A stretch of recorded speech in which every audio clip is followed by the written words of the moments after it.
that defense, and they throw interceptions, right? Not fumble. That's where number 7's coming in town. Yeah, and I figured this guy might get a shot or two to do something, maybe, right? Maybe, right? X Factor, we talked about reasons why he's an X Factor last night. Game's on, guys, and I expect us, the Dallas Cowboys, to win, honestly, by 20 or so points, maybe more, maybe a little less, but it's going to be around that area, guys. It's got to be. That's what I expect from a top team like our Cowboys supposed to be, right? Dak, shot again, play action, throws the ball, dumps it down to Zeke. They're, again, as we get into this, I said it yesterday during our simulation preview, the Houston Texans play a soft zone. They're going to play back to stop big plays. So you're going to see a lot of dump downs. First down, under center, looking like a run. Dak play actions, dumps it down to Zeke for, 6-7 yard gain. I'll take that every first down. Yeah. And that's what we're going to see a lot of this game. You might say, oh, what's going on? You need to have a little bit of patience. Here's another play action to the right. Dak looking in the middle of the field. Going deep. To Gallup. Oh, man. Dak underthrew it. That was a touchdown. A little bit. He underthrew it because he had pressure in his face. After the play action, they came on a blitz, and he underthrew Michael Gallup. That was a touchdown. Okay, now again, I will say, this is another ha-ha funny moment, because what did we see a lot of in our simulation yesterday? We saw a lot of big plays. Like, most of our bigger plays were to Michael Gallup. Like, not, in the simulation, nothing wrong with this guy, but in the simulation, Michael Gallup was kind of the more explosive, dynamic guy. Now, after that first down for 8, we got none on that next second down. 3rd and 2. CeeDee Lamb goes from right to left. Zeke is the fullback. He's the running back. He's throwing. Dak dumps it down to CeeDee Lamb. First down. Easy first down. He gets like 8 to 10 yards. And that's all we need. As long as no penalties, which there is not. The first down, Cowboys.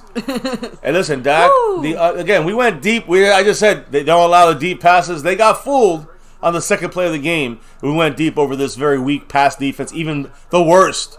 Much weaker. The worst in the NFL run defense. And so that's why I say we should run. But you know how many runs we've had?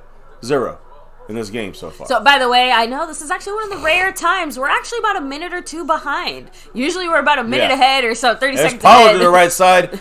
Gets about 4, 5, 7, 8, 9, 10 yards.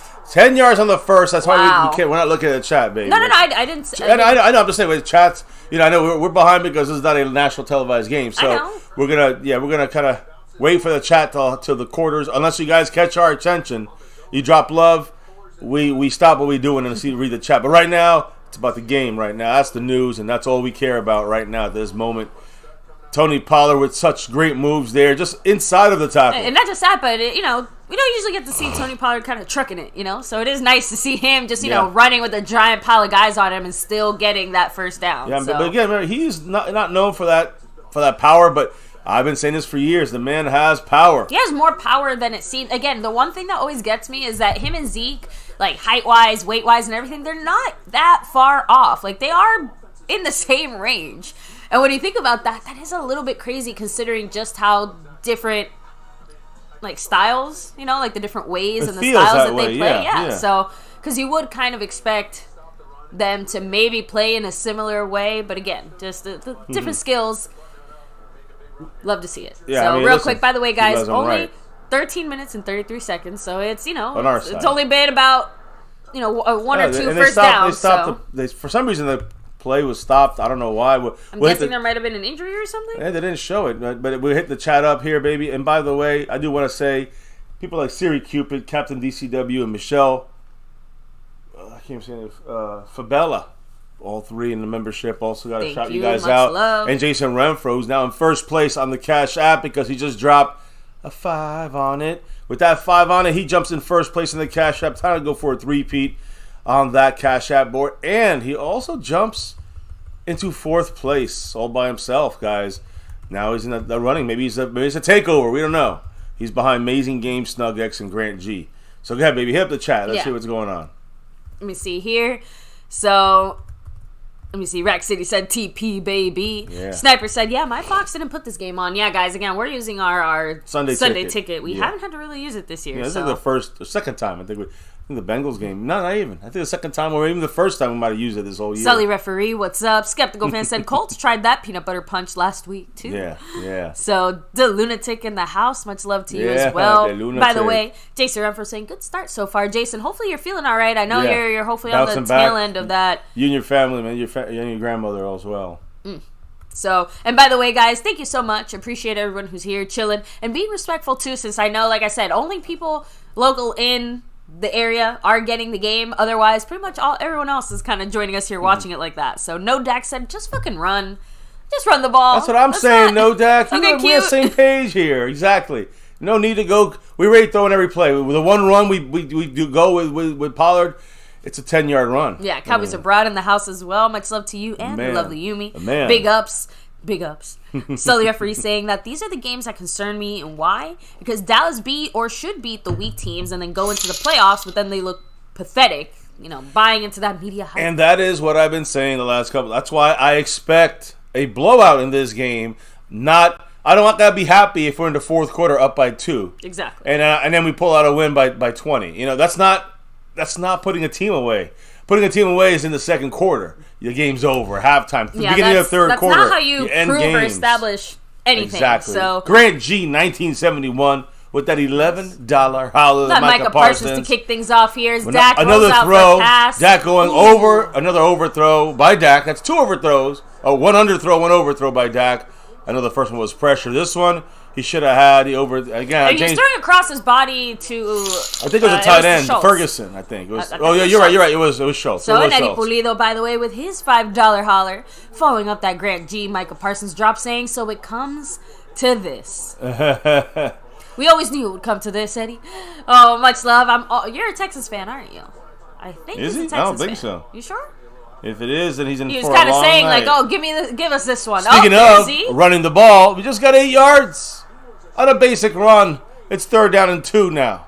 You see what running does, and I don't like running on second down, but we're able to run. This team is one of the worst. Can I also throw out there, actually in run defense? Can I also throw out there? We're probably going to see a lot more passing from Dak, not because of anything other than we're going to be trying a few things. Like, again, that pass on first down there and stuff, the reason we felt comfortable doing that is because even on a 2nd and 10, we're okay running the ball. We're okay doing things because we are going to get down the field. We are going to get down the field. Pummeling guys, still running. Are you going to take it all the way, Zeke? To the 11-yard line for Zeke. Like I said, like you guys been saying, like we've been saying all week. With 2 spoons. You got to run. Why not run again? Let's keep fucking running. Pretty simple. Running, and oh man, I love to see it. Again, I'm trying to count all the tight ends on the field. By the way, in case anyone's wondering, James Washington was in on that play. I know everyone's kind of wondering, when are we going to start working him in again? He's not going to let it happen organically. He's not going to get the third string, the third receiver snaps, but he's going to get some snaps. Noah Brown's in on this play for some blocking purposes, and there you go.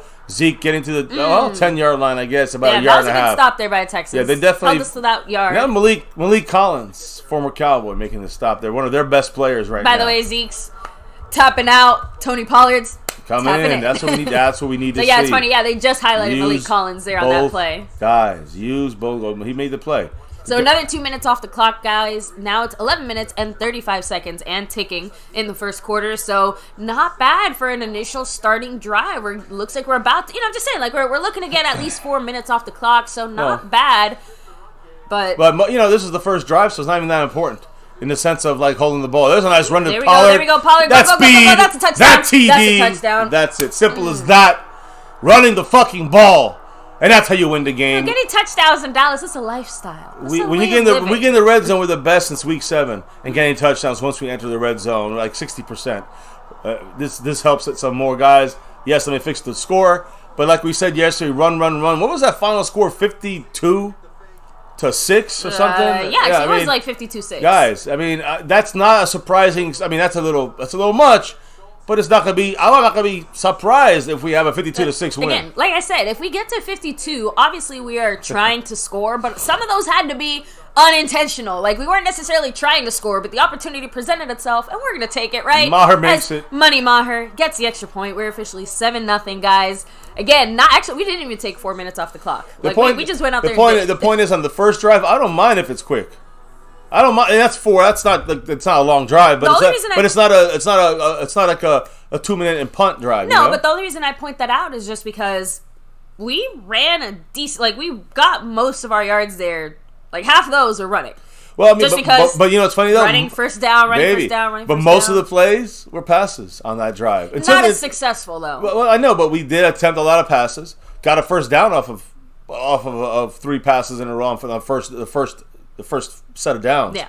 And we extended the play. But yeah, it started in the air, ended up on the ground, and that's the way.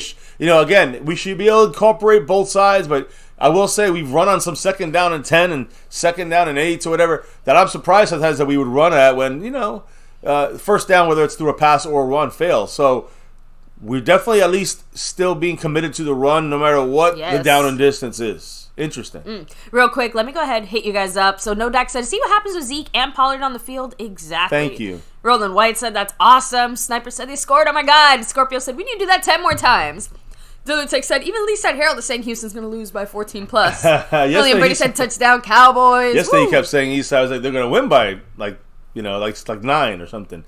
Even that, I expected him to have him win by, more of the Texans, but now he switched his mind. Dylan Tick said it, though. Show us 60 minutes of domination. Like, start to finish, rock their socks off. Now, look, I agree with that, but I will say this. If we dominate them, give me 3/4 of domination. Because if we get 3/4 of domination... the 4th quarter is going to be 40 to 6. Yeah, and that's what I want to see. Domination, yes, but I want to see no injuries in that 4th quarter. Yeah, so give me my backups in there in the 4th quarter. That's the goal of the game. More than a complete. You know me, I want complete games, right? More than a complete game, we need to have domination. Domination for the first 3 quarters on a team that we should dominate the first 3 quarters, and then save injuries by putting in backups, for the most part, in that 4th quarter. On offense, defense, all over the place. That's my 2 cents. Yeah. So, real quick, let me hit up the chat one more time, and then I'm going to let the doggy out while the Houston Texans offense takes the field for the first time, bring right? It, Houston, bring it. Pollard with the TD, baby. Yeah, and like I said, Eddie Pulido is a Texans fan, and he is praying to all the gods he knows and doesn't know. Not going to help you. Not going to help you. Here. Marcus Kersey said, let's go. Defense, T. Green said, chat room 35-21. Cowboys, I guess, yeah, real quick. I know we just started, and you obviously put some points on the board, but what are your kind of score predictions? Like, what, are we putting up a 40-burger or a 50-burger here, Cowboy Nation, right? Like, which one is it? Which one is it? So, I'm going to say 40 just to be on the... I think we'll end up somewhere in that 40 range. But if we get 50, that is far from a surprise to me. I know people were like, what? Guys, remember, we're favored by 17 points right now. I think we're... I don't know if it went up or not, but that is a lot. It's been a while since we've seen that kind of imbalance. Here we go, guys. Now, Davis Mills, quarterback, he's trashed. Offensive line's all right. Tunsil's fantastic at left tackle. Outside of that, Receivers, they got none. Tight ends, It's about the running back with them, and that's the key for us to stop. And there you go. First down, they lose a yard. Donovan Wilson, the Jaguar. Right? What was he called? The Jaguar. Not the Jacksonville Jaguars, but the Donovan Wilson Jaguars. Donovan Wilson, there's the injury to a Curse pregame, I think. Yeah. It was just a hitting drill. It hit his shoulder, of all things. Bland. Yeah, and then he landed poorly on his leg. You can see, if you're watching, you see him and Malik Hooker going to the locker room, helping him in there, but he came out, no problem, and he's playing. So that's the tough man, J-Ron Curse, handling business back on that field, number 27. So... They're under the center. Another run it is. Another stop. I wouldn't even say it's a yard. I think it was half a yard. Osa Odigizua, Neville Gallimore in the mix. Curse, we just talked about him in the mix. The run support's fantastic. Now, here's the key, guys. And some of you guys are seeing the play now. I don't know what's happening. But I'm telling you this fact. We got the Texans in a place where they are in the worst situation, which is a pass. On a known pass, that we're going to pin our ears back on defense and attack a 3rd and 8. There's no way in hell they're running. No. So we can go and look for the attack here. 3rd and 8. And here we go, guys. Curse creeping up, but we're coming on the left side. Come on. They bobbled the receiver screen, another yard gain, and it's time to punt the ball. So they gained a total of 3 yards.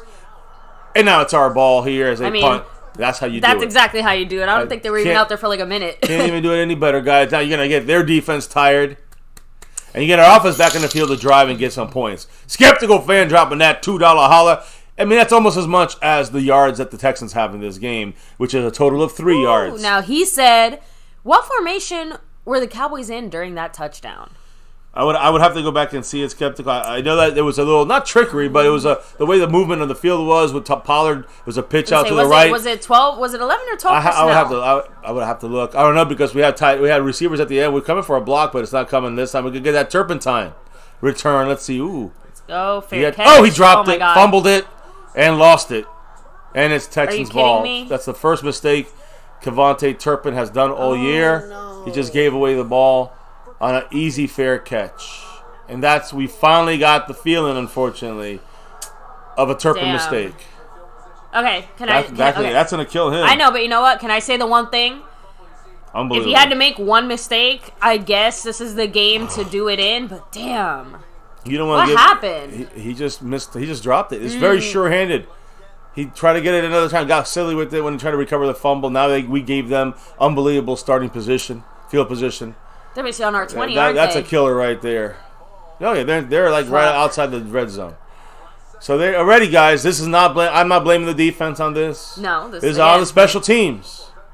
Well, defense now I think can do their thing though, and at least hold them to 3. Yeah, but damn, that you play around, you can get burned in this game. Now they're running with the quarterback here, Mills. He gets LVE, who's playing this game. I didn't really get to ask you this either. Oh, but that was Driscoll, by the way. The third stringer, they brought him up off the practice squad, and all of a sudden, just like that, baby, he's in the game. Driscoll. Yeah, I honestly, I didn't even think it was him. Driscoll came in. We played against him in the past, but Driscoll is a practice squad guy that they elevated yesterday. We discussed this. He's on the roster. Then they made the backup inactive, Kyle Allen, and now they just, after 3 plays. And that fumble by us, they just put in Driscoll to basically be the starter. Play action. We didn't study for this guy, so could they try to? This could have been a thought process for this team. I don't know how far it's gonna take them necessarily, but let me go ahead and bring the dog. Now it's a 3rd and 2. Any little thing, any little wrinkle you could add on a situation where your team is, got nothing to lose, pretty bad, right? I mean, throwing in a wrinkle like that is. Not a bad thought process by Lovie Smith.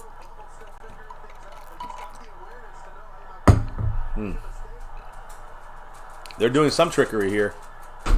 Sending out an open backfield and then bringing everyone back in. 3rd and 2. They're shotgunning here. Pierce, got to watch him in the backfield. Cowboys are coming. They are running to Pierce. And he breaks right through.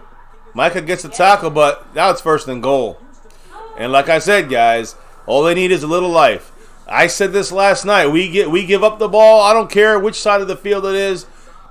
Special teams or offense, and we give up the ball. We have fumbles. We throw an interception. This is what's gonna happen. It's gonna be a game. We're not gonna be worthy of truly being called a team that's gonna make a run if we play like this as a team. Now, I can't play the defense. They got like 3 offensive linemen on the field. Now they move them out from receiver to line like a normal set now. With number 9 is I think he is a tight end. So run to the left, Pierce. Micah stops him, drags him to the ground. Great job by Micah. 2 tackles in a row by Micah. The first one, it was more him making the tackle from bad gap play by our linebackers. And this one was all Micah. Just I'm used to I run. Well, they're running to him, right? So that's Micah's doing his job there. But Turpin looking very alone right now. He's unfortunately Turpin's a problem on this drive. This is all on Turpin. So let's hope we at least hold him to 3. Guys make mistakes. Let's just hope this mistake doesn't cost us 7. Yeah, that's going to cost us 3 probably.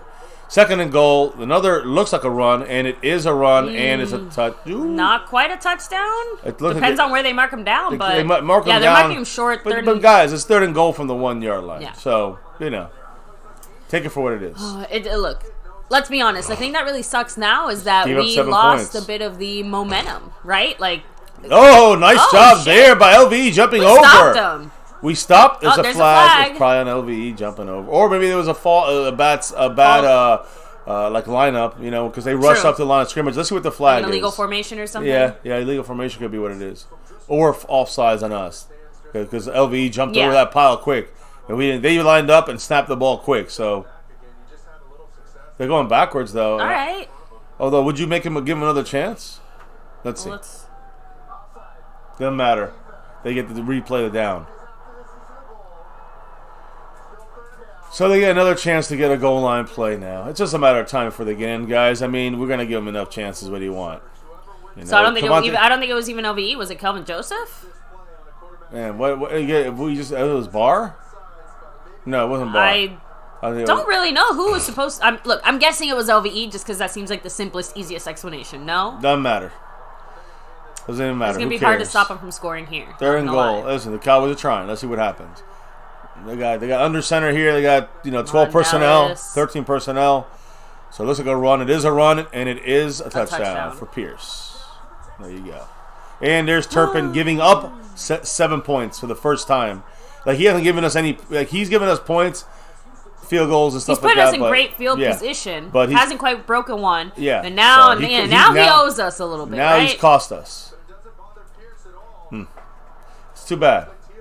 It is too bad because look, like I said, you get one mistake. That's it. Turpin, you used yours now. We are again, and again, people are gonna say, "Well, our defense allowed 7 points." You see, you guys, we all stupid. You guys sound when someone says something like that, right? You know, so when somebody says, "Oh well, you look at your defense, gave up 7 points." Yeah, they don't know football. William Brady said, "I'm still." Oh, did he miss? No, he made it. He said, "He's got a right groin injury." Remember, William Brady said, "I'm still expecting a blowout. Turpin won't make that mistake again, and he better not make that mistake again." So, need Dak in the offense to step it up now, said Scorpio. Again, Dak is, Dak in the offense did a great job. That they, I'm not blaming the defense on this either. They can stop everything, I guess, every time. That's stupid and that's silly. I want to see, us play a complete game. Obviously, that's not going to happen already. Yeah. So, mistakes this early will leave teams to stay in the game. A shitty team like the Texans last week, like the Colts, you saw what happened. And you're seeing it here. If we give them easy chances, we give them chances to stay in the game. And literally, that's what they're doing right now. That's what worries me about this team going forward. You guys, a lot of you guys are like, why are you so negative, MCF? No, well, Scorpio said he can't be perfect all the time, but Turpin better not screw us again. And not only that, it's not about being perfect all the time. Last week we gave up opportunities to the Colts, and that's why it was 21-19 in the fourth quarter. Yeah, Cap 52 said it's self-inflicted wounds. We did this last week. We're stabbing ourselves here. We did this with the fucking Colts. Now we're doing it with the Texans. Again, we're going to beat them. But the point is that this is not a team. If we win 50-7, it's still a team that has enough weaknesses that when we play a good team, we're going to give them a chance, and they're going to not fuck up any chance. Like the Texans haven't fucked up their chance yet. So, and they'll have better defenses out there. Run stopping and pass Randy stopping. Stites said it. This team makes silly mistakes. It's still some. The reason for the mistakes is these young rookies out there getting forced in the mix. It's not only on the rookies, but it's the way the whole scheme works. Again, Turpin is a rookie technically. Look, rookies making rookie mistakes. It's just that, like we said, we have like a higher proportion of those. So outside of that, real quick, playing guys, major roles, on our teams. Like I said, the momentum is still ours, though. Like we still, We lost the momentum for now, baby. So our offense still has there we go. Our offense still has that kind of fire, that drive, right? And I personally think, again, we are going to go back out there on the offense and do just what we just did. Okay, so Kellen Moore, you guys have been saying it. Don't get cute, don't get stupid. Just run the ball down their throats. To me, we have one objective here, and that's scoring a touchdown. Like I said, we basically just don't have a lead anymore. So, which is really unfortunate considering, how nice that opening drive was when we got the ball. So, anyway, outside of that, guys, real quick, since we are still here and I see the game coming back, take a second to hit like, subscribe, hit that notification bell, all that good stuff. SnugX representing with 40 points. Who's 41? I don't think we have a 41. So, and of course, 41 would take it away. Sponsor of the week, JD from DC. Much love. Jason Renfro, Cash App King. I guess this is your final chance again. Score predictions. Here's Turpin once again. Hopefully a little bit more locked in, ready, focused, determined, right? So, Here we go. And also, hopefully all you guys are having a great Sunday, enjoying time with friends, family, loved ones. We are, creeping up towards that holiday season. This is also your friendly reminder to buy any Christmas gifts that you need to buy now with time and anticipation. Just throwing that out there. Damn it. So the Eagles just scored. They're up 7-0 with 2 minutes in the first quarter against New York. So keep that in mind because that game is also pretty relevant to us. I guess it would be nice if the Giants beat the Eagles. But let's be honest. When two NFC East teams play, it tends to be a lose-lose scenario. So here we go. Pollard gets nothing there. We definitely do need the Eagles to lose on that one. So Pollard gets no yards there. Run gets stopped. Just a regular basic run play here. So, yeah, they're just showing some replays of Zeke's run from earlier and Pollard's run. So, yeah, so it's 2nd and 10. Looks like Dak is changing the play. Tony Pollard goes from the backfield to next to him on the right side. We got CeeDee Lamb up top, and then it looks like Gallup here on the bottom. So Schultz is helping on the line to block. We lose yards. So what was that about the momentum, baby? Just want to check on the momentum factor. Oh, yeah. The momentum's definitely... Guys, they got the momentum the moment that Kayvon Turpin fumbled the fucking ball. It's more of the same shit, and we just lost 3 yards, by the way. Yeah, now it's going to be 3rd and 14 or 13, whatever the fuck. 3rd and 13. It don't matter. 13 or 14. Malik Collins did his job. This is partially why. We forgot to drain the Texans' blood here. We got the blood. It's okay. We have it on tap. Now I got the mix good, but this drive might be wasted. Let's see. 3rd and 13. Dak throwing a quick slant. Noah Brown short of the first down. And the momentum is now in the Houston Texans. They're celebrating like they won the Super Bowl. And probably, this is how you lose a game in the NFL. I'm just saying, this is, again, imagine we're playing the Niners with even a half-ass semblance of a quarterback, or the Eagles, or one of the better AFC teams like the Chiefs or the or the Bills. Imagine we play these teams and we play like this. First of all, we'd have 0. Number 1, number 2, they'd have 14. I know. That's what fucking around and finding out is all about, and we're doing that right now. I did not want to find out like this. just look. We might win by 20. That's fine, but it's just the way we play. It's very sloppy, inconsistent, and unfortunately, look, that's a hold right there on C.J. Goodwin. No call. Damone Clark with a tackle, great job. We had a great job on our simulation. I was just about to say that was one of the things I didn't get the chance to ask you with everything that just happened in the last drive or so. But what do you think Damone Clark's role is going to be today? Like, do you expect him to have maybe not as many plays, but do you expect him to be used as much as he was in our simulation? LVE. No, he's not going to be used like the way he was in our simulation. But because we didn't know about LVE's illness, he's obviously fine. True. LVE's playing full game here, so that kind of changes things up. Ooh, let me make sure I get that fixed. That changes things up when it comes to. Did this switch it? Really? God, I hate that. I hate that Alexa. Just unplug it. I know. So, anyways, I lost track of what I was going to say. Sorry, guys. I can't believe the Cowboys allowed this fucking team. The Texans aren't losing their first round pick. Yeah, I know they'll lose. Oh, but man, it's just this is again. It's just when you're playing a team and you're supposed to be winning by 7, but you're favored by 17. And listen, I know it's the first quarter. We had a great first drive, but you give away momentum. You give things away to a team. Skeptical said that fumble let the whole air out of the whole Dallas Cowboy team. And that's what sucks, because a good team doesn't let that air get out of them because of that kind of play, even if you're down. So we come out, go 3 and out on 2 bad blocked run plays, whatever you want to call it, or bad plays. And look, and then now they got the ball. Listen, should they do anything on this drive? Of course not. But they got momentum, and you gave them a chance. Now, maybe they got a game plan going forward that's going to fuck our shit up. And hey, Odell over here in the commercial, but he ain't on no team yet. We'll have to wait and see. Either way, guys, look, it's the Cowboys are doing this to themselves. It's not the Texans. It's the Cowboys doing it to themselves. You got to be real. So you got to be honest. And it doesn't matter if it's offense, defense, or special teams. Special teams fucked up. Gave the Texans the momentum and the chance back, the hope back, because we had this team after that first drive scrambling and then punting, domination, and then give the ball away. Sorry, A. Camel Toe said you used up all your points last week. I'm telling you, it feels like that, right, Camel? I don't know. The good thing is that points aren't a finite resource, right? Like we can get as many points as we want all the time. It's we will outscore the Houston Texans. We'll win this game. But I'm sorry, baby. Let me go blow my nose. I didn't realize. I don't want to keep going. We will blow out the Houston Texans. It's gonna happen. We will win this game by I don't know how much, even if it's by 10. But we will win this game. The thing is, it's how you look doing it. And I know, but that doesn't matter. The final score is that counts. Not really. Not really when you're playing the Houston fucking Texans. All right, we just played the Colts, who I don't give a fuck what anyone says about the Colts, the Chiefs beating them and hanging in there with the fucking Eagles. I don't care about them. We screwed up our chances against the Colts. It wasn't the Colts doing great things. Like here, first down, it's a raggedy play. They get 10 yards to Philip Dorsett on the receiver screen.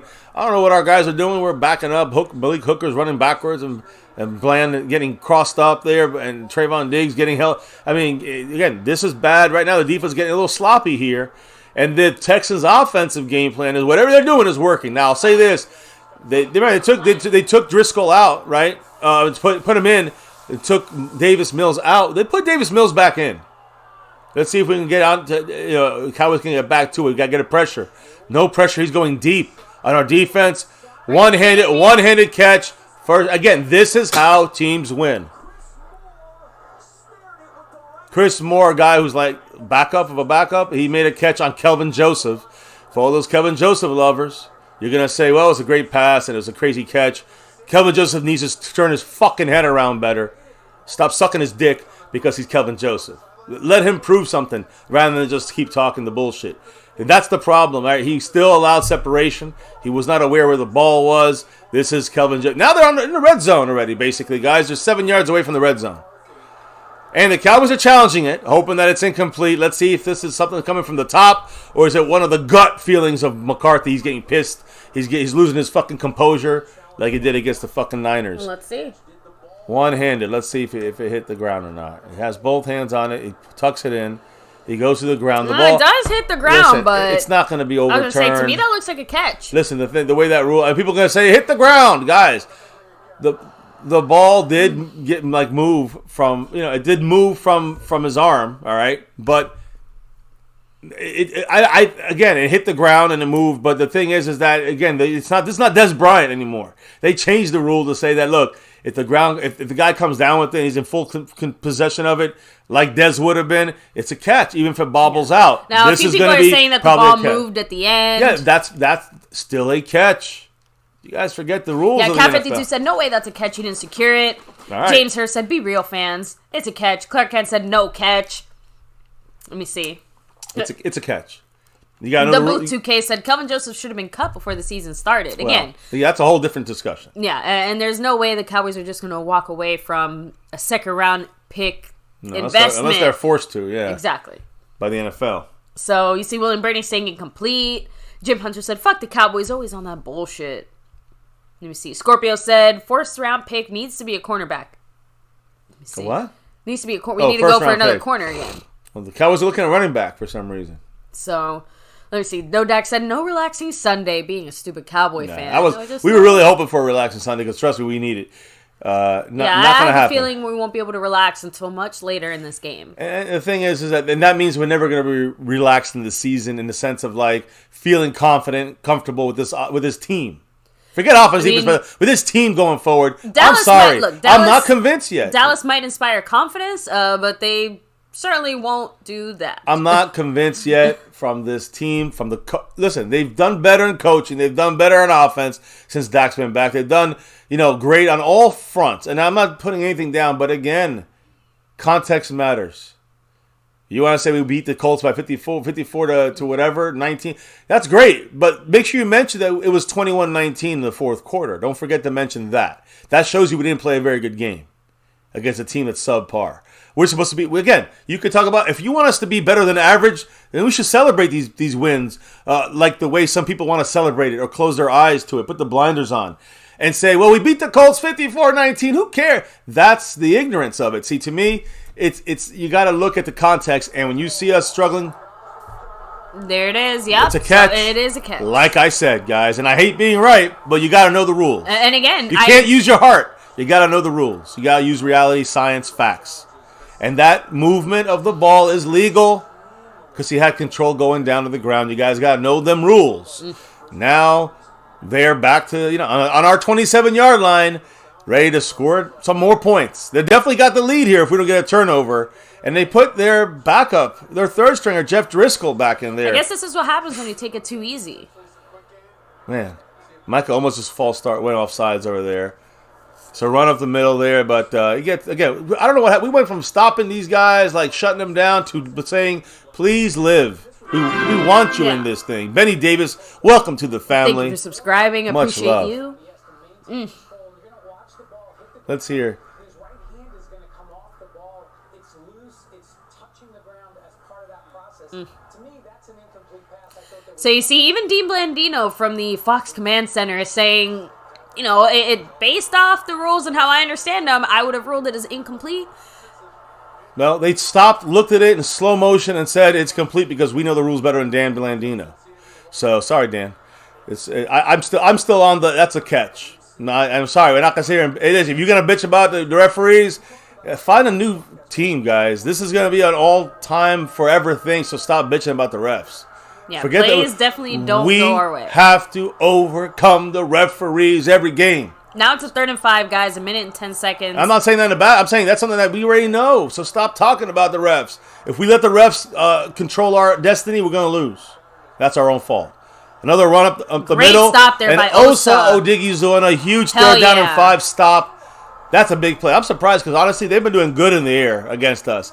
They ran this time. We stopped them on the 3rd and 5. They ran, and Osa Odighizuwa did a great job there.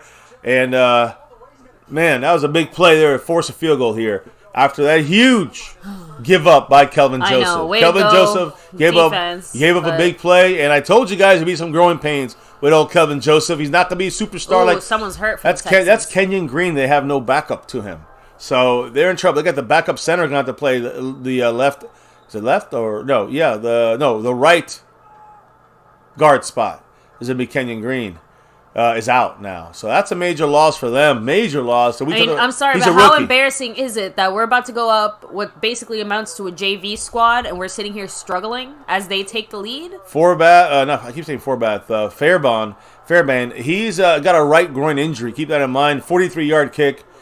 But again, if he's active, it's for a reason. He should be all right. We almost blocked that one. He barely makes it. They're definitely, they're leaning towards the right. Like, that's the second one that almost didn't make it on the right side, he's making it. So he's got a right groin strain, but nonetheless. That brings us to the end of the first quarter. Is it over? Pretty much. There's 9 seconds left, so by the time we kick off, it will be the end of the first quarter. Let's have that shot because that's right now, guys. After 7-0 in 11 minutes, to go in the first quarter, what a start! And then now, another Cowboy finishing of a quarter. Well, Mr. Wright said, "Now shall we begin?" Philly is up, by the way, 14-0. Thanks for that. It's funny, guys. We never see the Eagles having any issues starting off well, no matter who they play. No, they don't. Yeah, exactly, and that's my point. Scorpio said the game's not over yet. Don't start cutting your wrists. So, guys, chill Randy out. Randy said, "People, you don't get rid of a rookie the year they're drafted." So, listen, I don't know about who's saying that, but I'm saying something here. I know they're probably talking about Kelvin Joseph. Yeah. I don't know. Look, what I'm trying to say is, no one's cutting their wrists. We're going to win this game. It's the way we're looking. You guys don't remember some of you guys don't remember the 90s Cowboy teams and what it takes to win a Super Bowl. This is, we can go on a run and take it, but this is not confidence building. The way we're supposed to defeat this team without letting them breathe. Man, we're giving them extra oxygen. Duluntic said it, damn, even a 1-win team is up by 3 on us. We need faster starts. Like, it just has to happen. Listen, you can say, and again, I'm with you, Duluntic. That's the thing. In the playoffs against better teams, and eventually against the Eagles, we can talk fuck Philly all we want. They and us are the best teams, but we're far behind them right now. If we keep playing like this, we're right there in front of them. Maybe if we play with that consistency. Man. If we play with that consistency and that hunger. I've never seen Micah Parsons look the way he looked right there. He looks depressed. Like, genuinely depressed. First quarter, we're going to be down, guys. 18 seconds to go in the first quarter.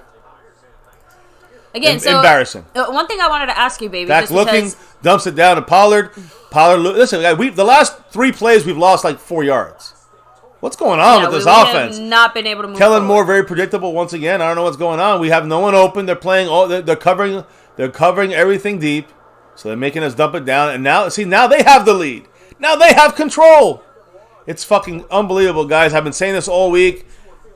Man, what's the use, man? No one listens. I'm done talking. Let me see. T Green said, "Come on now, chat room. Y'all know the Cowboys are a second half team, so do not expect a great first half." Can I address that? Of course. I agree. We're a second half team. That is not going to win us games against good teams. Who said that? That was T Green. T Green. I'm just letting you know, T Green, that the Cowboys are going to have issues if they play this way in the playoffs. This is not about this game.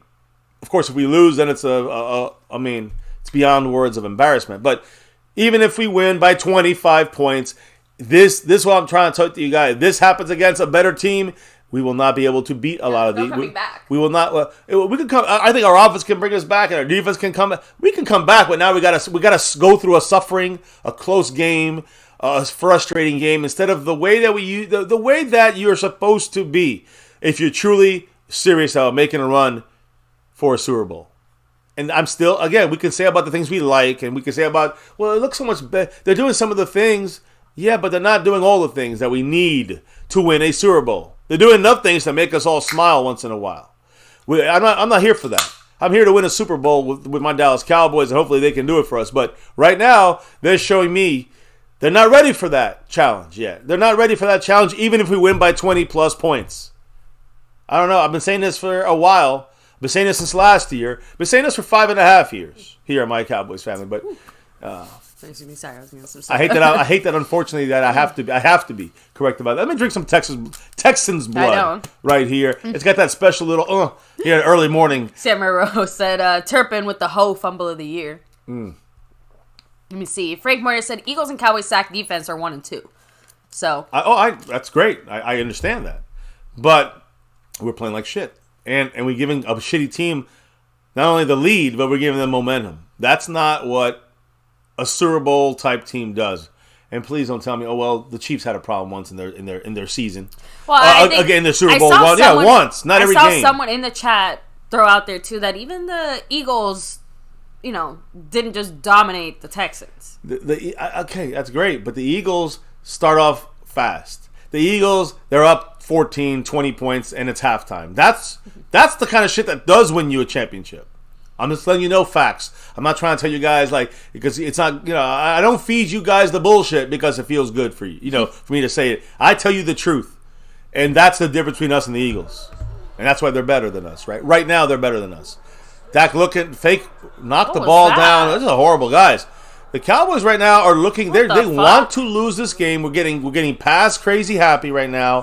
Threw on first down, lost 3 yards. Look, the Eagles scored on 4th and 7 because they have the confidence. They know they're gonna beat you. The Cowboys are like, well, we'll beat you eventually. I feel a lot of fans have that attitude. I know we don't go and punch people in the mouth. No. We look to want to lose. And against a bad team like this, man, forget it, man. And this is beyond embarrassing. Look, we're putting ourselves in a horrific situation. We have Schultz and Pollard next to Dak. We've seen this week, max protection. They're not blitzing. This is what the Cardinals did last year to us. Dak's running? And Dak's now lost. No one's open. He's got to go deep. Might be a pick. Let's see. What a play there. That's a catch, but I'm guessing it's a flag. Yeah. It could be pass interference on them, as what I would think is a big play by Noah Brown. But it's back at our own goal, our own line of scrimmage. It's our own backfield. I'm guessing it's a hold. It sounds like it's on our. It sounds like it's on our line of scrimmage. Because it happened right when Dak threw the ball, so I'm guessing. They had a 4-man rush. We had 6 or 7 max protection. Think about that. How pitiful this team is sometimes.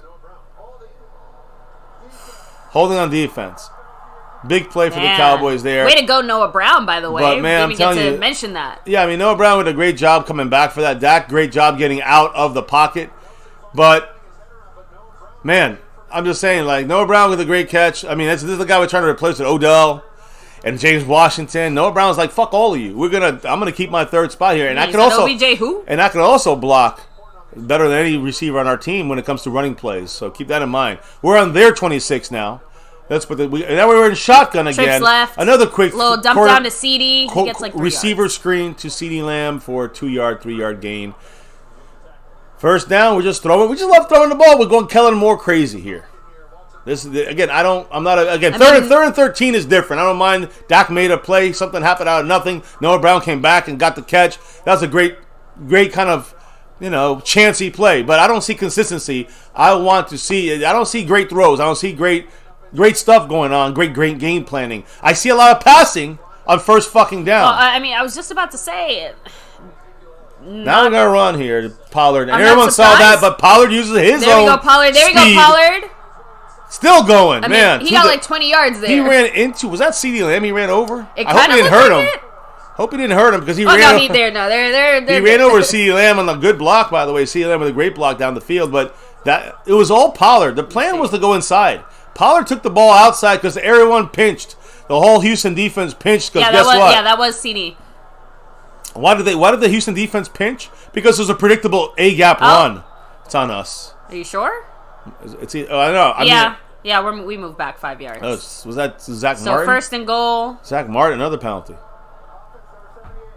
Oh, Terrence Steele. They gave it to Terrence Steele. Look, it's first and goal, but we go back 5 more yards. Now it's like first and goal on the 9 or something. By the way, 10. we are. This only adds to that stat where we're one of the teams that gets the most false starts at home. Yeah. Like at home. It's embarrassing. Terrence Steele and Ferguson both moved. And unfortunately, well, that means that whatever was done or said, it made 2 of our guys think we were going. Yeah, it was a fuck up on our First part. and goal on the 10. CeeDee Lamb in motion. It's a run to Pollard for no gain. Incredible. Terrence Steele and Hughes old of man, the Houston old Texans man Hughes are over there getting a little kung fu. So second and goal here. Again, another mistake by the offense. By having a penalty, and now unfortunately that hurt us there. Is that our first? I think that's our first penalty of the night. I'll have to grab my tablet. Might have been one more earlier. I'm not sure. It was on Houston, the holding. Okay, was it? Well, no, I knew that Only one. 2 penalties so far. Okay, that's all there's been? Okay. Second and goal on the 10. Dak's looking right, looks left, dumps it down late to Tony Pollard. No way. What a play! Oh my God. Pollard is the man. Did you see that? Why does Stephen Jones is so adamant of getting rid of Tony Pollard? He's making plays out there. That's it, plain and simple. Like I said, Jones is a hater. At the beginning of the year, I said he's a playmaker. Man, that feels good. He's a playmaker, not somebody you play around with, which is what the Cowboys been doing for 4 years with this guy. Well, 3 years. Finally this year, first year, we're actually using Tony Pollard the right way. Dak Prescott held that too long. He held it too long, did the right job there to get that ball out to Pollard, and Pollard made that touchdown happen. He just made that. It's all Pollard. You can't say anything else. Again, that last bit of footwork there, fantastic. There goes Money Maher. Officially 14-10. Skeptical fan with his $2 holler said it. Tony Pollard is unbelievable. Yes. I love the kind of 1-2 punch that we have because, again, rolling back to what I was saying at the beginning of the stream, it is hard to wrap my head around the fact that the difference between Tony Pollard and Ezekiel Elliott is like 1 inch and 10 pounds. Yeah. Like, insanity. Because to me, they do such different things. But if anything, now we're starting to see where Zeke has had a lot more finesse to his running, I think, in the past year or two. You know what I mean? Burst and explosiveness. Not just that kind of power truck and run you over. And Pollard, of course, like we've seen, credit where credit's due. He's not the type of guy who's going to be held and dragging a bunch of guys with him, but we have seen his power. I've said it in the past when it comes to. Well, I've said it. This is from years ago. I've said he's one of the best run after contact hitters in his career, not just this year. But that's usually it's because better than he Zeke. tends to ping, kind of pinball off of people, not so much. He's being held down and grabbed, and then he was dragging motherfuckers in this game. But that's what I'm trying to say. When it comes to Tony Pollard, that's the surprise that people don't expect. And I've been saying this for years right here on My Cowboys Family, that he's not just about the zoom. He also brings the boom. And he does it consistently. Now, he doesn't do it like Zeke brings it like it's coming. But he brings it he's coming sideways at you. Very unexpected. He comes in sideways at you and still pummels you, and has enough of that strength and power to break tackles and move forward. Again, leading not the leading tackle breaker of the last 4 years. Booth 2K pointing out run after the yards. Cowboys didn't use DeMarco Murray to the last 2 seasons either. It's like the Jones way. Yeah, that's what I'm saying. It's because they paid Ezekiel Elliott that much money. That's why they got to see Zeke. The last 3 years we've been overusing Zeke. Instead of trying to use find this sweet spot, this complementary football of not just pass and run, but who you running. and using them together complementary to each other. That's what we're seeing now on the ground. I really hope that we find a way to have Tony Pollard and Ezekiel Elliott continue to be, the heart and the soul of our run game. You know what I mean? Again, Cab 52, from your lips to Steven and Jerry's ears. We gotta get a bullhorn and let them know, because honestly, I think it would be a huge mistake to try and move on from him, considering some of the pieces that we actually are going to be able to hold on to next year. We have a real chance of being a contending team, not just in this season right now where we're kind of battling it out, but next year too. And that is pretty rare for our Dallas Cowboys, considering how many big names that we have possibly up for contract next year as well. It isn't out of the realm of possibility to say we're going to have Zeke, we're going to have Pollard, we're going to have CD, we're going to have Trayvon, we're going to have all these big fucking names that are doing all the things that we need them to do. It's one of the few positives of the Cowboys having so many young guys here right now. A lot of those young guys are still on their rookie contracts. We don't have to think about it. And the guys that are coming up to get paid, like I said, it is not out of the realm of possibility to keep them in-house, right? We do have the ability and the money. Don't let those Joneses get to you. We do have the ability and the money to keep Pollard here next year. Hey, but if we keep Pollard, it's a simple thing. We got to cut. Probably got to cut Zeke. Again, a lot that's of what they're going to tell you. Let's hope that Zeke takes that DeMarcus Lawrence treatment there. By the way, they run for 2 yards. We'll take Great that. stop there once again by, DeMarcus Lawrence. Tank. There you go. Run stopping. Again, he's got 2 tackles in this game already to DeMarcus Lawrence. So that's who limped off? Oh, yeah, Kenyon Green. Yeah. Let me see. So it looks like he's still being evaluated, but they're just mentioning now that he very gingerly walked off the field under his own power. So yeah. So again, they're gonna have more problems. They should have bigger problems on that offensive line. We should be getting in there every play. They should not be running. They should not be throwing. I don't even see Micah here. Play action here. No pressure. There's a hit there though by Trayvon Diggs. Nice job on Akins, the tight end, the backup tight end, taking a hit there. Again, I will say not to say that we always play lots of press coverage and stuff, but we are, I wonder if maybe that's why the Texans have had many slightly bigger successful plays. I feel the pressure. I feel like we're playing up quite a bit and very close to them. That was actually a disguise by Dan Quinn, who's showing a press, but we dropped into a zone right there. Try to confuse this second year Mills. Micah looks really pissed on the sideline. 3rd and 3. Micah's not in this play. We're not getting much pressure. A pass, they get the first. Trayvon with a good, he's right there with the tackle, but Chris Moore again, he's making one-handed catches. Again, they only needed 3-4 yards, so. Yeah, I know. Trayvon kind of comes down a little late. Has to play it deep. Well, again, Quinn was definitely watching for that kind of deep play there. That's a good job by Trayvon Diggs. Just you can't, it's just about having to make a perfect pass, which was not a perfect pass. It was about the catch there and barely getting over that first down marker. Look, the more important part is at least we made the tackle, too. We didn't just let him... Yeah, Trayvon Diggs did a good job solidifying that. But now it's a 1st and 10. They're on their own 36. 1st and 10, though, right? So here's a jet sweep by number 19. The LVE saw it. Great job. Damone Clark saw it. Good job there by the Cowboys. Curse was there, too. 2, maybe 3 yards? Yeah, 3. 3 yards. So 2nd and 7, but that's all right.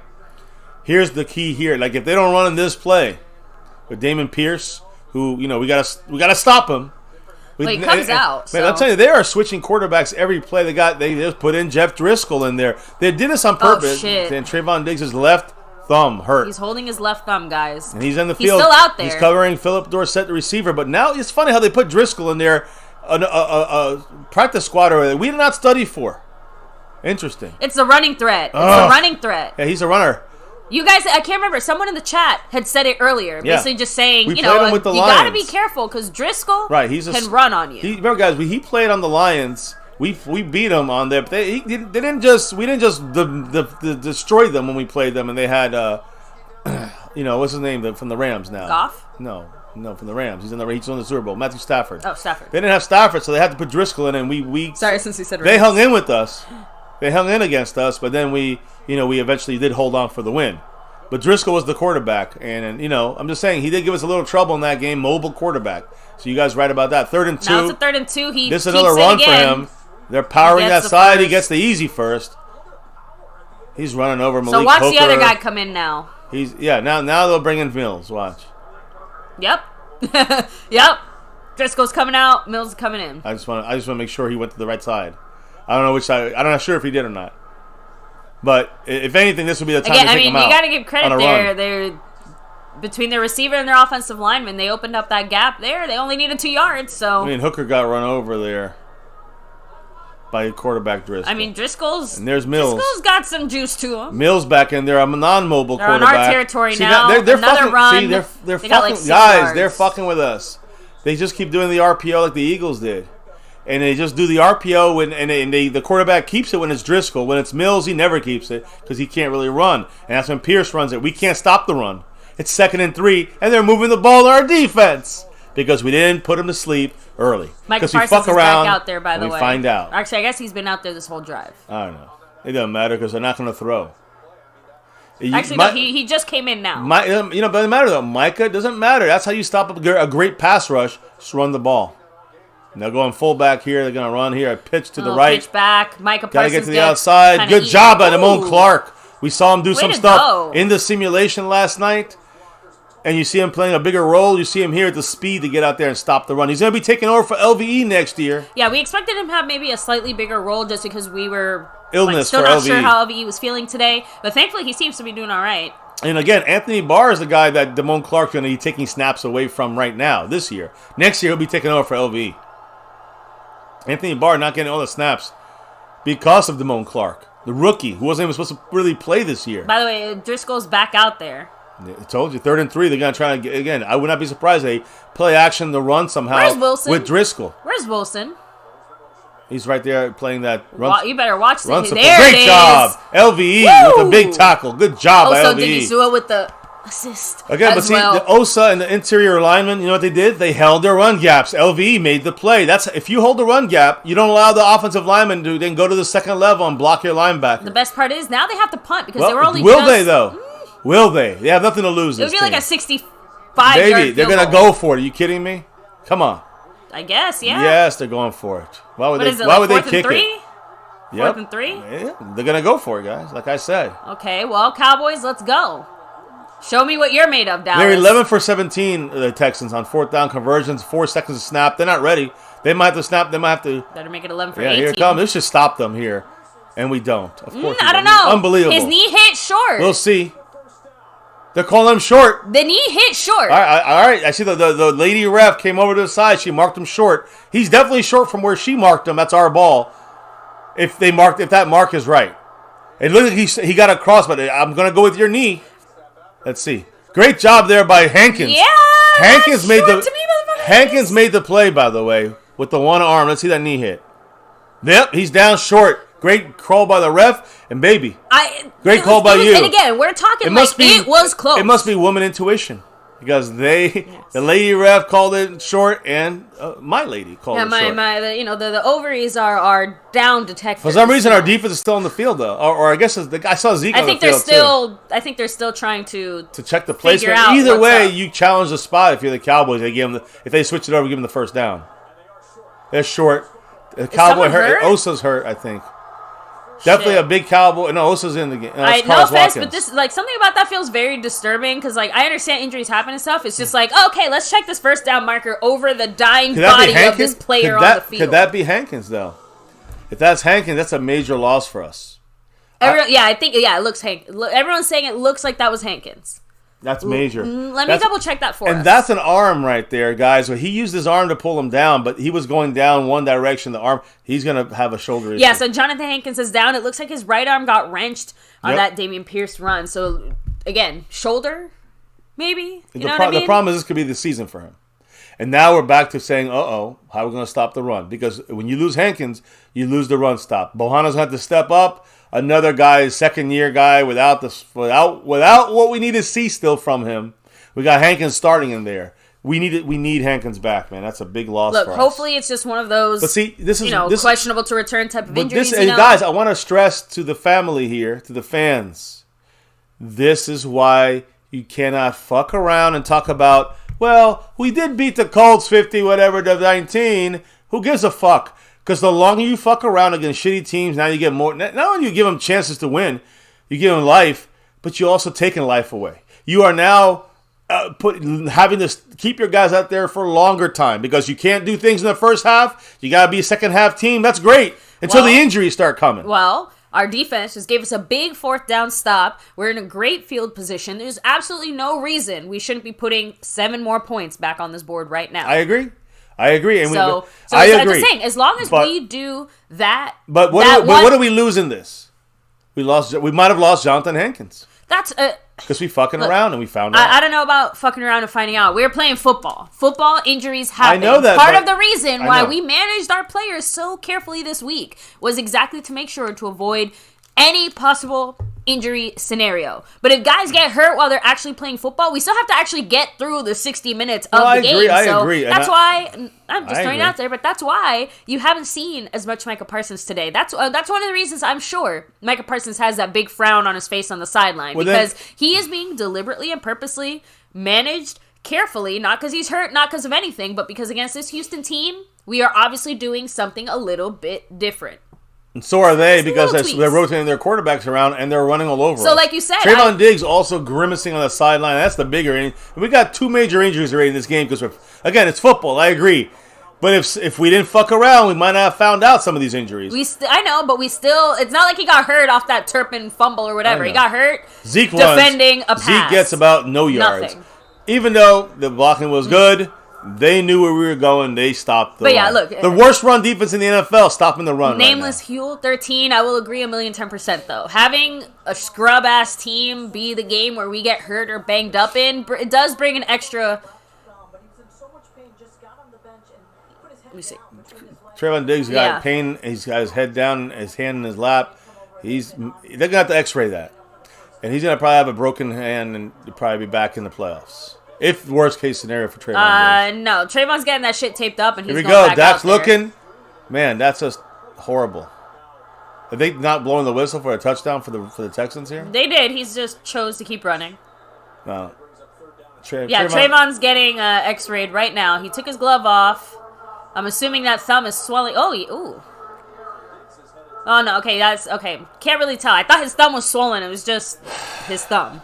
So, I mean, they figured us out. We're playing so poorly right now, and this is the offense is breaking down. In my opinion. By the way, we don't. I'm not really sure who our next corner is. It would be. I mean, Zeke was knocked down. They didn't call it, or he tripped. Sorry, go ahead, baby. Would it be Bland and Joseph? Right? For where? Like, what? let's say. Oh, my God. We're in trouble. It's Nashawn Wright comes in on the other side. Dak's got to throw the fucking ball. Are you kidding me? Well, 3rd and 10, and it was a bad pass by Dak because he was getting hit. And listen. Just say, why do we look so discombobulated here? This team is not that good. Our team is not good enough to make a run. That's why. And I've been saying this week after week. Everyone wants to get fooled. They want to believe. And, of course, because our offense didn't even stay out there longer than 5 seconds, Trayvon Diggs is getting x-rayed in the back room right now, so... Let's see what the chat says. Because, again, this is... Shimrecker said, amen, mister. Just agreeing with you. This is not... This is embarrassing. Plain and simple. Team that is going to do the things that we would like them to do. This is a team that's, again, you're going to hear, if we win by 20, you're going to hear a lot of people saying, we're the best, and beating their chests. Shut up. We're not the best. We're the best because we're the Cowboys. We're not best because we're the best team in the field this year. Special team stop there. Luke Gifford looking kind of pissed, but he gets to the 20-21 yard line. We're just not a good enough, consistent enough team. Let me go ahead and hit up the chat here. Yeah, I'm sick so of Mary Alvarez, talking. what's up? He said, I said after that Green Bay game we aren't going anywhere. Yeah, but we showed great against the Vikings the next week, right? Played a complete game, and then we go back to playing games. So Shimrecker said, I'm not buying into this. I'm sorry. So. Isn't buying into the team, you know? When I say I'm not buying into the situation, like I love my team, but they haven't shown me enough this year. Yeah, Dylan said we're playing down to Houston, and that's no bueno when playoff time comes. That's Aztec Aguilar 4 said, Kellen Moore, stop with the dumb play calling for fuck's sake. Broken Nerd said we definitely need a cornerback now. Let me see.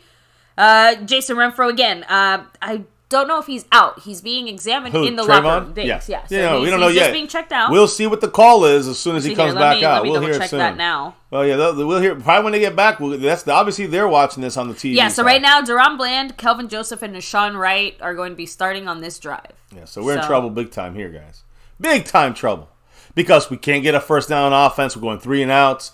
The inconsistency starts with Kellen Moore. So here's the unfortunate reality. Without Trayvon Diggs back there, I don't think that we can rush as much as we want to. We can't really afford to. I you know disagree. what I mean? Like, I disagree. You think it's the opposite? We got to rush more to help out our defensive backs. I don't mean rush like blitzing. We got to get to the quarterback. No more fucking around. Get Micah. You said about Micah Parsons and managing him. Fuck that shit. You got to get. That's why we're managing him for what? To play him later when we need to win the game. Let's win the game early. You know what I'm saying? That's the stupidity of and unfortunately that's a more, I think, a Mike McCarthy mindset. Whether it's he feels that's the way our team rolls or whatever it is, but discipline your team and get them better, roll them better. You know what I'm saying? When it comes to a productive, efficient way. Because to me, this waiting to the second half bullshit, that's not a good recipe with this particular team. Not a good recipe to win a Super Bowl, to win win in the playoffs. And I know we're winning right now. We're up right now, but Cab, not exactly. Are you proud of Cab? You're proud about this, man? Come on. Hoping to have. If you're proud about this, then we're in trouble. Tokyo said, "Did the playing with no pads affects us? It looks like more injuries are happening because of it." So I'm not sure about the injury side of things, just because these injuries aren't coming from. Like if they're not soft tissue injuries or things like that, you know what I mean? Like Trayvon with the thumb was just he got hit wrong. Now Hankins with the arm, chest injury that he's getting checked out. I know that we wouldn't say these injuries because we would be winning by a lot right now and they would be benched. I know that that's not the case, but if we were winning by more, we wouldn't have to worry about Hankins making that diving stop inside. Which now we don't have an interior player that can dominate. I see our interior here, Carlos Watkins. There we go, LVE. Great job by LV, but Carlos Watkins who takes over that spot. He was pushed 5 yards down the field, so that running issue is going to be coming back up if we lose Hankins. Give it a second. They're talking about Diggs Let me now. hear. Questionable to return. So like I said, guys, not good for Trayvon Diggs. Not good for our team. Again, if it was hurting him that bad that he couldn't just, I hate to say it, like push through, then I have a bad feeling. I have a bad feeling he's going to be out for to the playoffs, if we're lucky. Play action there. Ooh, great job. Oh, great. Nowhere to go. They better not call any flags on Armstrong for the hit. No. He kept that hit nice and clean and did not make any contact with anything above the neck. Yeah, he went with the shoulder there. So, did the Lions just score here? I think so. Lions. Oh, good. It would be good for us if the Lions beat the Vikings, we need the Vikings to lose a game and the Eagles to lose one game, and we have to win out. I know last time I checked, they were still up 14-0. I don't know if anyone can let us know. And by the way, they're showing on the field Nashawn Wright. He's number 25. The only good thing that's on this field right now is the fact that Sam Davis Mills on the field, and it's 3rd and 8. We know they're throwing. Micah's coming from the right side against Laramie Tunsil, their best guy. Great pressure, by the way, by Micah there. Yeah, great pressure by Micah and another guy interior, but you know what the problem is, baby? He's wide open. Nashawn Wright can't cover shit. Oh, yeah. Nashawn Wright lost coverage immediately. Watch the replay. Oh, but that's why you said it's up to the front guys to make up for it. Look at this. He had him burned. He created separation. Nashawn Wright looks like shit out there. Who was that? Armstrong getting in there. What a job by Armstrong. Because of Micah Parsons, Armstrong was able to get in there. Now it's 4th and 8. They are going to punt here. They were going to, I don't know, CJ Goodwin ran up in there like he disrupted something. And they are punting. No mistakes here. No, okay, good. It's Turpin, you better fucking open your eyes. Make up for it now. He gets hit, goes down on the 36. Not about 7-8 yards. I know, but still. Every yard counts now. No, I agree. And just throwing it out there. His fumble makes us, this is why we're only up by fucking 4 right now. So, real quick. Trayvon Diggs is questionable to return with that left thumb injury. I know we knew that. But Hankins is questionable to return with a right shoulder injury. I said his shoulder.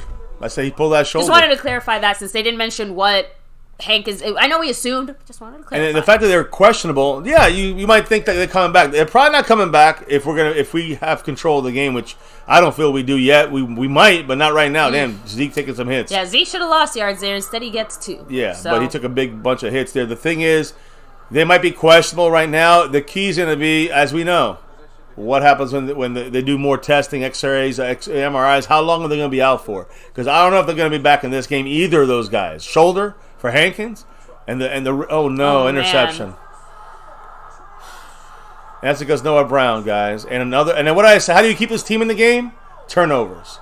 So the Texans are right now celebrating like they won the Super Bowl. Dak looking like dog shit. Let's be real. Kellen Moore looking like dog shit. Let's be real with these play calls. And again, Noah Brown should have caught that, hit him in the hands a little high. Still. God, Yeah, right through his that was hands. straight up Noah Brown. Like, say what you want about Dak. No, okay. On that play, Dak has 3 overthrows already. I'm just saying Dak's part of the problem. It was tipped, by the way. Well, Dak threw it into a bad pass by Dak. He's partially to blame. We give it. Listen, we love Dak, but we're not here sucking dick. All right? Facts are facts, and Dak's having a bad game. We are playing like the Houston Texans. We are the Houston Texans right now. And again, Kellen Moore wants to throw and then throw some more. Yeah, there's no establishing our dominance. It's let's get down in the dirt with them. It's funny, that first drive, it's got to be on them. Yeah. They stopped the clock. It's a flag. It's got to be on them. False start, I'm guessing. Hit the chat up, but I mean, this is a sickening game. Let me see. Delunatic saying, didn't they report that this week's practice was like the best in a long time? Guys, it's not showing so far. Yeah, I mean, far. I don't know if it is, but we didn't have one day of padded practice, and that's showing. You know what? I've been saying it all week. Dallas is not the type of team that can take their foot off the gas. If we take our foot off the gas, we might as well stop because we don't move anymore. We just don't do stuff. I want to know that, Cap 52 saying that, it's all on Noah Brown. It was somewhat on Noah Brown, and it was also on Dak Prescott, and it was also on Kellen Moore. You see, they run. They got like 3 yards. They got 3 yards. Micah did his job. He was right there waiting, but he didn't have his buddies on the other side to help him stop the run. I'm just saying. I just want to clarify that for Cab. That we gotta make sure we actually, know what's going on here. When it's Noah Brown should have made the catch, but it was tipped right before it got to his hands. So if you know about catching the ball because it's tipped, the trajectory changes and that throws off the placement of your hands to catch the ball. So it's on Noah Brown. It's on Dak Prescott for throwing that pass, and it was a bad pass. It was into coverage. Why are we throwing? That's on Kellen Moore. So you understand the pattern of blame here. All 3 guys, Noah Brown, Dak, and Kellen Moore gets blamed for that turnover. Now this time Anthony Barr gets on Driscoll, rolls out, goes to the end zone. Touchdown for the Texans, guys. And again, on who? On Donovan Wilson? Yeah, that was on Donovan. Yeah, but we didn't contain the outside. Anthony Barr came late. Guys, they're winning now. Dak's like, yeah, guys, we're good. Yeah, in the playoffs, we'll be coming right back on all these great teams. Dak, shut the fuck up, man. I'm sorry, Dak, but you gotta grow up, bro. You gotta grow up. It ain't rah bullshit's gonna win you games. The one thing that I know, but the one thing that you can say about that is at least Dallas will be playing up to their level. So if we suck, we're gonna be sucking at a high level, not sucking at a low level. You know what I remember from the '90s and Super Bowl wins? That, and not just us, any team, but I know it because of the Cowboys. That will not win you ever a Super Bowl. Remember those words. Don't forget those words. This is a team that's not ready for this. This has to be the most points Houston has all year. They haven't. I know it's not. They haven't scored over 20 points all year. Pretty sure. And they're about the most they scored the last 6 weeks is 17. They're about to hit 17 now. Guys, and it's only the first half. We still have 2 minutes and 23 seconds. And even though Donovan Wilson blew that, listen, that was like a high school play. But it worked because we're all over the place, and the offense gave them an easy score. The offense twice gave them 14 points. Thank you, offense, for fucking us. Kellen Moore, Dak Prescott, and Noah Brown, whoever else you want to blame. No, absolutely no one went into this game thinking the Houston Texans are going to beat us. But if we were somehow to lose, it's because we know we beat ourselves. We basically laid down the red carpet and let the Houston Texans just do whatever the fuck they want. And that's what we're doing. Look at this pass right again now. by Dak. Let's see if it's on. If it's nothing's ever on Dak. Bad throw first and foremost. It was wobbly. Bad pass, tipped by Houston. Marvin Stewart was tipped it in the air. Dak should never have thrown that. It's a bad pass. Double coverage. That's on Dak Prescott. It's on Noah Brown. It's on Kellen Moore for just throw. Why do you throw if this team cannot stop the run? The Cowboys want to fuck around. We're finding out. Mm-hmm. That's it, guys. And this is what I told you all. That we should be blown. I expected a blowout. Not because I'm cocky. I expect a blowout because we're that much better than this team. But if we don't get a blowout, this team is not ready for the true run in the playoffs. Just being real. If you cannot handle, if you play like this, what do you think the Eagles going to do to us? And I'm going to talk about in 2 weeks, motherfuckers. I'm talking about that game. We might win that game. And we might get crushed. My point is, what's going to happen when it really, really, really counts in the playoffs against better teams? 2 Dallas turnovers, 14 Houston points off of them, and that's how you keep an inferior team in the game. And guys, we only know that. We don't. We took out the only good team demolished with the Vikings. And I ain't even that good. Let's be honest here. Our special teams fucked us, gave them points. Our offense fucked us and gave them points. Now, all that's left in this holy trifecta is for Houston to actually get a touchdown on our defense, like the good old-fashioned way. Well, they got a field goal off of the first Dak interception, right? And then they got a field goal off. They got a touchdown off the second Dak interception, and the first fumble on Turpin was a touchdown as well. So, Dak throwing behind CeeDee Lamb, making. I don't know. Dak definitely just does not look. Dak is not the same Dak the last couple today. of weeks. He's not the same Dak. You guys can all suck on his nuts, but he's not the same Dak. I don't know about last couple weeks because honestly, he's to been me, much better last couple of weeks. It's been high risk, high reward. This game specifically feels different. He's off. He's not on right now. It's one thing to be confident, another thing to be off. He's off right now. You know, 2-minute warning hits. Embarrassment. By the way, it's 2nd and 3 for us. Embarrassment for the Cowboys. This is an embarrassment across the board as of now. Man. And even if we blow them out in the fourth quarter, guess what? I don't give a fuck. I'm not celebrating this. Well, this ain't no celebration. Let me just go ahead and hit up the chat. Hit the chat. So I don't Tokyo have nothing left said to talk. we might be 1 and done in the playoffs. I'm gonna be honest. That's where we're heading. I'm telling you right now, guys. The Tom Brady's and the Bucks, they're gonna beat us. They're gonna beat us. If this is the kind of team, I don't mean this game. Even if we play better, they're going to beat us because we're not the team that's consistent enough to beat a team like the Buccaneers. How like them, and we should. We have it. We're the second best team in the NFC, but guess what? We're not going to win anything if we play like this in the playoffs. But people want to hear 54-19 and celebrate that. Cowboys Abroad said the haterade comes out quick.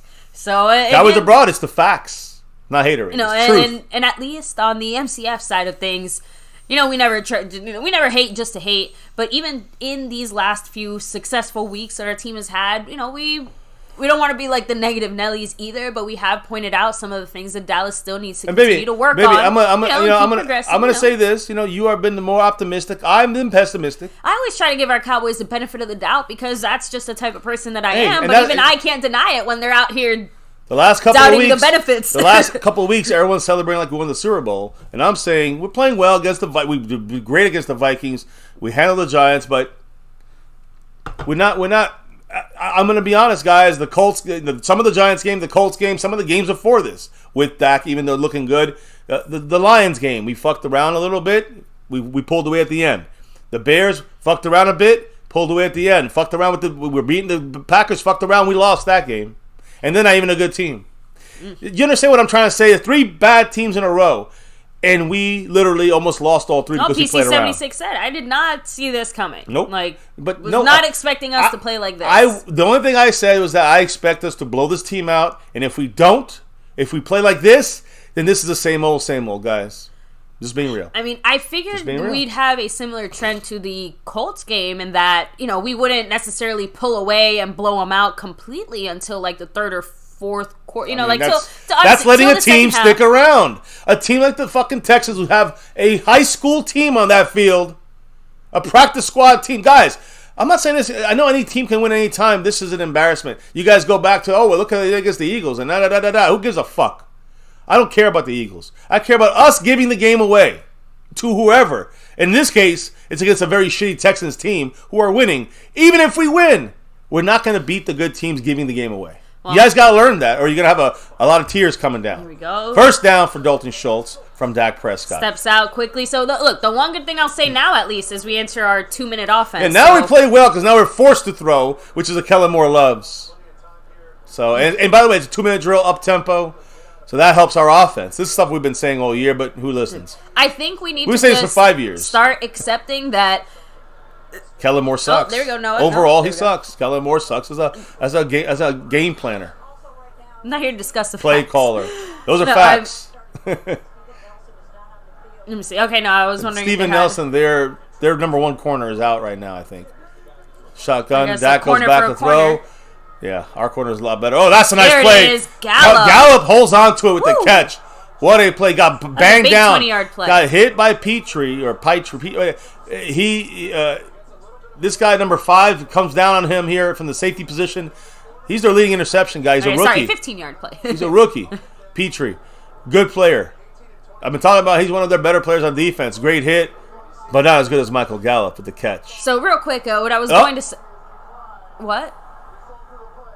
Oh, okay. Cowboys declined it. It was something I missed what the penalty was. Holding or interference or something like that. Minute 30 to go. So, no, real quick, let me roll back and say this, though, just because, again, we need to start accepting that we just have to kind of get through the regular season. I don't mean that in a bad way, just in a, ooh, shit. James Washington gets popped. There's no catch there. Incompletion. Yeah. His first target all year with the Cowboys. Petrie that time knocked his ass off again.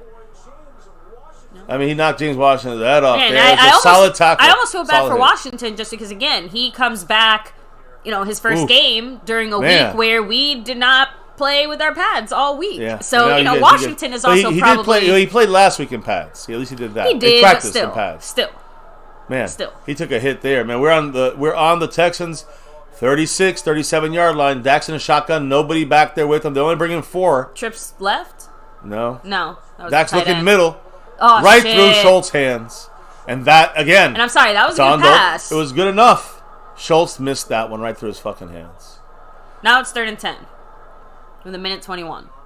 We are in field goal range, right? Yeah. Yeah, it's a long field goal, and you don't want to fuck around here. I'm not saying no, that either. I know, but if Maher misses, now they get the ball midfield. And they get to put more points on the board. I'm sorry, but I'll trust Maher with the Oh, no, I know. We have field to. goal. There's nothing proud in this game so far. Look, let's just get the first down. Let's not count. And again, field goals. You know when we were horrible? When we were 3rd and long all the time. Dak Pollard picks up the block. Dumps it down his shoulder. This time he Schultz catches it. Gets the first down. Way Hold to that go. ball. You see? First down and more. There we go. You see? In the red zone on the for long. 15, and our numbers look really good. When we enter the red zone, we get touchdowns. 1:05 and ticking. And UTEP with that 5 on it. Thank you, UTEP. UTEP in the house. Saying with the $5 holler. I did say yesterday this could be a trap game. Boom! Touched. Oh! Dalton Schultz fuck. drops another one. Oh, And hurts his knee. Is he hurt? His right knee hurt again. I mean, the guy, he's going to be gone next year with this injury bullshit. Shit. Had a touchdown. He got popped by, who was it? Petrie again that hit him? Thank you, UTEP. Appreciate you. I'm going to finish reading your comment here He in just a dropped second. it, though. He should never have dropped that. I don't think. Yeah, I don't think he was hit hard enough for that to be... No, he never had it. He never Dalton even had Schultz, it. you got butterfingers there. Yeah. That's again, one was overthrown on him, but he's dropped 2 passes. Okay, so now it's 2nd and 10. Try to let me get through this real quick. I did say yesterday it could be a trap game looking into it. I don't know if the Cowboys will get Dakota Prescott. You got your head get your head out of your ass. He's got to get, and here we go. 2nd and 10. He gets hit, throws the ball high out of bounds. As we talk about his head, still up. Dak has his head deeply inserted, still up his asshole. Just being real. Another injured hurt cowboy. And now, hey, Terrence Steele's down. His knee, he's banging the ground. Everything, unfortunately, is coming true to what I said. We should have practiced in pads this week. Not only that, practicing. Oh no! It obviously didn't. He twisted that left ankle. He stepped on Dak's he got ankle. rolled. No, he got rolled on there. Was that at the yeah, end? the Texan. Yeah, the Texan. It wasn't that he stepped on Dak's ankle. Guys, he got rolled on. It's his knee. It's his hamstring. And there goes, hey, Peter's time. Again, this changes the entire season for the playoffs. You guys don't understand why I wanted to come out here and defeat this team, pound them to the ground. Kill him early so we can go home. But hey, let's keep winning in the second half, guys. Let's beat the Colts 54-19, yay! Because it was 21-19 with 13 minutes to go. Yeah. By the way, yes, guys, the most logical thing to do: Tyler Smith, left tackle, Connor McGovern, left guard, and then Jason Peters at right tackle. So that to me seems like the most likely O-line shuffle that happens here. Tyron Smith is literally put the camera right on Tyron Smith, where he's on the sideline, just he was talking with his teammates. Some people want him to play, but guys, he ain't ready yet. No. You want him hurt on the floor too? Eric, oh no. Wow, Josh so we actually Ball. put Josh Ball instead. I feel so much worse about this now. So much worse. Cowboys are obviously not trying to let Jason Peters get hurt. Well, now Dak might get hurt. And you want to talk about the season? There you go. Anyways, hey, season might have been lost today. Terrence Steele, he can't barely walk. Jesus, he got really, at least they didn't bring the card out, but that looks like it could be one of those, either a hamstring or that dreaded ending of the season of a tear in the ACL or MCL. And again, just because he's walking off doesn't fucked mean around, guys. We're finding out. There's only so much time this shit lasts. I told you all, guys. I've been warning this whole family. Yeah, William Burney's also saying time. we're throwing the ball way too much. But this is Kellen Moore. Kellen Moore loves this shit. You see, look, you'll see it here. Yeah, so, he gets rolled at the end here. Right, there it is. Yeah, that's it, guys. He's probably done for the year. So now Terrence Steele looks like he's done for the year. Josh Ball on the right tackle. I'm guessing it's a high ankle sprain. Just my... no, that's the best case scenario, which means he may come back for the playoffs. I'm just being honest. If we get anything less than 4 weeks, we're lucky. Come on, Dak Dak. looking, throwing to the end zone, knocks the Shit. ball out, incomplete once again. We got. I mean, this is their Super Bowl, guys, and we are allowing them to win. But hey, listen, let's just get more guys injured. Let's get more guys injured. Let's keep fucking around, letting them stay around, and let's get more guys injured. Look, we still have great job throwing the season away on a one game against the Texans. We still have 30 more Eastside minutes. Harold's going to celebrate this like they won the Super Bowl. I mean, let's be honest, guys. The team that's won 10-1, this is the Super Bowl. This is the closest to a Super Bowl that they're gonna get anytime soon. Maher up to he's our best I hope player it's not right a 40 now. something. No, it's a 30 something. All good. It's all good. You got your heart drop for a second the way you kicked that ball. 32 It's all yards. good. Now it's Yeah. 17-17, so we're back to zero. We're back to zero. We just evened out the score. If you guys are proud, if anybody is proud about this, you got to watch more football. I'm just saying. So, If you're proud about anything the Cowboys have done, we're tying it. We came back. You should be ashamed of yourself. by the way, so let me go ahead and just hit up the chat real quick. And yeah, actually, it is kind of weird seeing Mark Sanchez here and not giving Dak Prescott advice on the great. sideline. Every right? time Romo or Sanchez does our games, my Tokyo, goodness. thank you. That is at least something good happening to us. Diggs is returned. I'm going to find out a little bit more info. Thank I'm goodness. guessing his left thumb is probably taped up. Just throwing that out there. I'll find out more in just a moment. DeLuncic said, yeah, there's where Sanchez went. Shimwrecker said to PC76, yep, this is what I've been saying. Jerry's selling fool's gold because PC76 offensive linemen are the key to getting back to the NFC Championship Correct. game. Yeah, and running Snugak the ball. said, till the fat lady sings, I'm swinging, so go Cowboys. Oh, me too. No, Dak said, but that's why I don't understand all the hype on the Cowboys. They always disappoint. Richard Perkins said, you're embarrassing other teams in the high school team. Like, you're being embarrassed by a high school team, Yeah, basically. exactly. So, I'm telling you. I mean, injuries happen. There's no controlling them. So, Cab, that's why I say, on one hand, I do get it. Like, it feels worse because of how shitty the Houston Texans are. That's why it feels worse. I'm going to call Cab the contrarian. Because you know as well as I do, Cab, that if the play calls are more running, that right there doesn't happen. Correct? Or are you going to say, oh, well, maybe two guys get hurt instead on the offensive line? That's silly, right? But we know that the strength is running for our offense. And we do good at passing, but let's balance. I've been talking all week about balance. This first half, we reverted back to what we were doing against the Eagles with Cooper Rush. We throw the whole first half, second half we run, but now look at the score. Again, look at the injuries. I know, but let's be honest. It's not like Houston is doing anything other than taking what we're giving them. We have given them everything. And that's the other upsetting, but we're giving the game away. We're giving them a chance. Look at wide open. I mean, what the fuck? It's not Nashawn Wright. It's Kelvin Joseph with a horrible coverage against subpar receivers. They're going to be up by 3. Oh, yeah. Oh, baby. We're in a dogfight now. If the injuries and the way this team is... I know Diggs is back, but let me go ahead and double check. I'm guessing he's there. He's there. No, I'm just saying, I'm guessing he has his hand taped up. I'm double checking I just saw to see. I just saw his hand there. By the way, 8 of Dak's 9 interceptions in this season so far all came in the first half. That's tied with Indianapolis Colts Matt Ryan for the most first half interceptions. But do you know why? Not just because Dak maybe makes a bad decision or the guys can't catch. I understand that happens, but that's not all of it. Dak makes some bad decisions. Sometimes they can't catch. Why are we throwing so much in the first half? You know the answer is 2 words, and it's Kellen Moore. Nobody wants That's it. to... But you got to just accept that. That's the way we're going to be. That's why we won't win anything. No, we're done. Somebody fell. There's Curse with a nice tackle. All right, look, at least they only got But 2-3 yards. all I'm saying is this, is that those 2 words, Kellen Moore, and again, he might have a great 3-game streak. Unless it's the 4-game streak to win the Super Bowl, the guy is not going, he's going to be the main reason why we lose. We lose. We don't get to where we need to get to in the playoffs. It's Kellen Moore. 3 words, Kellen fucking Moore. Because you guys know as well as I do that we are throwing, it's a system in our team. The first half we throw, and then run once in a while. Second half we run, and then throw once in a while. Which again, just another fucking first down. Another first down. But if we don't play, if we did it the other way around, we might not have to worry about being a second half team. Do you guys feel me? We wouldn't have to worry about guys getting injured later in games, whether it's the second quarter, we have to throw every fucking play and put our offensive lineman getting shoved back in a Dak. About half the game he's been shoved back in a Dak. You're seeing, chance for injury increases. One of the worst pass protection teams in the league. That's a fact.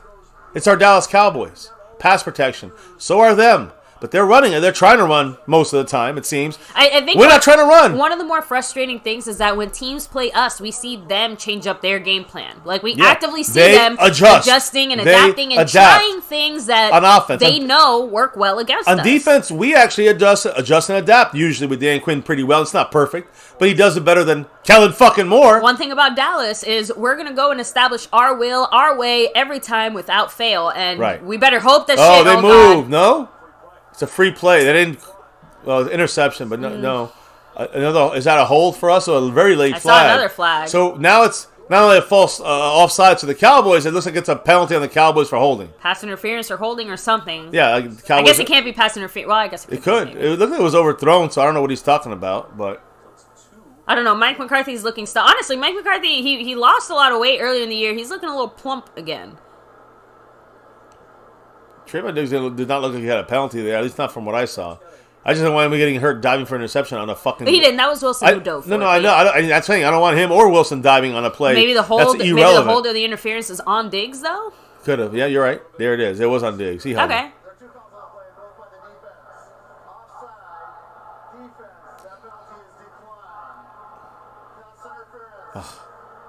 That's the killer. Again, was it going to be called a holding or pass interference? Now it's a pass interference. Pass interference is not where it happened. A hold is 5 yards. I mean, they basically got a first down because they're in field goal. They got a field goal. They got a field goal now with 19 seconds, and they're not done. And it's if I'm done, I hit the end zone. We're actually playing a pretty clean game. We only had like one penalty before this, by the way. Yeah, 2 of them actually. We had a false start, and then we had something else. Now we got 3. That's as much as we had last week in the whole game. So now the Texans coach is arguing about the spot of the ball because he wants it further down. I'm telling you guys right now, from how it looked, they shouldn't have had more than 5-10 yards on top of that. Look where Diggs... It might be, they might take the penalty because it's more... Yeah, it's basically about the same. It's like 1 yard less if you take the pass interference. So they declined the pass interference and they're taking the 5 yards on the false start, I think. On the offsides. That's why I said it just... And that's why I said that it's a yard difference. It wasn't as big of a deal. Yeah. The difference between holding or pass interference there, just because of where the penalty happened. It basically happened on the 6 yards. Actually, the best thing was that it happened. That was pass interference. I mean, rather than a hold. Because a holding, I think, is not 10 yards. Well, 5 yards, but it'd be the same thing either way. It'd be a hold, be 5 yards. You see, even McCarthy's trying to argue about something here. Honestly, I don't know why either coach is arguing so hard about this. You know why? Because now it's instead of being like 1st and 10, it's 1st and 5. Yeah. Smart play by Lovie Smith there. See, that's good coaching. Football. 1st and 5. Micah coming, they cut him. Decent he gets pressure, easy but first not down. enough. Easy first down because Kelvin Joseph in coverage. Philip Dorsett, a castaway. Of the Indianapolis Colts, and he's over here being their just tearing up Kelvin Joseph. Now look, they're just kicking the field goal. It looks like with the 1 timeout left on that play. I was gonna say there's not much time there for. Look, Texans are playing smart football. We're playing dumb football. We're playing dumb, right? We're playing dumb football. Insane. We're playing irresponsible football, badly coached, badly played. Dak with some bad decisions. Don't absolve him. We love him here. But don't absolve Dak because you want to feel good about your quarterback. He'll come back and he'll do better in the second half, but he's having a shitty fucking half. People don't. It's funny when he has his bad games, like his bad halves or whatever. People forget about that because he has a better second half because we run the ball more. We establish some kind of an impactful ground game, and Dak then becomes impactful under center and play action. We haven't done play action. When have we done play action here in this game? Once? Not even. This is the kind of shit you'll see in the second half, which is great, but we could have been up maybe 20-0 instead of being down 20-17 if he makes his fucking PC76 said it. 50-yarder. Points is the name of the game, and we are losing. There you go. 20 points. This is a record for them, guys. They haven't scored this many points in fucking the whole year. Feel bad about this. And if we win, this is something, if we win, I wanted to be up by 20 at halftime in that range. I know. We're down 3. And I'm just saying that's what a good team, we're up by 17, 20 points. A team that's not real is down 3 against the Texans. Sorry, guys. Unsubscribe if you don't like me, if that hurts your feelings, you're too sensitive or snowflakey. That's the facts. Those are facts, and you've seen it last year. You've seen this last year. The difference is we're actually on the trajectory is definitely on the better side of things. We're going up. But the facts are facts. This team's been inconsistent all year, even if we're on the upward trajectory. Here, let me go ahead and hit up the chat. And it's going to cost us when it matters most. Now, it just costs us on injuries. And it might cost us a game. But if we get in the playoffs and play like this, we'll be one and done quicker than you can say one and done. So, real quick, Wiseman27 said, no play action pisses me off. Dak is great in play action. Kellen doesn't have any idea how to use any of his weapons. And you can blame, I blame Dak on some of the decision making, but it's the root is Kellen Moore, guys. We all know this. 100% right. Great comment. So, BB13 actually has a different mindset. Let's He hear said, it. we have 230 yards on offense. That's massive in the NFL, especially for a first I half. agree. Our defense did not show up. Well, hold on now. The defense gave up 14 points on turnovers because of the offense or special teams. And by the way, 3 more points. 17 points of their 20 have come because of offense and special teams. That's all. I mean, sorry. It's called turnovers is why we're losing. I do want to clarify. So Don Oliver, they called it PI, but there was also an offsides penalty. Right. So it wasn't that it was PI and then they went back and called it holding and then PI. It was always pass interference. They just had a debate over which penalty to take because with pass interference, remember, it's at the spot of the foul. Right. And it basically happened like 6 yards off the line of scrimmage. Yeah. You know what I mean? Yeah. So it was basically like a 5-yard It might have been 4 yards off the line of scrimmage. And then they said, well, we'll just take the 5. But it was also a 1st and 5 rather than a 1st and 10. Exactly. So had they taken the pass interference, it would have been, 5 yards further down, but a 1st and 10 because they took the offsides and went 5 yards up. But now it's a 1st and 5 instead. So that's why there was a little bit of back and forth discussion between both coaches. So just wanted to clarify that because that's a little bit of football trickery there. We got ourselves in the game, guys, and we allowed this to happen. Jason Effer said when it rains, it pours. Listen, guys, this is why we don't play Madden. Even though it's funny, Madden, we put a simulation and we blow them out.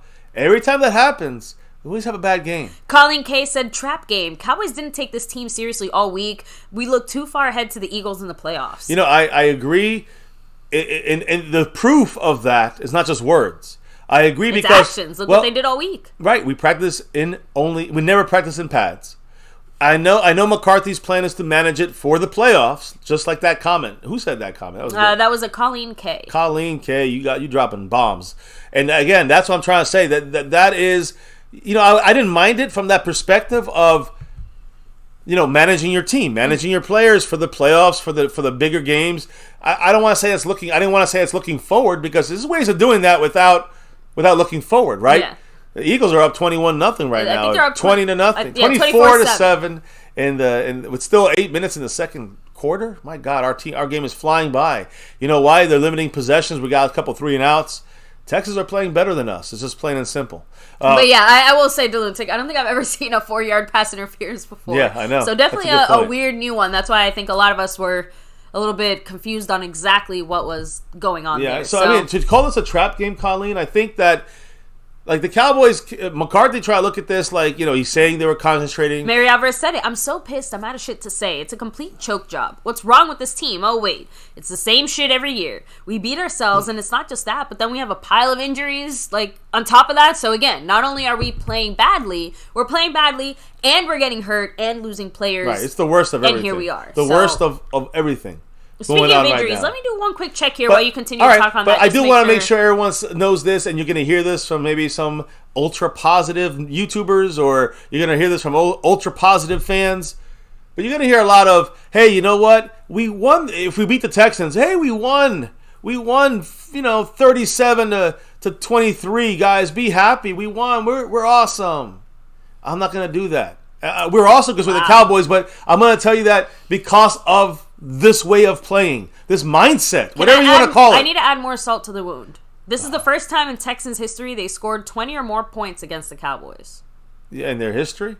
Yeah. Apparently. All right. Well, I mean, I don't really care about that as much. It's more about against this defense in this season's particularly. That's what I was just about to say. I'm like, I know maybe, okay, whatever, it doesn't matter, but you're telling me that the shittiest Houston Texans team to basically hit the field since 1998 is somehow outscoring every other team before that against arguably the best defense Dallas has had in the last 10 to 15 years. More. That's what I'm saying. Every single person who sits there and has the same valid doubts that you are, because again, I think you're taking it a little too far with some of it, but a lot of the things you're saying is coming from a very valid and reasonable place, because this is what Dallas has done. And every single person who's maybe on the other side of things, who feels more like, let's say, Cab 52, the unfortunate reality is that when Dallas plays the way that they just played that first half of football, it gives life and it gives breath and reality to every single doubt that's been festering in every Cowboy fan's mind.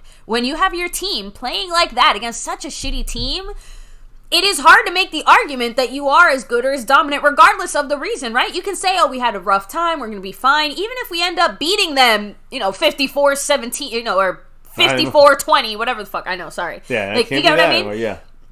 It still feels like Dallas is falling short of the expectations that they set for themselves. Not the fans. Not the fans. If our team was shitty or sucking or not as consistent or whatever, we would be having a very different discussion. But the reason we're having this one here now is because we know we have a good team. We know we have the talent. We have everything here but this to was, put this, it together, baby, and we're not putting it together. Baby, this was last year.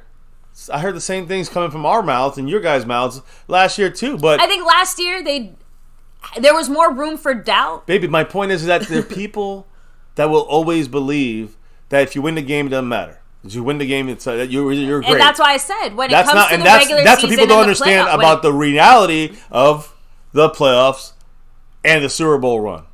Without you're just a good regular season. You get team. away with things in the regular season that just you don't get away with, come playoff time, and we know it. There's a reason that Dallas has basically only won 2 playoff games the last 20-something years. Well, it's been 3, but yeah, three, yeah, sorry. Still.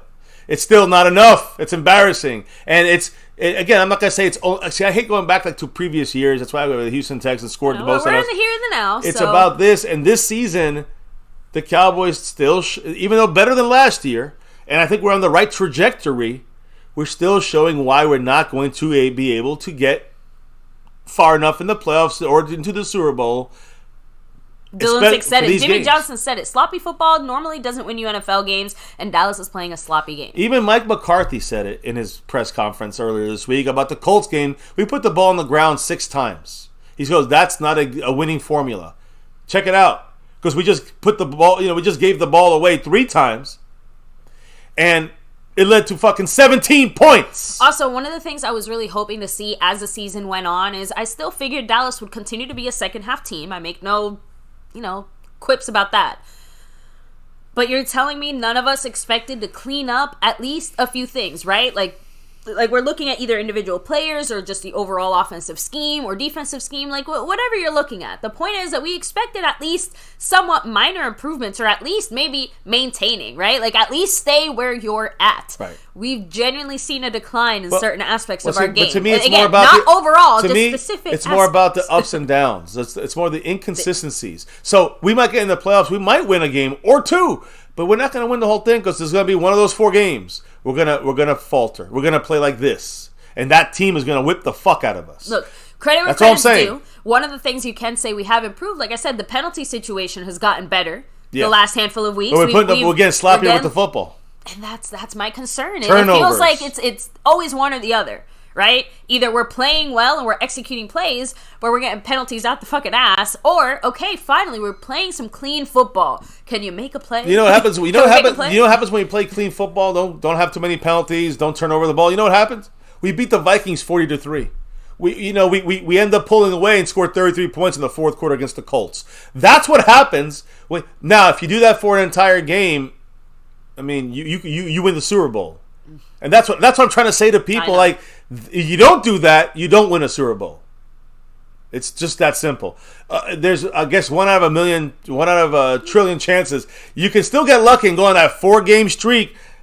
The Giants did, right, and got that and broke the fucking perfect season for the Patriots. Patrick Henderson said, "Anyone miss Anthony Brown yet?" Again, I've been saying that moment it happened. To miss Anthony Brown way more. That Anthony Brown needed, quote unquote, replacing. Listen, but it wasn't going to be a right now type of thing. He's still the best guy we had. We've always not liked Anthony Brown, but the last year under Dan Quinn, it showed us that he's top 10 press coverage corner. And we said this year, we said he's still the guy. There's a reason why he hasn't been beat out, because he's better.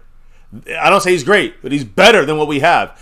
And as soon as he went down, I'm like, we're in trouble in coverage-wise. Because now we got Kelvin Joseph, who's not ready yet. He's not there yet. Second-round pick, a bust as of this moment. And then you got, Sean Wright. I'm going to put that one on Quinn.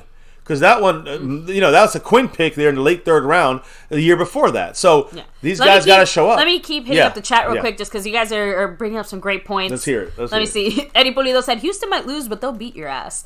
Shimwrecker said, Dallas loses in the first round of playoffs again. Does this finally get McCarthy fired? I'm seeing one or two people like Scorpio saying, like if we're one and done in the playoffs, McCarthy's gone. Yeah. Scorpio said, this is a moment you'll see if your team can overcome the mistakes from the first half. We really need to see our Cowboys make the adjustments to win. Tokyo said, I can't believe we're losing to a team with one win. It's crazy. Cowboy Champ said, this team is failing to play ball. Chris Plumage asking, and I know he's not the only one who's been asking, is Micah Parsons hurt? Is he okay? Like, what's going on with him? We haven't heard him. We haven't seen him. It just seems like a lot of management. Like a non-factor. And again, the reason why is he a non-factor? It's simple. They're getting the ball out quick when they throw, but they're mainly trying to just run with Driscoll, switching quarterbacks. They got us kind of not, I will say, they have done a good job getting our defense a little bit off. Again, 3 turnovers in scoring range does not help. But they're using they're taking their opportunities and taking advantage of it. We are not. We're letting balls bounce off our hands. We're having bad passes thrown by Dak in decision-making situations. We're having and the catalyst to all of this. It's not about Dak being bad. It's that you're forcing Dak to throw against soft zone, and you're trying to make him go deep into it. What you do is run the fucking ball, which they'll do now in the second half, as we've talked about, and a lot of play action under center. And when you do that, you'll see what happens. Again, if you'll see me being right again. It's like our team collectively decided to come together and but it's the play calling, and play badly. It's the game planning. It's Kellen Moore, his game plan / play calls, but it's also Mike McCarthy allowing Patrick it. Said the Jones is allowing it. Too damn pass happy again. Tammy Sotis said they do realize who we're playing, right? Like the 32nd rushing defense in the NFL by far.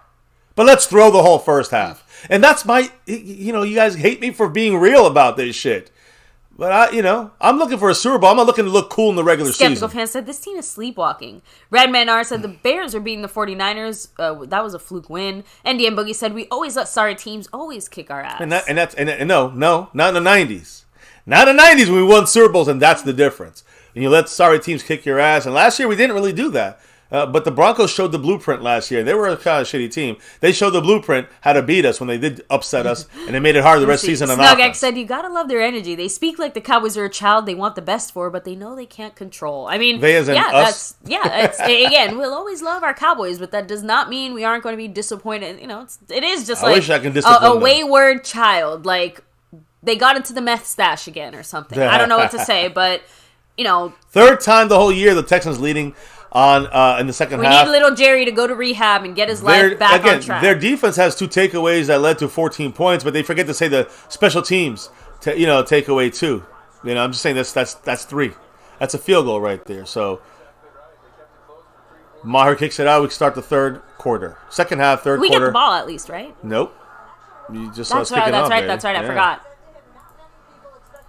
So there you go, guys. At least we got Trayvon Diggs back. And the second half begins. Third quarter kicks off. Yeah, Big Vol Daddy, what's up? He said, I'd rather fans be real than be delusional about their team. And you know what? We want nothing more than be able to be delusional. I would love to sink into the sweet, warm waters of delusion and never come back out. I would love to drown in them. And yet, we live in a world with reality, and I'm watching our Cowboys. I want to believe, but I know. More. But I know. Oh, man, a little screen. Good job by the Cowboys. See, the defense already adjusting a little bit. Malik Hooker playing on the line of scrimmage. LVE right there. I'm sorry, he's having the best game this year so far. Deron Bland making the play. I'm sorry, not Malik Hooker. Unfortunately good for him, job. right? Good job. Red Man R, thank you with the $2 holler. Sending some Cowboy love. Bringing SnugX down to 30 points. Hey, it's all in the running today, guys. This stream ends. We're going to crown some champions. You see the leaderboard above. Much love to Red Man R with the drop there. I got to add UTEP and a couple other moves here. Run. Oh, man, up the middle. Carlos Watkins, good job holding him down there. Without Hankins. They should have blown that whistle a little earlier. Without Hankins, we need that interior stop. And Dameon Pierce is not a guy to be fucked with. He's a good player. So, actually, that's a good point. So, Hankins obviously was questionable to return and seems likely to not return to this game. Trayvon Diggs at least was able to come back. I looked it up, by the way. I didn't see anything as far as his thumb being taped up or anything like that. I'm guessing he did get some kind of medical treatment, some kind of a pain shot or something. Maybe they iced it. Like, I'm not a doctor. I don't fucking know. I'm assuming he got treatment and was able to come back, though. Again, Micah's getting stopped, and they got another first down. Damn. I know. Micah, he's in there pass rushing. Not sure what's going on, Again, they're definitely removing him from being a factor, but it's not like I can say, like, oh, it's because they're playing so well. It's just like, I don't know.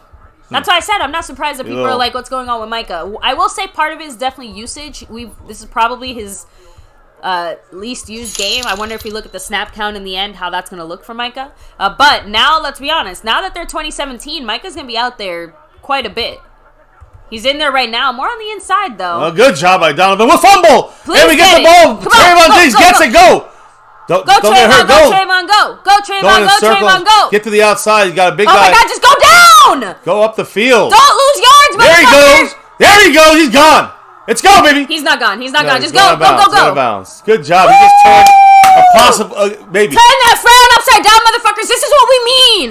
This is how you put teams away. Suck on it. Defense, Dan Quinn, adjustments, stripping the ball, whatever Dan Quinn's saying, let's make it happen. By the way, this team does not fumble. The Texans don't fumble. Who landed that hit? I don't know. Donovan Wilson.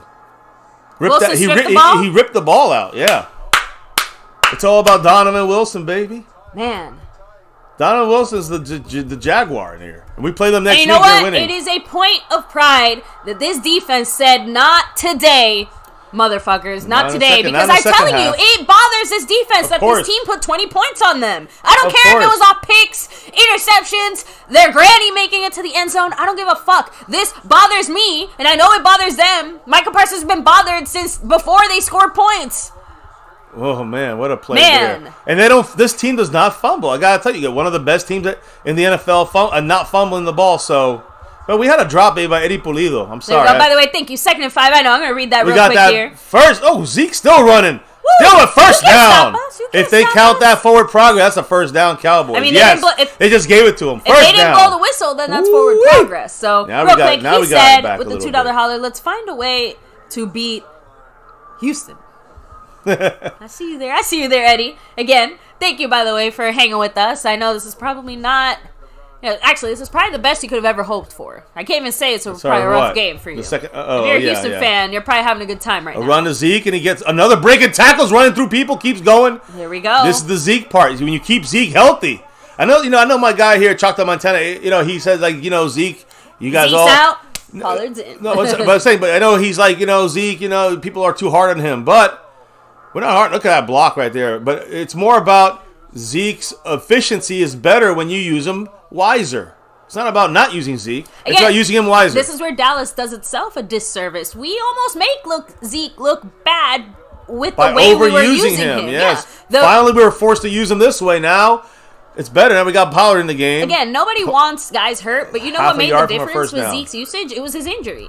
Yeah. Because he got banged up, it forced us to use Tony Pollard. It forced us to use our running backs a different way. And since then, we haven't seen Zeke as full blast since then, as far as snap counts or anything else.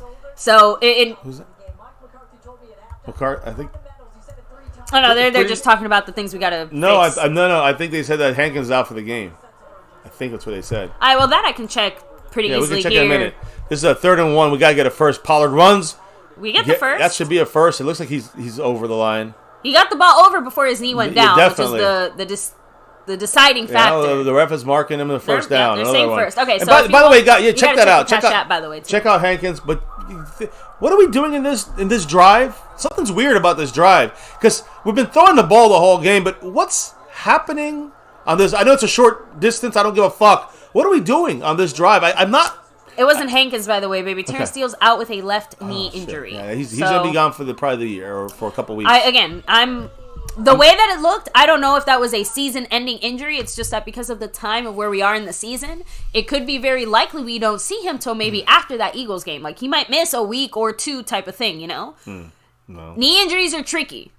Like, it could be something where he's out for only, like, even one game. Like, that's not even out of the realm of possibility. So the fact that he was able to walk off under his own power is somewhat good news, but even we know that walking off under your own power can be a little deceptive as far as severity of injuries when it comes to those ligaments ACLs and and that knee leg MCLs, injury. you can walk off the field. With I know, but it doesn't seem like it was.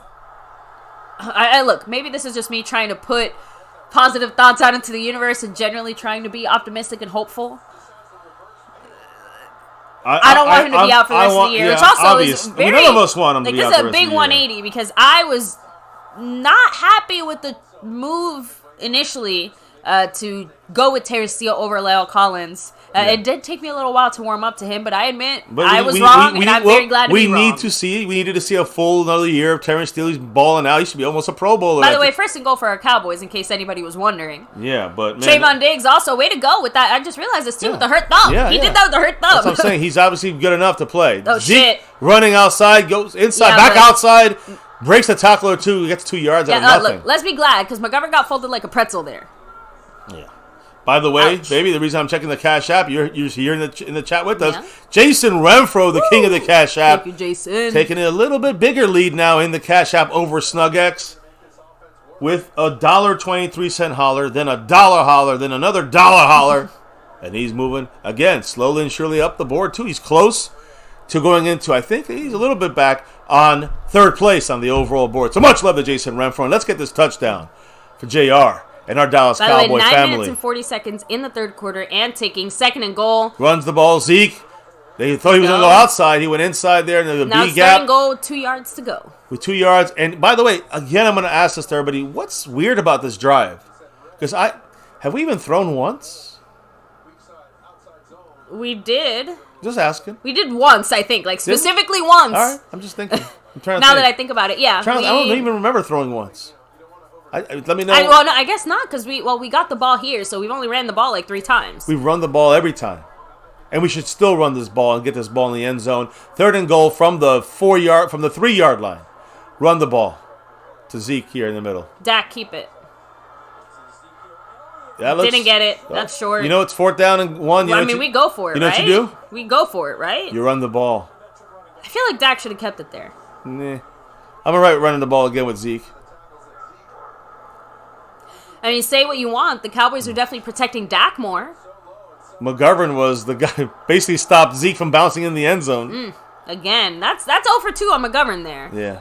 And Petrie, I'm telling you guys, this guy's a hitter. I told you he can knock you out unconscious. Here's a big, huge play here. Obviously, we got 14 personnel. We got 23 personnel. Dak. Oh, God.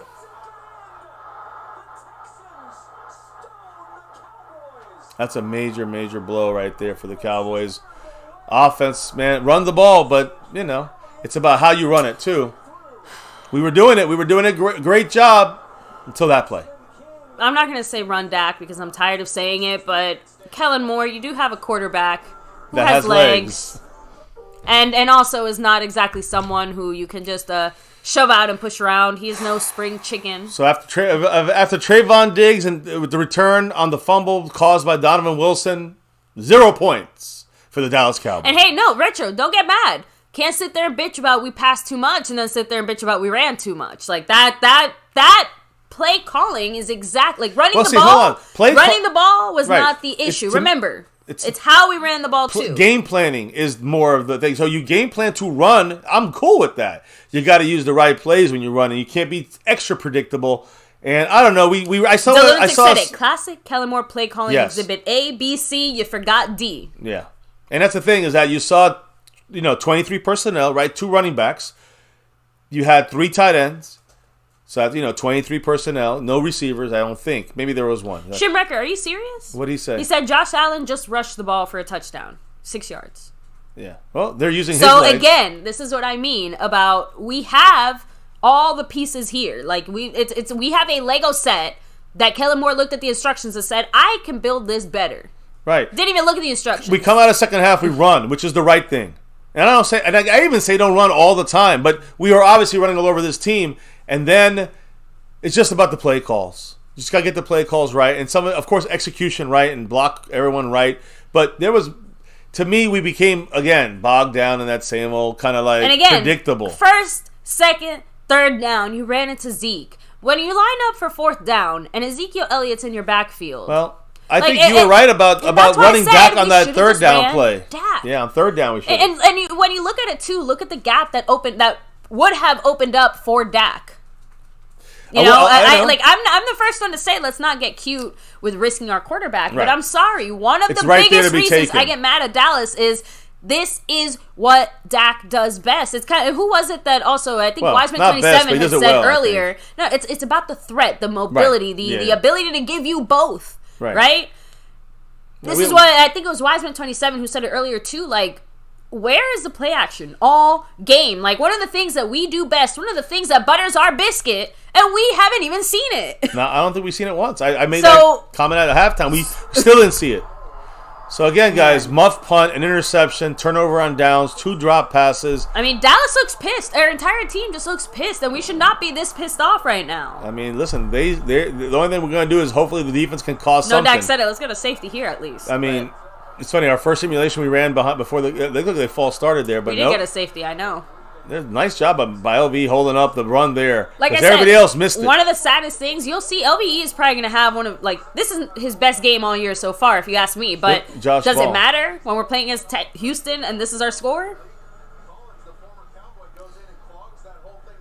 I don't understand why we're running. Also, again, running up the middle. Josh Ball actually clogged up the play. See, that's what I don't understand. Why do you go towards the guy? Oh, shit. Fowler. Come on. And we can't get him. We can't catch a break here, guys. He gets a first down. First down instead. Incredible, man. I'm telling you. We almost had that safety. Dante Fowler had 3 chances, and Driscoll got out of it. I mean, this Cowboy team, again, even defensively, we're right now not ready for this 1-2 punch of Driscoll and Mills. You believe that shit? Oh, man. I mean, good job there by O.J. Howard with that last-second block. The fundamental point is good teams beat bad teams. Yeah. That's it. If you want to be considered a good team, you have to go out there and smack the butt of the bad team. If we beat them 24-20, I mean, that tells you something about our team. People don't want to see that. They just say, we got to win. That's not very realistic. Another run. And they break through there. Wow. Boom. There's Pierce. He broke it. We can't stop the run when we've allowed it. Maybe I know we're letting them do it. No, it's this. They start on their own 1-yard line. Remember this. This is their Super Bowl. Eastside Harold's dancing right now, naked in his shack. They're gonna be eating shit on the streets like the Eagles. But you know what? He's gonna. They deserve this Super Bowl win for them. This is their only Super Bowl right here, and the way they're playing, they deserve it. Now Malik Hooker's hand is hurt. They're back at the 40-yard line. They went 39 yards. They had one of their receivers in motion from left to right. He's coming back. Let's see if we set an edge. Another run. Again, we are getting so aggressive that we're overrunning right now. We're overrunning these. Yeah, this dog is going crazy, and it's gonna make me fucking crazy. My God. So I mean, this is just This. I mean, now we're down to 6 minutes. Dougie Fresh here on in the third quarter, and they have complete control of this game. I know, Choopy. Sorry, there's always just a squirrel sitting there like this. Yeah, just fucking with her. Well, just hold her on camera. It's okay. Or something. 2nd and 6, guys. I mean, hey, we gotta sit here and take this fucking embarrassment. And nothing's gonna make me, I love if we get a win. Now I gotta say if we get a win. Like I was like, we're gonna win. Exactly. Like it went from no flag, please. Like no question. Like the question was, how much were we gonna beat them by? Right. Not now we're sitting here again. Yeah, even questioning if a win is even in the cards for us. Like I understand some people aren't maybe as concerned about the way that things are going in this game, but this to me is the most concerning game of the year. Yeah. And don't be bitching when we get knocked out one and done and say, well, why did that happen? This is the reason why it happened. And again, like I think Mary said it, injuries come from this. The longer you have to play, the more chance of injuries. And you added in that it's not even just length, like how hard you have to play. Right. The fact that we have to go out there. Blitz by Donovan Wilson, and they get the play done. Man. First down, and they're playing like they're playing like we're the Cowboys, like they're the Cowboys and we're the Texans. Yeah, we are the Texans right now. Not just that, but again, every third down they've been able to make. I mean, that was on Diggs too. Diggs and Bland got beat there. Yeah, but Diggs had coverage there on the outside. So, and yeah, I understand good teams do overcome injuries, but we are getting to that point in the season where even good teams are struggling to find depth for some of those pieces that they've lost. I mean, again, there's only how deep can we go? If Trayvon wasn't out there, how deep can we go? There you go. There we go. Whoever number 20 is down on the ground. But great job by Sam Williams. There we go. Maybe some rookies would need to come in this game.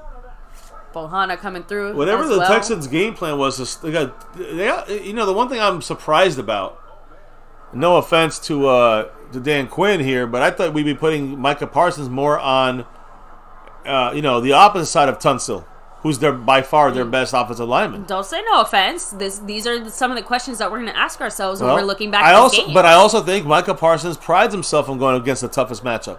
Dan Quinn's got to step in and say, you got to go to the other side. Hey, do you want to be prideful or do you want to win? Right. I want to win. Driscoll has it, but this time we see it. How is Trayvon Diggs getting his bell rung by Driscoll? Look at this guy. He's just laughing. They're laughing at us, guys.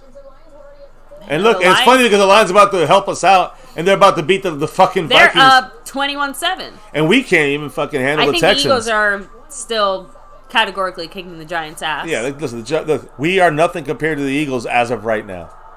After this game, you guys can't tell me different. The Eagles are better than us, and it's going to be great to come in there and show something against them when we play them on Christmas Eve. He didn't go over. Are you trying to? Micah's right on his side. He's nervous. Get in there. Nope, too much the high pass. But where's Kelvin Joseph at? Can't even make a tackle. Nope. 3rd and 9, this motherfucker gonna make it. Can't even make a tackle. If he cuts the first down, I'm guessing they might review it, but let's see here because to me it looked in. Let me see where his feet are. No, I can't see. That was the worst angle ever. Let's see here. Yeah, he stepped out. He's short by a yard or two, but why not go for it if you're Houston? Shit. I don't know. If it was a 4th and if it was a 4th and 2, it's one thing. Watch a fake. They're close enough. Remember, they're winning. 54 yards though. Oh, they're not. Yeah, watch a fake. And he's banged up with that groin. Miss it. Of course he makes it. Only against the Cowboys. They always make their field goals, man. So 23-17 again. The embarrassment continues. Not getting a touchdown, taking the lead. 24, what would it have been? 24-20? That cost us 3 points. Turnover and downs. Yeah, my mind is playing tricks on me. Why? They're playing. Oh, yeah. Hey, that's Houston. That's Houston, Ghetto Boys right there. So yeah, Sam Rose said they're playing like the cowgirls. Look, women don't want to claim any of this embarrassment. I'm sorry, leave women out of this. You guys are playing like men, and you can play like. I'm just saying, leave the girls out of this one. Oh man, yeah, Houston is our annoying little brother, and right now we're letting our annoying little brother win the fight. Go like horrible. We see Talk Cowboys much love. Jesse R said 33-14 Eagles. So that's how that's going. They're doing No Dak said this is for the number 2 seed and we're fucking it up. No. Who said that? No Dak. No Dak. No. The Giants are losing. No, it's not for the number 2 seed of what? The NFC? You guys know how the playoffs work, right? The Vikings are number 2, even if we pass them. You guys forget we will be the number 4th seed. I'm sorry, the 5th seed. You guys got to know your playoff breakdowns here, guys. So basically, there's only 2 spots we can end up in, more or less, 5th or 1st. I mean, like if we beat the Eagles somehow. Yeah, I mean, like surpass them, I should say. Within our division, we have to surpass the Vikings if we want to get the 1st seed. Because if we surpass the Eagles, if they lose 2 games and we beat them, that's great. But we still don't get the 1st seed because the Vikings, if they win out, they still have a game over us. And a tie, we win. But they have a game. They have 2 losses. We have 3.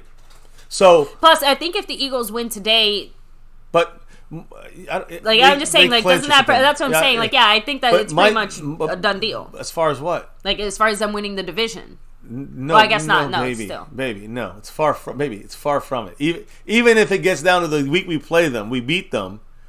They still got to lose one of the last 2 games. So even if they beat the Giants today. But what? Yeah, baby. That's okay. Maybe they're just 2 games up on us. And we need to beat them 1. That means they're 1 game up on us. And if they lose 1 more, we're tied and we win tiebreaker. Okay. So just saying, like, we can do it literally at the end of the season. They can win out until they play us. You hear me? Yeah. But look, the point is this: as you can see, the Eagles are going to be 12-1. They're showing on the screen. We have to keep pace with them. I want to explain though. Maybe I think you misunderstand what I'm trying to say. It's the second seed.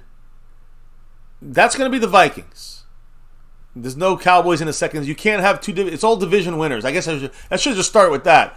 The top 4 division winners, guys, and then the best wild card team, which would be us right now. That's why we're the 5th seed.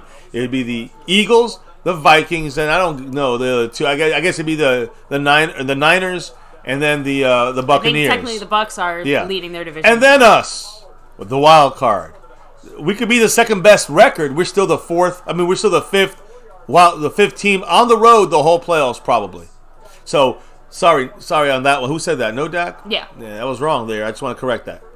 So would be the 4th or the 1st. That's basically it. High pass by Dak, but Pollard makes the play. I mean, it was good enough pass by Dak. Okay, so there we go. Clarifying as well, Deluncic said Philly basically just clinched their playoff berth with today's win. So that's it. Like, there's no way they don't make the playoffs now. Like, even if they lose every single game from here to the end. So they're in the playoffs, guaranteed. So there you go. But yeah, I mean, it was clinch. I mean, we might clinch in a week or two. But I'm just saying, like, it's more about where you land. Dak looking confident, trying to throw against soft zone, and now you're playing into triple coverage. And this is where I get confused because, again, obviously no one's saying let's run the way we did on that last drive. But when it's time to pass, like, this is what you choose to do? Well, this is the choice you make? It's the play you schemed, Kellen Moore? So we scheme a play right into the teeth. Here's the thing. We're playing it into when we pass it and trying to go down the field, we're playing into the teeth of the defense. Now we're on a very, very major... we got to stop playing around if we want to even win this game. 3rd and 4. Oh, God. Dak's getting sacked. Dak's getting out. He's running for it. Oh, man. Dak has legs. If he took it early, he's going to be short. He's going to be short. See, this is the Dak Prescott. I know he doesn't. He's got to know when he's when he's sliding. Yeah, you have to be a little more aware of that first down. He put the ball out, and that's great, but he did it a little too late. And this is the kind of shit you're letting the referee. And people say, "Well, that's not fair." Stop bitching. Play better. Don't put the ball in the fucking ref's hands. You're putting it in an ambiguous. 4th down. Now we're gonna go with the Dak sneak. You can see it. 4th and inches. So Dak's getting out of this, and I think the Cowboys are going to play action. Oh, no, they're going to Dak sneak him. I mean, we got the inches. It. Just don't fumble. Blow the whistle. Dak, again, there's your Dak run. I know, but it was such a poorly designed, like, it was so predictable. It looked like that Zeke touchdown stop. If Dak hadn't twisted out and gone to the outside, it would have been the same exact shit, guys. Like, let's not make any, like... There's no pride. There's nothing here happy. Now, but at least we're under center. At least that makes me a little happy. We got the first. And there's the play action. Finally play action. Now we move that around. Hey, look. Run the ball in fucking play action. What has MCF and MCW been saying all day? I mean it's mind-boggling that we do this. And you can't say like it's second half adjustments. You don't think every team knows this by now? We know it. We knew it by after 2 weeks after the Eagle game, we seen the fucking pattern. Here we go. Another play action. Another play action. By the way, Schultz. Up tempo, by the way. We got like 6 yards. I mean, up tempo, play action, running the ball. I think MCF's been saying this for 5 years. The only thing that bothers me, it's the end of the 3rd quarter. We have like 45 seconds left. It's a 2nd and 5. We're driving. We're moving. That's probably why we're doing it, because it's going to give us a break after a quick up tempo. But we got to continue the up tempo after that. Dak's changing the play. They're saying that we got Peters in there at left tackle, by the way. Look, we have to run at least one more play here before it goes to the 4th quarter. Yeah, so run Pollard outside. He jumps outside, but he's met by a lot of guys. Here. He lost 2 yards. Now it's 3rd and 7. As you go into the 4th quarter. Hit the chat. So here. Oh. The boys were asleep and it shows, said Clark Kent. Yep. Anthony Miller said McCarthy did not have these boys ready. Again, like I said. He said it all week, and I said, he's saying it, we got to see it, right? Taking our foot off the gas cost us. One last play here, 3rd and 8, we're rushing it. Nope. Okay. We just want to see their defensive layout. Jason Renfro said it, more predictable plays by more. Let me see. We forgot how to play. Yeah, guys, again, we don't practice in pads for 1 week. Football becomes a foreign concept to us. Are we playing soccer? Is that what we're doing? Oh, but yeah, I will say, the thing that sucks the most, you guys are saying it, Turpin unfortunately kicked off the the turn of shenanigans. The game. If that doesn't happen, that probably changes a lot of things. But still, so, you just see that maybe their team wants to know: should we run or pass on this? Like, what? You're the Cowboys. You're Dallas. Like, what do you do? Third and 8, you gotta throw the ball. But play action though? Or no. Play action works only when they believe you're gonna run the ball. So I don't know if they believe the Cowboys gonna run the ball here. But if I was the Texans, I would let them. Hey, you want to run and risk it? You got to run. If the Cowboys are ready to go for 2 plays, here's the other key, though. Are the Cowboys are they willing to go and go 2 plays here on 4th down and go for it? If you think like that, you could run this down. If you're gonna run on 4th down and let's say 3, you run this down. Because now you got a 3rd and 8. You can get 5 yards on the ground easy here. Easy. Maybe a first down. So you run. But only if you're definitely going to go for it on 4th down. If you're going to pussy out like a bitch, then you throw on 3rd down and 8. So ENB90 said, I missed the stream. Can we get a recap on why Houston is winning? It's been a comedy of errors for Dallas. Started off with, like everyone said here, Turpin fumbling on a punt. Turned it over. Gave a touchdown. They got a touchdown. Then they got a field goal. Then Dak intercepted. Gave him another touchdown. So long story short, we basically allowed them Dak intercepted because of our own mistakes. Dak made a bad decision. Noah Brown also, kind of didn't catch the pass. It hit his hands, but it was tipped.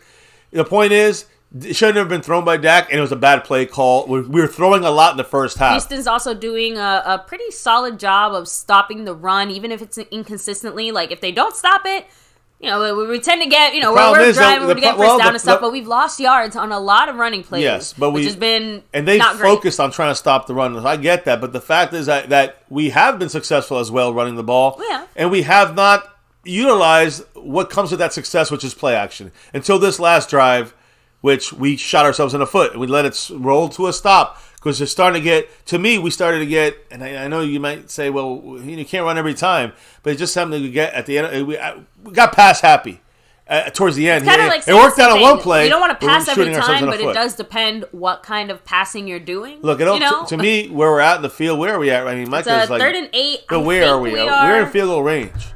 I think so. So yeah, we are. So the Cowboys probably go run the ball here, and then, I guess they're going to pass it. Dak steps up in the pocket. Oh my God! Another tip. I mean, Dak glad it wasn't picked. I don't know how many tips Dak's had in this game, but Dak's throwing into a lot of soft zone coverage, stopping these kind of plays. So now we're going to bring Maher to kick a 50-something yarder. Now they hit it with a right groin injured kicker. Can Maher with the big fucking leg hit it? We'll see, because they don't feel. I have a bad feeling about this. I'm gonna put it that way. I just have a bad feeling. Dak's sitting there with his legs open like he's giving birth. He's laying an egg. Yeah, he's fucking shitting something out.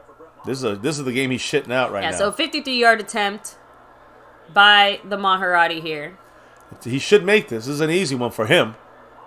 And it looks good to me. I got to give it up to Maher. He's the player of my game. There we He's go. the player of the game for yards. me. He's the only one doing anything out there is Maher. Unbelievable that we're suffering through this shit. Nameless Yosa doesn't matter because we're still losing. It's disgusting. Listen, if we win this game, I'm not going to be happy. I'm going to let you know. I'm not going to say, I'll say, yeah, we got it. I'll give you a high five. It's going to feel good to win, but this is going to be one of the more controversial, I think, post-game discussions or post-game breakdowns and things like that. If I hear any Cowboy YouTubers out there blowing smoke up your ass, you guys got to watch out for that shit. If I hear any analyst, every analyst is going to bash us. That's a fact. We deserve it. Again, if we win, we deserve all the smoke. Even if we get lucky and win. Because right now, we would have to be lucky. They have all the momentum. They have the better game plan. They have the better coaching. Just saying. And again, none of the usual excuses. Oh, it's the refs. Oh, it was this. Oh, they're the ones with all the injuries. Fully aware of the knowledge that it's us. We fucked up. We are fucking up. But baby, this is not the first time this year this has happened. No, go back to last week. Go back to the Lions, the Bears, but what happened the Packers. But again, you pointed it out. Outside of 3 games, obviously, we got away with it. That's my point. And usually that's okay. But the point is, in this game, with this score against this team, even if we win, we're not getting away with it. You can't, like you said, one of the reasons that we aren't talking more about the way that Colts game went throughout the first 3 quarters is because during the 4th quarter, we came and laid the smackdown. And there's no arguing with that. Great, fine. But even if we come back and score 50-something points against this Houston team, you're telling me that no one's gonna have a few more questions for us. Some fans won't. A few more. Some fans will be like, "Yay, we gotta win! Look, we took it out the jaws of defeat. Yeah, we're gonna win the Super Bowl." And that's the ignorance. They're on their own 25. Let's see what happens. Defense is our strength. We better fucking work it. Now, Bohanna in here. That's what I'm talking about. This is a non-mobile quarterback, and DeMarcus Lawrence whiffs. Should have been hit in the backfield, fumbling the goddamn ball. But I don't even think he didn't even look like he touched it. He was in coverage against a tight end there, DeMarcus Lawrence. But he whiffed. He should have in that play you figure, this very non-agile quarterback is going to take a sack here. DeMarcus Lawrence overran him. Wow, we have the same rushing yards. We have 103 rushing yards, and they have 103 rushing yards. Yeah, not too many more passing yards either. Yeah, we got 40 more than them. Basically 30 more yards than them this game. That's embarrassing. That also means that after that, a very impressive 200-something yards. I thought Damone Clark was hurt. That means we've basically gotten less than 100 yards since then. Since the first Basically, since the first quarter and a half, we had 203 yards. Yeah, since then, we've had less than 100. Yeah. Someone's hurt for that. Okay, so it's a Texas player that's hurt 31? I think it's their... Oh, man. Oh, shit. That's Damon Pierce. So, and again, here's where I'm going to say it, too. I'm sorry. Do we have to wait for everyone to get hurt before Dallas can start doing shit again? No, because hold on. I'm just going to say this. This is the I hope he's okay. This is the running back rookie of the year when it comes to running backs. This guy has almost 900 yards rushing. This guy, is 8th in the NFL in rushing yards. I'm just saying, and this is really, has been for the season, their only offense, really. I mean, Brandon Cooks, he's out of this game. They have the injuries. They have all the injuries. And it's unfortunate because I actually really do feel bad. If we beat this team because Dameon Pierce got hurt, I mean, that's pitiful. Pitiful. And that's why I said, obviously when it comes to injuries, you take what you're given. But this is this goes beyond embarrassing and into show up with a paper bag on Monday. Yeah, I mean, I just hope that Dameon Pierce is okay because I mean this young rookie is having an unbelievable season, and it's not his fault. He's on Houston. It's not his fault. He's on the fucking shitty Houston Texans, but I will give him his credit, and I want him in this game. I hope it's just a quick thing because I want the best they got because they're bringing it like a real team brings it. We aren't.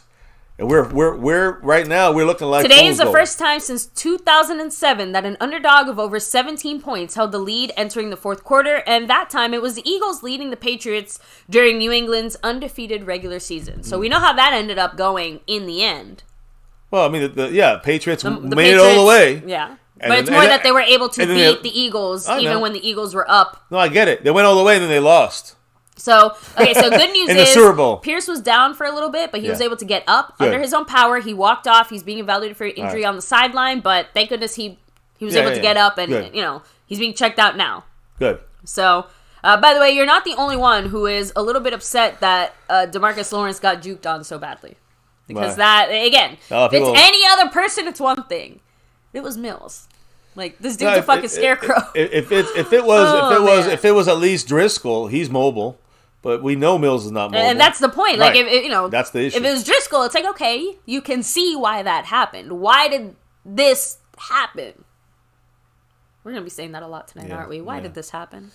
Again, no victory night. The lunatic saying here, a win is a win, but not all wins are the same. Why did most of the NFL call Minnesota after the loss to us? Hint, it rhymes with pretend. Right. So, and that's the point. That's why I said that even if we win here, I feel like a lot of analysts, teams, people, even ourselves, like we have to look at ourselves differently. Big play here, holding RL. Welcome to the family. Let's see what happens on 3rd and 7. Pressure coming. They get the ball out quick. Kelvin Joseph finally makes a fucking play. He gave us a play. No flags. 4th and 7. But you know why? You know why he made the play? 2 things. Press coverage.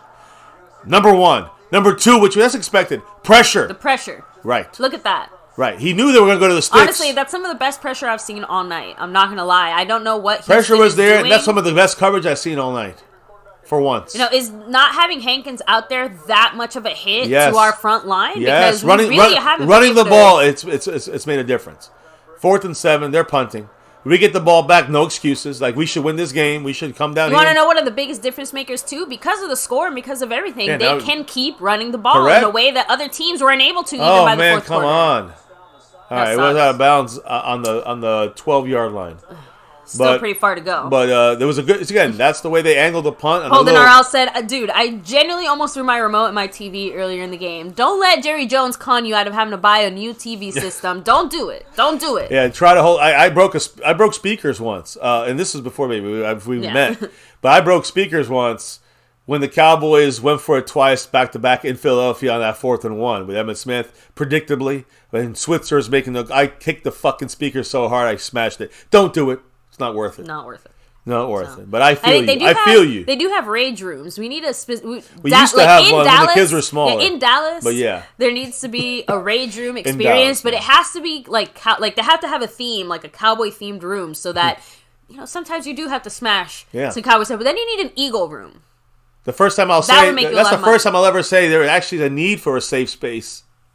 So, Cat 52, with the other side of it, he's like, a win is a win, and only the Cowboys get shit on, even when they win, by the haters and the fans. Go Cowboys. Sorry, man. I mean, but then you're going to continue having this 27-year drought going 28 or 29 and 30 and 31. Jim Hunter said this shit's embarrassing. Clark Kent said, this is a perfect example why you don't sleep on any team. That's true. So, very true. Bobby Bottle said, what's up? No, not the speakers. Those big speakers we used to have. I know. People don't have them speakers anymore. It's just, but you know the year, so you know when that happened, so that Talk Cowboys, much love. Ta in the house. She's repping that star here. I know we got some. And honestly, I actually haters. Appreciate that we have a variety of opinions in the chat, because obviously we have a lot of people who are like, a win is a win. Cowboys are just hating ass motherfuckers, and other people who are like, a win is a win, but. I would love nothing more than come back. Listen, we come back and win. You will say, and I'll agree. We overcame something, this is like one of the most embarrassing situations, right? We were able to overcome it against a fucking You look bad and you should feel bad. Yeah, against a horrible team, but they literally spent their life for this game. This is their Super Bowl. They game plan for us. They gave us their best shot. They played games, practice squad. Jeff Driscoll was the whole game plan for these guys. You do know that, right? Mm-hmm. And Kyle Allen was completely he was the backup, but he was inactive. And they brought Driscoll in, elevated him. I talked about him yesterday. And then they used him as a fucking rotating quarterback. And it's working. That's a game plan for this very attacking defense to throw us off. Smart. Lovie Smith gets credit. They get credit for what they did. But we're still better than that. We gave away things on offense. We had some bad. We're forcing throws by Kellen Moore. Do you think Kellen Moore is going to stop forcing throws, forcing his offense to throw in the first half so heavily in the playoffs? Because it's not. I know. And the problem's going to be there against much better teams than the Houston fucking Texans. We're on our own 12. Dak's throwing again. Dumps down to Zeke. It's funny because we don't have to throw, but we're throwing. Like we can't help it. Kellen Moore is like, I'm jerking off to the pass. He can't help it. He's like, touchdown! As long as it's a pass. I mean, it just frustrates because we've been saying this since he's taken over. Again, let's not get mad. Kellen Moore has a quarterback mentality. He's always going to have a quarterback mentality. That's what and kills quarterbacks, us. What do quarterbacks do, baby? They pass the ball. But they also hand off. Here under center, we're running the ball to Zeke. And not a lot of yards. I don't get this shit, man. And, a lot of this has to do with Josh Ball. Not all of it, obviously. Let me get that clear. But Josh Ball. Losing Terrence Steele definitely changed the dynamic of the O-line. We got to start running away from that side. Because I see Josh Ball, he's bogging down lanes for runners to run. Like, he got in the way for Zeke in that touchdown 1 yard. I'm genuinely confused why we haven't seen Peters at all today. Like, he's been out there. At the right tackle? Yep. Peters at left tackle. Left tackle, yes. Now, this one is not. Dak has nowhere to go. There's a hole there. Bad pass. I mean, my goodness. It's an embarrassment, guys. Kellen Moore's very creative offense. Another 3 and out for this offense, unless it's on them. It's probably I can't see how if probably it's a hole on Josh Ball. No, it's Tyler Smith. And he looked like he was doing it right for most of that play. So off we go. I'm sorry, but I am confused. Why the fuck would you have why would you only have Jason Peters in at left tackle? What do you mean, baby? It doesn't make sense. Yeah, I'm just saying, that we saw Jason Peters out there a few times. Okay, yeah, sure, but that we saw him at left tackle is the part that's confusing me. By the way, the Texans are going to have a great field position if they get any kind of return. There's Brian Anger, last year Pro Bowl punter. I mean, that's a fantastic. You can't ask for a better punt than that. 20-yard line. We got to get the coverage though.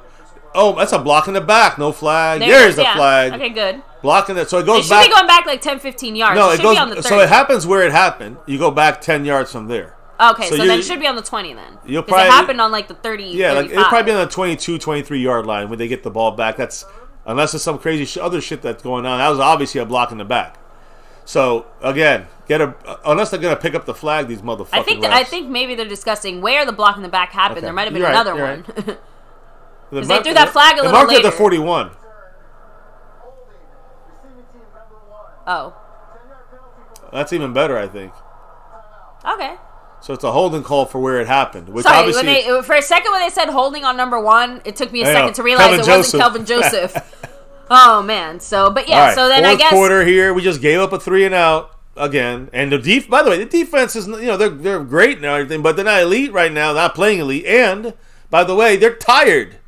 Running them back. A minute went off the clock, which is good. We needed time. Dak said, a minute went off the Kellen clock. is a backup. Stop hiring backup players to coach. Well, not Exactly we agree a great history in Dallas of hiring backup quarterbacks to come coach our team, is it? Jason Garrett. I'm sorry. Can we have Cooper Rush come in for a series? Said Chris Plumage. Again, Definitely not. I don't. Definitely not. And again, talk about Again, guys, if Cooper Rush could fix the problems that we had, then first of all, playing a very different game. You know what Cooper Rush should be doing? Secondly, He'd be taking Cooper sacks Rush does back not there. change the fundamental problems that Dallas is having today. Like the only difference is he might get picked off 1 or 2 more times than Dak Prescott. Because if you think that Kellen Moore would be less pass happy with Cooper Rush, like maybe 1 less pass, that's about it. Like Cooper Rush didn't have to sling that ball. Go back to the Eagles when we were forcing Cooper Rush to throw already down 7. By the way, you remember how I asked 20. earlier why have we out of all the kind of iterations of O-line, especially with Terrence Steele out, you're telling me that Jason Peters didn't play right tackle? The Lunatic said because Jason Peters is not that good at right tackle. He's much better at left tackle and left guard. But my question is to the Lunatic and anybody out there, is he that much worse than Josh Ball at right tackle? Because I'd rather take Jason Peters at right tackle, who's not that good from a Jason Peters. I'm assuming that part of it is that injury factor. Cowboys just don't think that Houston is a team that is worth. Well, that's stupid. Because look at the score. On the field. Look at the score. I think it's worth it. I'm not agreeing. I'm just saying what I think might have been the mindset behind the move. Then we deserve to lose. Otherwise, I'm not really sure. Then we deserve to lose this game. That's fucking pussified. Fucking and by the way, so Jason Garrett made it as a finalist to that Stanford job, but he chose to take himself out of the running because he wants to stay with the Monday Night Football crew. Well, no, not the Sunday Night Football crew. NBC, sorry. Yeah. This is the Troy and them. That's Monday night now. So hit that like. Don't Tokyo, forget to hit the like, subscribe, and hit the make sure to put that notification bell to all videos. We go live nightly, no matter what, even the good, bad, and the ugly. And this is as ugly as it can get, even if we win this game. Sorry for those that think a win's just a win. Yeah, the only way we don't see us here, guys, is if YouTube literally has to shut us down to keep us out. So real quick, what I wanted to say before that, we do need to figure something out here, Cab. But Tokyo said that the OBJ visit kind of distracted the team. They seem a lot less focused too. I think it's not just if that's going to distract us, then we're not a good team. Then if that's going to distract us, it's more about the coaches got to keep us focused. And yeah, I get you. Monday's a day off. They might go to the game. They might have went to the Mavericks game anyways. But I hear you. Oh, and Delusic, trust me, you were not the only one. I said it. I wanted Philbin out of here. I said halfway through the season, even though I recognized and realized we're doing better, the biased part of me still wanted Philbin out. Yeah, like I straight up said it that it was biased. Anyway, let me go ahead and grab... First time scoring 20-plus points since Week 7 for these Texans. As I said earlier, they hadn't scored over 17 points. So they're at 23. Right? 20 was the most they had, I think. There's a run by Driscoll. This time Micah's on him. Micah, come on, let's go. That was not good. I don't know, Micah. I'm surprised, Micah. He's having the worst game. Is Driscoll like the fastest quarterback on earth? Because he's outrunning Micah Parsons. Did you not study tape? Like, what's going on? We didn't study tape on Driscoll. That's what I'm trying to say. Obviously, that affected us, I guess. But that's what I'm saying. They got us off our. That's what you got to give them credit. They got us off our game. And great stop by more than Micah Parsons. Great stop by J-Ron Kirst. Now it's a 3rd and 1, and it's under 11 minutes. We're 5 out of 12 third down conversions. Not good. They're 6 out of 12. Not good either. 50%. Here, let's see if we can keep them under 50% after this play. 3rd and 1, the shotgun. They're running with Pierce. They got the first down. So they keep the drive going. The whole idea, you heard it spoken here if you're listening to it. They're playing the slow game. By the way, Pierce is back in the game. But they're playing the slow game. They're just trying to take away possessions from the Cowboys. I told you guys this a couple days ago in the Keys. In the preview yesterday, we did our season preview that's the way they're going to try to take. How do they beat us? They take away possessions. Micah has 40 snaps. He has one quarterback pressure because either they're running or they're getting that ball out in 2 seconds. But their quarterback is running. Have we had a sack today? Nope. There's a pressure there. Overrunning the pressure. Easy first down to the 50, to the 45. Yeah, they're going to beat us. This game is over. The way we're playing, guys, it's despicable. And Dan Quinn, you know, again. That's why I asked you about the sacks, because it didn't really hit me till now. We're being outcoached. We literally lost on every level. Offense, defense, special teams. We're being outcoached by all three coaches and the head coach, Lovie Smith. Got to give credit to them. Fuck Esai Harold, but you got to give credit to the Texans coming to play their Super Bowl. I feel very uncomfortable right now. Well, this defense is reeling. And remember, you know, Kelvin Joseph out there definitely had one good play and then a whole bunch of bad ones. So, good job there by Fowler. But again, that's not even Pierce running. That's 20. So, this guy's gone down to the ground really quick twice in a row. Pierce don't go down like this. But Pierce, Pierce is limping on the sideline. I think he's banged up. He might have come in for that play, but he's obviously not firing on all cylinders. And again, that changes their entire game because you can see Pierce has been making a difference. Even he broke in one big play, but he's been pounding us for those extra 2-3 yards after contact. You know, 2nd and 9. I feel like Micah must have sensed that some fuckery was afoot because, like I said, he looked pissed from before we started doing that. We cannot get there. He's getting too much time. And we get nothing there. We're playing a little soft zone there. Look, it was a good hit there at least. LVE. But now it's a 3rd and 4. Yeah. 3rd and 5? 3rd and 4. 3rd and 4, I think. Look, they're doing the little 3rd and 5, but they're doing the little quarterback switch again. Driscoll's in. That means watch the run by the quarterback. I mean, this is not that hard now at this point. Even if you're a player, you don't need to be coached. Yeah, double check and let me know because I swear I did see if Driscoll's Mills coming out and Driscoll coming in. Yeah, probably because this is where they put him in. He's the third down guy. And not just that, but a 3rd and 5 specifically. There's Driscoll, you know? And he studied his tape. Driscoll, he was part of their game plan. Smart play by the Texans. Nice job by Neville Gallimore. Incomplete. We get the ball back here. 4th and 5 for them. Or they're going to get a chance for a field goal, I guess, but. And it's hard, too, because, again, the defense has made some pretty, even though we haven't had sacks, they've made big plays, just not enough. Don't be surprised if they go for this here. Also, that means, did we score off that Trayvon interception? We didn't, because that's where we got stopped, right? We got stopped on the goal line. Again, the more I think about it, the more I realize how much we're losing at just the fundamentals, the basics, the complexities, all of it. We're just losing. Coño! There's a little pooch punt to try and pin us in the coffin corner, which they do. Oh, man, on the 1 yard line. Again, talk about special teams. Losing at every level. Every level. But by the way, everyone wants Turpin to go now. Guys, calm the fuck down. I mean, Turpin can't. Listen, I know Turpin could have fair catch that. He's probably taught to let it bounce you're taught to let it bounce when it's inside the 10. Let's go to the reality here. It's a good play by the Texans. They're outplaying us, guys. Face the facts. They're outcoaching us. They're outplaying us. They feel victory. And they're winning for that reason. 9 minutes left. Still a lot of time. That's the only, I guess, good thing. Yeah. Yeah, no. We gotta go 99 motherfucking yards. Dylan said, "I'm so glad. I almost took the spread. I would have. See, Colleen K said, "Win or lose, real fans should be pissed after this game because this only happens due to piss poor coaching." Correct. In the end, it's all levels. I have a feeling that McCarthy's decision to not play with pads this week is going to be criticized. That's going to be criticized. But also, it should be criticized. I don't want that to overtake. That should be criticized, but it should not overtake the adjustments, the game plan, the game calls. And that's why I said if it was and the fact that they're beating us across the board, they're beating us in all phases of coaching and of execution and play on the field. If that was the only factor, I think we'd all feel better. But like we said, we're seeing our entire offense looks, again, discombobulated. Dak Prescott personally has had a really, really ugly, rough game. Obviously, the O-line, for reasons we all know, not exactly looking their best today. Terrence Steele got injured. So then let's go ahead and move over to the defense. Again, for whatever the reason, even before the Hankins injury, it's not like we were getting pressures and sacks or whatever, although he did get injured but we were relatively slowing early down the run in the game. We were slowing it down, but the Hankins loss definitely hurt us. You can visibly see the difference. Pierce has had a much easier night, and so has Driscoll. Since those are two guys that basically have been moving the chains all night. Remember, when Hankins got hurt, he made it on a 4th down.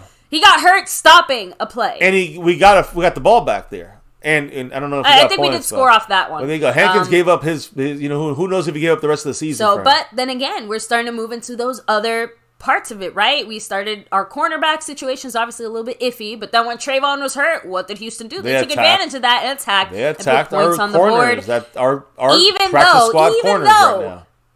Fumble, recovery, we got it. We're moving. We're in great field position, and then what do? We run, which is great. Which is great, right up the middle. It's great that we run. It's just bad play call at the end, and we never ran that Dak play, which would have been nice to get in that goal line area. We only just saw play action like 2 minutes ago for the first time, basically. A lot of throwing, all throwing the first half. A lot more running the second half, but not enough, honestly. So, and of course, yes, the unfortunate cherry on top, special teams, at least Maher, knock on wood, is holding it down for the special team first side down, of things. We but run obviously, we came and run for a yard with Dak and a quarterback. We're quarterback sneak it on our own one to get to the 2-yard line.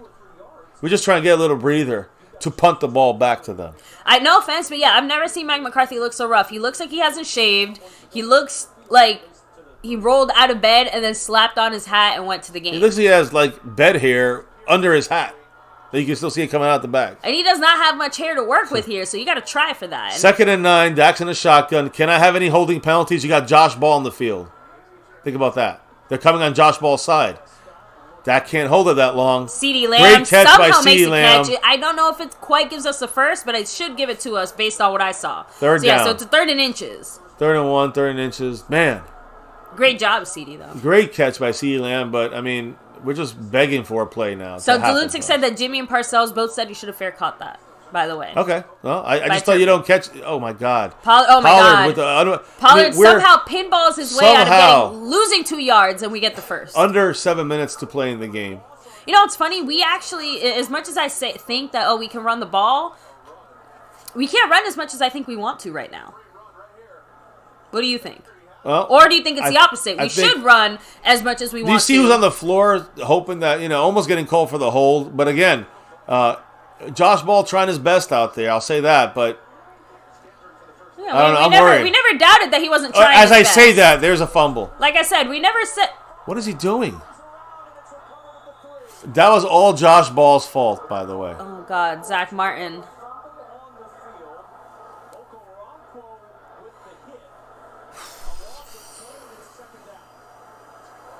Josh Ball just missed his block completely. We lost 10 yards, by the way. Was that going forward? I would challenge it. That's a 10-yard difference. You should challenge this if it looks like it's going forward. Oh, no. I don't think we got the chance to start moving the ball We're back forward. on our own 3-yard line. Yeah, no, that's what I said. We lost. We basically got a penalty. 2nd and 20. If there's a hold here, they're going to... interception, pick 6. Well, how's Dak's game going, guys? I'm just checking. And by the way, that happened because of what happened the play before that. This game is over. The Texans just embarrassed us in Dallas. And, hey. That's it. We are fake. That's it. Yeah, we are not a real team, guys. And you can say what you want. You can believe what you want. You can hope that this is now, you know what's funny? I say this as someone who does like Dak Prescott. Like I said, when we play games like this, all the people who call out the doubts about the Cowboys, they are justified when they do it. When Dak plays like this, I know and baby, I know what you're gonna say. It's obviously not, the O line. On this play, he literally got his arm hit by Josh Ball's guy. Again, it was a bad. Listen, it's a bad decision because of the zone, fucking soft zone coverage. But Dak has no other options. His arm was hit. And that was just an easy pick. It wasn't a bad throw. It was a bad decision. They got Rex Burkhead in here. I know, but I think you're missing the point that I'm trying to make. It doesn't matter what the reason is. the results that we're seeing mean that all the people who have valid concerns are now justified even more so in those concerns, regardless of the reason. This fuels that fire. It's like I said, when we have our doubts about the Cowboys, when they play like this against teams like this, it fuels that fire. But it's not entirely wrong. And I agree, and that's what I'm trying to say, because guess what? Yeah, maybe this pick in particular wasn't necessarily Dak's fault, but the other two before that certainly get, They're about to score. Here we go. Let's see if it's over. Play action. There's DeMarcus Lawrence. They're trying to play hard. Let's see if they make a tackle. They do not, and they get a touchdown. I mean, that's just embarrassing. Like, if I'm the Cowboys, I would just want the season to be over right now. This is call it a night. You know what's funny? I think we are seeing our season end here. Yeah, not in a literal way, because we still have games to play or whatever. But let's be honest. This killed any playoff hopes that a lot of people had when it came to our Cowboys. Like I said, that Colts game had some doubts creeping in. That high score, though, but it was was a bit of a disguise. It was happening with Detroit. It was happening with Chicago. I've been calling it since then that this is still shaky. But people want to say, no, we're good. 3rd and goal from the 1-inch line. They run up the middle, predictable. We get the stop. Great play by DeMarcus Lawrence. And that could be the only thing that saves us. Everyone talking shit about DeMarcus Lawrence out there. Yeah, DeMarcus Lawrence has been one of the bigger keys. He might have just saved the game. But let's see, because they might just say, fuck you guys, and we're going to go for it. If I'm Houston, I'd go I guess if I'm Houston, I'd probably... 3rd and goal from the 4. So Look, you still go for it one more time. I would kick it because you're up by 6, and the Cowboys need a touchdown. But you go for it. We got to go 98 yards. So 4th and goal, they're going for it. It makes it a one-possession game. This makes it a win for the Texans. Give credit where credit's due. Houston definitely grew some cojones here. Are we ready? Are we ready? No, someone called the timeout. Yeah, I was going to say that. There's no way. They used up all the clock, though. Oh, man. That's smart. Now they get to devise a play and come up with a special one-time play that we don't know about. McCarthy looks like he's going to have a fucking heart attack on the sideline because he knows this is his job. Only one of us is going to have a heart attack here on our couch. No, I'm already done. You know what I mean? To me, it's we asked for this. I this whole week I came overconfident on purpose. I wanted this was going to be we beat this team the way we should have beat this team. I thought we were going to swing our dick on the table and say, well, that's my point. What? If we would have done that's my point this whole week. Bring it like that. This team, there's no excuse. There's no excuses. The refs, our players, an injury, nothing. They have it all worse. There's no excuse for losing this game. Yeah, we did not bring it. We were brought. 4th and goal from the 2. It's confusion. Stop him. They got to stop him. They do. Oh, man. Thank goodness. We stop him. The defense did it. Again, that was a broken play by them. After getting a timeout and coming out with that. They've had other broken plays that they've unfortunately been successful in. Still a big deal that our defense stopped them. Way to go. If I'm there in the stadium, I'm sitting there cheering and yelling, and I'm happy. I was cheering and yelling before that because it's the game. That was the game right there. So there's still a chance. We got to go 95 yards, 98 yards, 97 yards, and whole field. Also, credit where credit's due. When we say elite defenses or good defense, this is, I know it's still basic shit, but yeah, this is what elite defenses do. You don't allow teams to do this. Now, again, elite defense is obviously a bit of a stretch when we're talking about playing the Houston Texans. Our defense, in all reality, gave up. I'm gonna say they gave up 9 points in this game. The offense gave up all these other points. They've been saving us. And there it is. Dalton Schultz. Hold on to the goddamn ball. They're going to try to strip it. Look, at least we have some breathing room. Because someone blow the whistle. I know. At least we have some breathing room now. We're on the 20, basically. 3 minutes and 5 seconds and ticking. We got to get back up there and go. Talk about, quick. No huddle and up tempo. You see, we don't necessarily have to be quick. We have 3 timeouts. We got 3 minutes. And people have to understand. We got to drive down the field. People understand why I've been saying this all week about our offensive line pass blocking one of the worst. Now we got ball in there. It's even much worse. Dak gets out of the sack. Just run, Dak. Good job. Get out of bounds. There he goes. First down. It should be. No, he's gonna be short. It's gonna be second and one. And that's the Dak that bothers me. Like, those are the little things that you just put the ball out, you got a first down. He worried more about protecting his body and himself. I know. At that point, though, you just put the ball out. You just stick it out. That's what I see Aaron Rodgers do. I know. Those are the little things I know you got to do. If they gave him the first down, great, but if they didn't, that's the difference maker. If you have a knockdown incompletion, now you're starting to shit the bed. Hopefully it don't matter. 2nd and 1. Why the hell are they marking it like that? I don't know. It's a first down. Doesn't matter. It's a first down anyway. Wherever Hold that the fuck ball. they There you mark go. it. All right, we're on the 45-yard line. 2 minutes and 30 seconds. That and does ticking. remind me of a joke where it was like someone posting like, "Oh, I went to my first football game with my boyfriend, but they don't have those yellow lines on the field." And that made me laugh. 2:22 to go. We're at our own 45. Dak's looking, throwing underneath to Zeke. To the 48-yard We got line. 6-7 yards. The point here is going to be a 2-minute warning. So the point here is We're midfield? Yeah, we're past midfield. Okay, just We're on making their sure. side. We're like right there, yeah. The point here is, again, a field goal ties it, right? But again, that's the Garrett thinking. We got to get rid of that shit. Wait. What are they doing? The ref just stopped. The ref just stood in front of us, has made us hold the play. Look, let's be honest. We probably weren't going to run a play anyway, but yeah, That was strange. the refs are reffing. Let me see.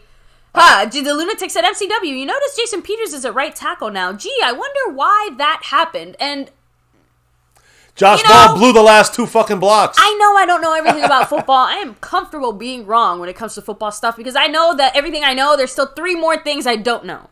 But holy fucking shit, you're telling me that somehow Josh Ball should have been out there instead of Jason Peters, even though the whole freaking reason we had Jason Peters is because of the versatility and flexibility of Jason Peters? At guard, shit, tackle, I would have tackle. been okay putting Jason Peters at left tackle and moving Tyler Smith at right tackle. No. I'm I not would not. saying that's okay. I'm Peters just saying, has like, literally played in every right tackle. other. I'm just saying that every other iteration other the than NFL. Josh Ball makes more sense. You know what I Yeah, mean? Like exactly. that's what But I'm trying to that's say. what I said, baby. Tyler Smith at right tackle Okay. makes more sense than putting Josh Ball in. Remember when I asked, like, why the fuck is he in? And I know some of you guys said that, well, that's because, he's better at right tackle.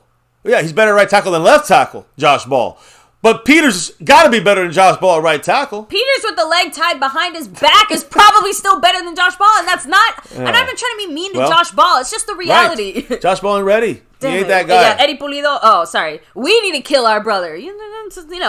Brother versus brother fight. Mary Alvarez said, I can't believe it's gotten to this, but let's get this win. Exactly. We'll speak later about this trashy game that our Cowboys played, for sure. right? This is all about winning now. Sniper said, drive down the field. Trent M said, okay, let's go. I want a touchdown. Jason Renfro with that 2-minute warning. Guys, that also means we only have 2 more minutes of official Cowboy football before we get into the post-game discussions and all of that. So real quick, before we get to that, I do want to take a second to say thank you to everybody who's here, hanging with us, watching. Not exactly the game we thought we were going to watch, but it's a game that we're all here watching. Thank you to the sponsor of the week, yes. JD from DC. Much SnugX love. still holding on to that stream boss. Still got it. How many points does he have? 40 points on the board.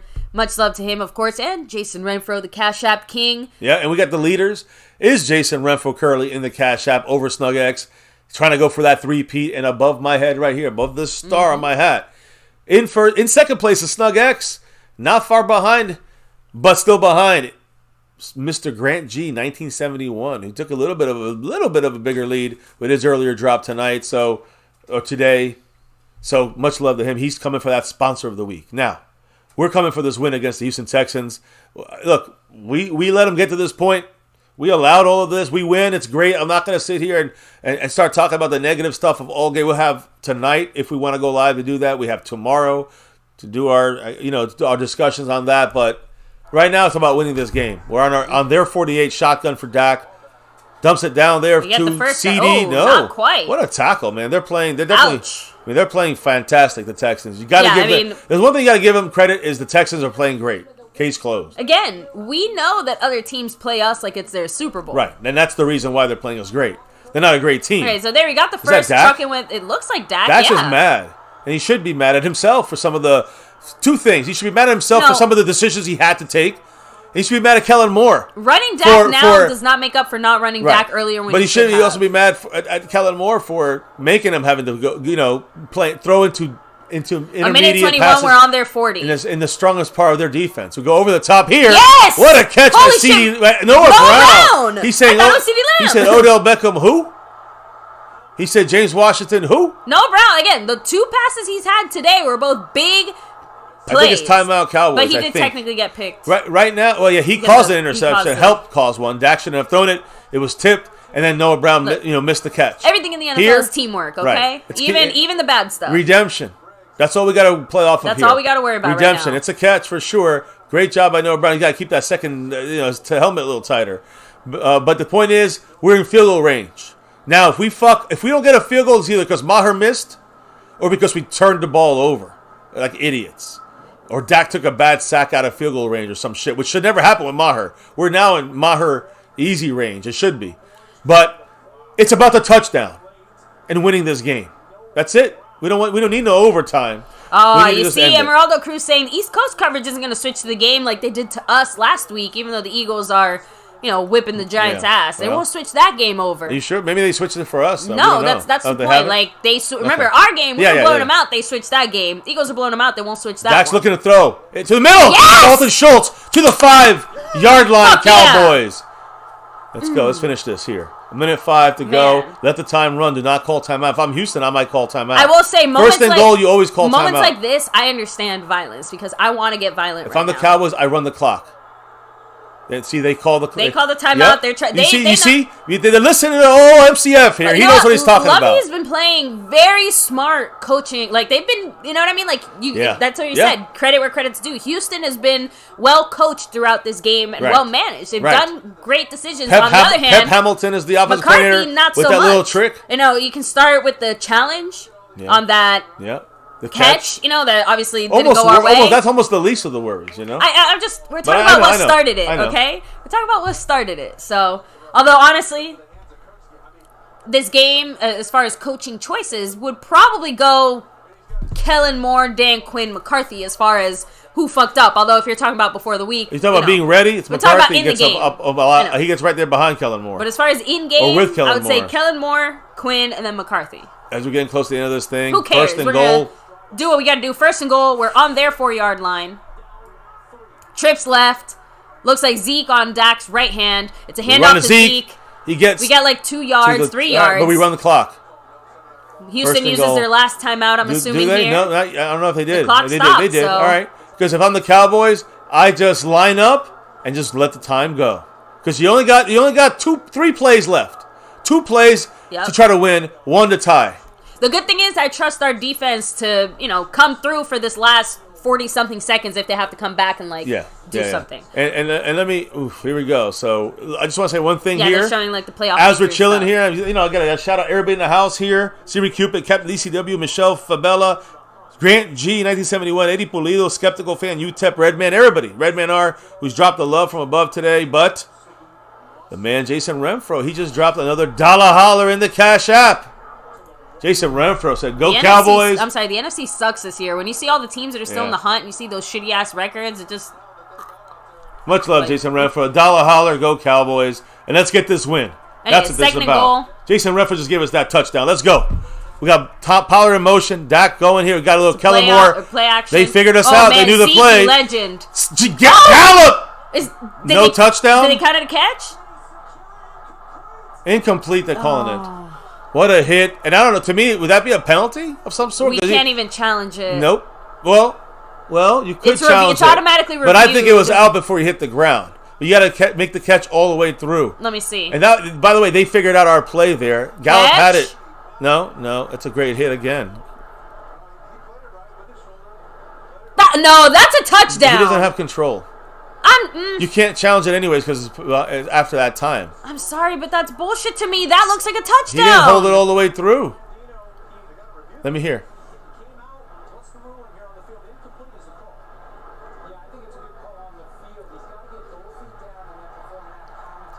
I don't know. Third and goal. The point is, why were you throwing a gun? Explain that to me, please.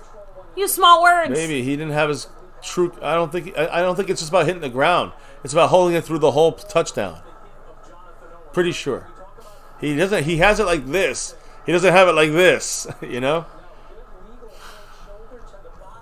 I don't know. I feel like they're splitting hairs now. I feel like they're just trying to be petty. But like you said, why are we passing here? And why are we relying on the fucking referees? I mean, you know why we're passing here though? Let's be honest. Because the last time we tried to run our way into the end zone, we got stopped. I think they are. By the way, they are reviewing this. Pretty sure. I don't know. Again, I would love for them to call it a touchdown. I don't see how you can call it a touchdown. The reason I think it stays incomplete is because, again, if you're going off of too close to call, ruling on the field. But that's not a challenge, though. This is a booth review. So I know, but even booth reviews tend to favor the call that's called. Wait. Are they cheering because the play was called change, or are they cheering because they're seeing on the screen? Because this has been shown for a while. Here comes the refs.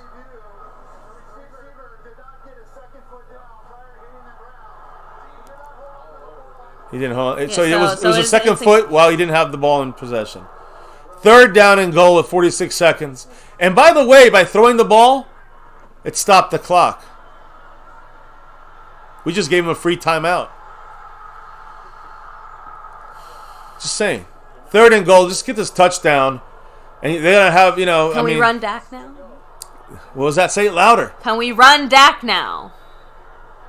Here we go. That'd be Trips right. Zeke but on they know our. They're figuring our shit out. Touchdown, Zeke! Look. Yes. That we needed. Now we need this extra Texans. point. That was to the Texans. Not to you guys. We love you guys. Yeah, fuck the Texans. But this shouldn't even come down to this shit. But either way, it's far from over. 41 seconds still left. Look, let's just get the extra point so at least they have to score a touchdown if they want to do anything. Yeah. I mean, a touchdown, they should not fucking score in 41 seconds against our defense. This game should be over now. Woo, thank you to Skeptical Fan with the $2 holler saying that's a touchdown. Yeah. Unequivocally, no questions, no ifs, ands, or buts about it. Thank you, Skeptical Fan. Yeah. Much love. Man, what a fucking shitty game. I'm so... There it is. Woo! All right, so guys, officially, we have a 4-point lead. I trust our defense to stop the Houston Texans for 41 seconds. Also, they have no timeouts. Hit up the chat. Snug X. Is he going to hold on to this to the whole game? 25 points on the stream, boss? I don't know. We avoid embarrassment, at least, said William Burney. Yeah. We avoid the worst of it. Well, if we win this game. So, no, Dak said just run and we get 50.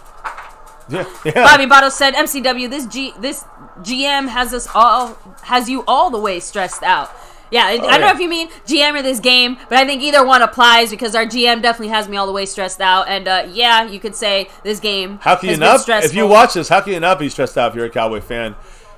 In a game where if you just want the win, all right, then you're not stressed out. But then I question. I feel like we some of your stepped in a giant dog understanding, and then we didn't realize, and we walked all over our house with our shoes on or something, and now we have shit all over our house. That's literally how I feel. Like I don't know what to say. They keep showing that bucket. Yeah, we're not going to celebrate today. Listen, there should be no nothing to celebrate. It should just celebrate the win. That's it.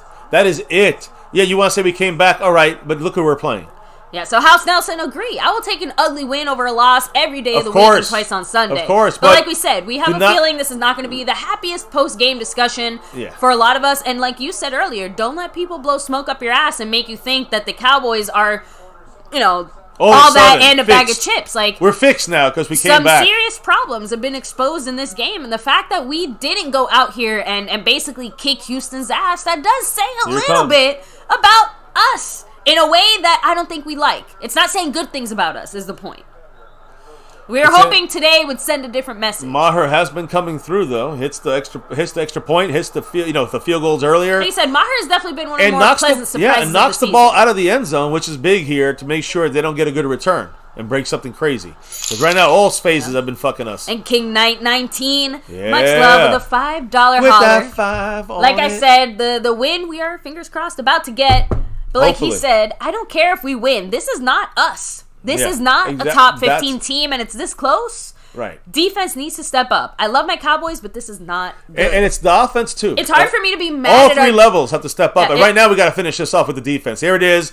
Trayvon Diggs. I was just about to say, it's hard for me to have the same level of anger towards our defense, not saying that they don't deserve their own fair share of the blame. Yeah. Just that we know that when it comes to dividing up the blame pie, our offense is getting the biggest slice tonight. 14 points was, the defense gave up 23, but 14 points was because of 2 turnovers on offense, a fumble and an interception by Dak, a fumble by Turpin. And turnovers that put the Houston in the red zone. Right. Like, we want to make it clear. They went for it on 4th down and goal. Why? Because Dak had his arm hit because of Josh Ball right tackle. It was a pick. And we still saved points. We can't get this fucking I don't want to end this game without a sack. Oh my God! Fucking kidding me? And he just got He just got to our 45-yard line on a pass with 20 seconds and ticking. It's not. This is gonna have one. They have to spike it. There's a spike. 14 seconds to go. The fact that it's even this close, though, and that's why I said they're again, Hail Mary away. Not to say our defense doesn't get their own slice of the blame pie. I agree. Right? Like I said, everyone's eating, and it's not a good meal. Yeah, everyone's eating. The coaches, and I'm talking about Dan Quinn in this as well. I still put him last on the list, but him and Fossil, they've been good and doing great the whole year. Bad game for them this game, for them coaching wise, especially. Kellen Moore once again failing us. Mike McCarthy failing us the whole week, and now this. Again, this is just not a well-coached game. Bad, cold, leftover takeout, and then you find a bug at the bottom of your thing. But you got decisions like by Philbin or Kellen Moore or Mike McCarthy to put in Josh Ball in there. That's coaching, right? Not just players. There's some pressure. There's a sack. Does it count? Nope. Because it looks like there was no play. 11 seconds to go. That would be the end of the game, by the way, if they let that play go. But there's a flag. It was a hold. No. Oh, false start? No, it had to be a false start. There's no play. So now you got to run 10 seconds off? No, I guess not because it was a dead ball. Yeah, and plus it happened before they, even if they run 10 seconds off, there's still 4 seconds left. Yeah. That was Laramie Tunsil. He was getting nervous for Micah Parsons. Even Micah with a poor game, still making an impact right there. This is a Hail Mary for them. Get ready. Or there's like a 10-yard, 15-yard gain that they go out of bounds.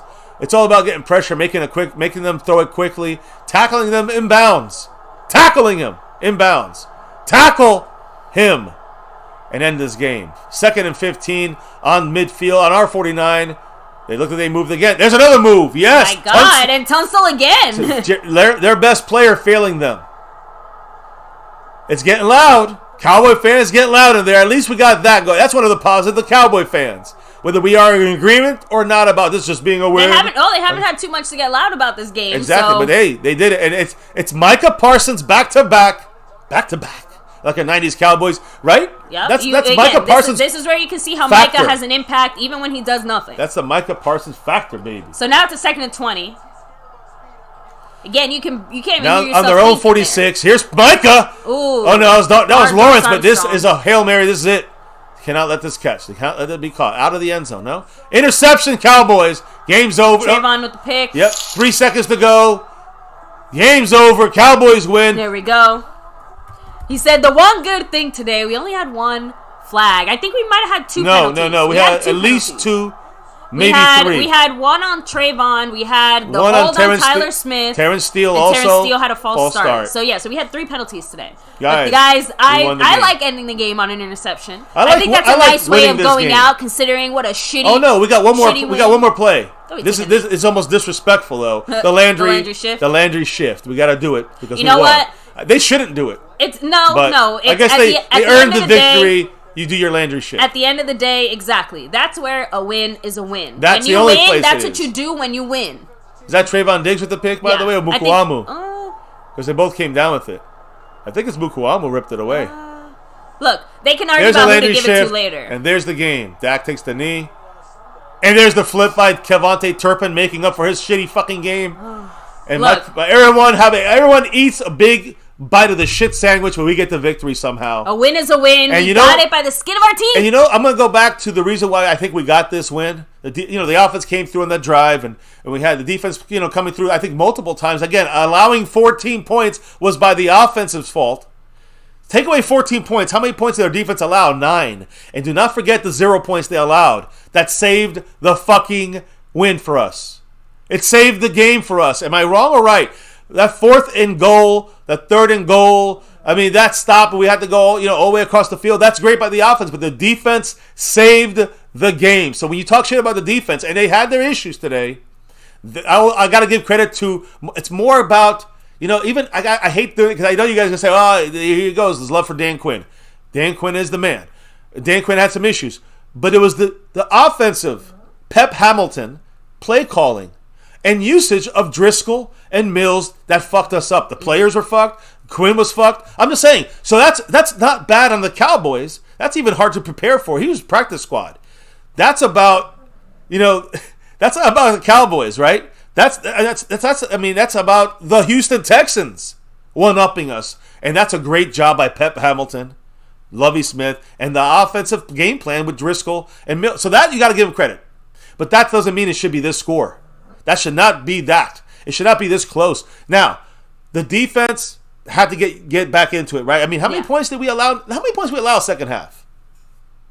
3. Yeah. Good point. I'm just saying, the defense saved the game. And again, when you look at the 14 points that we basically the offense gifted gave to them away. Offensively, that's where, like I said, even though the defense and it would have been more if it wasn't for that goal line stop. It would have been more. Yeah, so like I said, even though the defense gets its moments and has its share, they weren't really the defense thing that let us down as much today. Although, again, weird to say, just because, again, those 23 points didn't get scored on our offense either. So No, I agree, but 14 was because of the offense, short fields. They had the game plan. And I think it's just acknowledging how the offense contributed, obviously, to those scores, because you are putting your defense in a very difficult position. We got to be fair. The defense saved the game. If it wasn't for we can talk about the end of the game. If the offense did what they had to do and came back and won it for us, but the defense is the only reason that we're even in the chance to come back. And why was the defense had to play great at that moment? Because of the interception, Josh Ball hitting Dak's arm in the pick. Should have been a pick 6. Shout out to the only part of special teams that was special today, which was Maher. Again, most consistent guy on special teams. I guess you could say to go. I guess you could say also Anger. His few punts, he did. Turpin, unfortunately, he did have his mistake today, but like we said, everyone gets a mulligan. If you had to do it, at least it was against Houston, and he did the more important thing, which was not fuck up after that. I think any other team in the NFL, we lose to them. This is the only team we beat in the NFL playing this poorly. And that's a good thing and a bad thing. Good because we got away with it, but bad because, again, why are we still consistently playing down to these teams? Side note, does that mean that next week we're going to have triple padded practices? Because apparently that's going to be the difference maker on how well we do or don't play. This team can't take a second to breathe. If we're not go, we're going to go gone. So that's it. We can't take our foot off the gas. We have to keep that momentum, that energy. Our entire team, our entire season can be summed up in 2-minute drills, 2-minute drives. Think of the rest of the season as a 2-minute drill. Jesus. And keep that same energy. We get the Jacksonville Jaguars. You get the Jacksonville Jaguars up next, and I think they were beating or getting close to beating the Tennessee Titans, who's going to be the team we play after the Eagles, which is the Christmas Eve game. So right now, guys, by the way, there's 9 seconds left. I'm just talking. Listen, I'll talk about it in a minute. And I'll talk about it more either if we go live tonight or we go live, of course, tomorrow when we go live. But the Vikings are about to lose to the Lions right here. It's 34-23. The Lions are going to win. They're doing some trick stuff here. But they're down 9 points. I don't know what they're doing. It's a fumble now. The game's over now anyway. So listen, point is, the Vikings are now 10-3. So are we. And guess who gets the tiebreaker? We're the second best team in the NFC by record. But we're still the 5th seed in the playoffs. Keep that in mind. We're now, though, still 2 games back. Now we're 2 games back still. That's the biggest thing outside of the win. It keeps us in the race. Now we're ahead of the Vikings in a tiebreaker. I'm sorry, man, is saying here in the chat, I'm not looking forward to next week, let alone Christmas Eve anymore. I agree. I was looking forward to those games a little bit more. All you can hope for from this all I'm going to hope for is this just one of those letdowns. It's like a wake up call of why we played. We were McCarthy coached with no pads this week. We took it easy. We played into this almost hoping like challenge, like saying I dare you I dare you to be a trap game. And boy, was it. We played we were a high school team, and they were the Dallas Cowboys of this season. Yeah. So this was hopefully that kind of game. That's my only. I'm telling you all the good stuff because there's so much bad.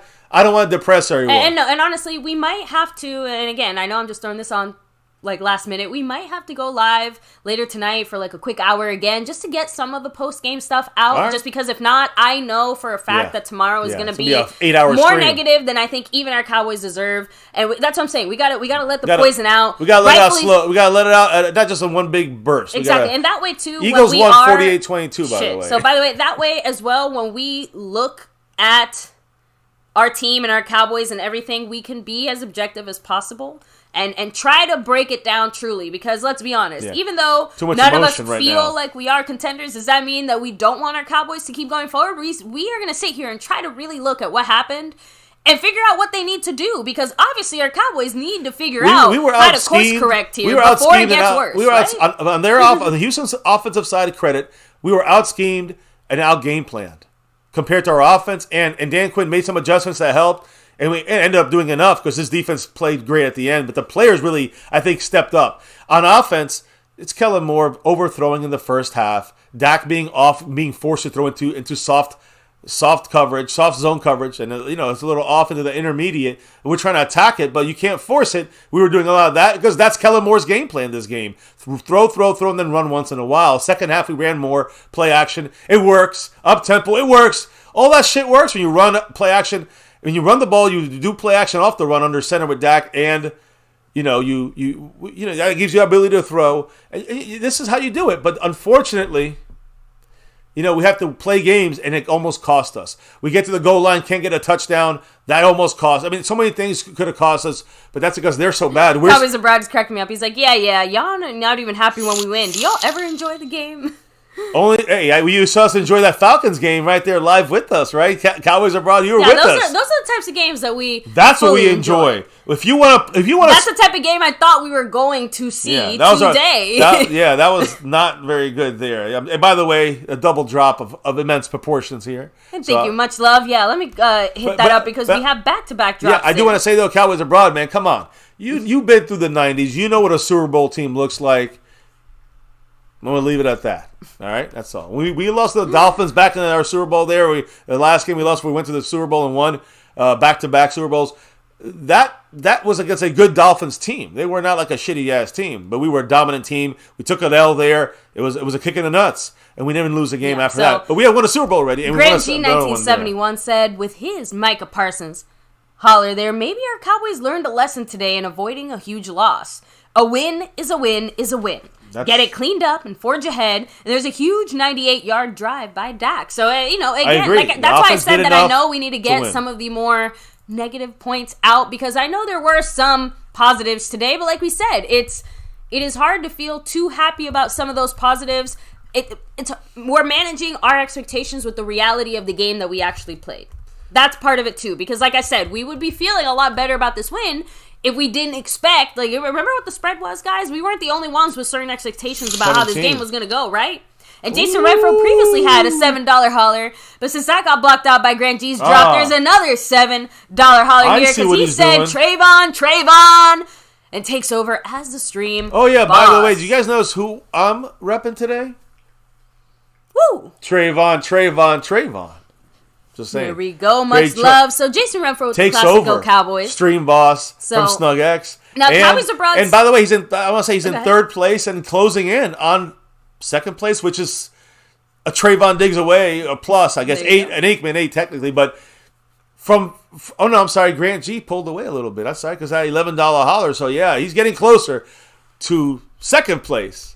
But still, Grant G got that eyeball on that sponsor of the week. But Jason Renfro got a takeover. Cash App King, Cash App lead. He's going for that three-peat. He got 100 points on that stream boss and in third place overall. Cowboys Abroad said, the Texans usually beat us. This might be the first time we beat the Texans since Dak has been the quarterback. We've only ever played them one other time. And that was I know Garrett. We lost. Garrett, and he pussied out in overtime.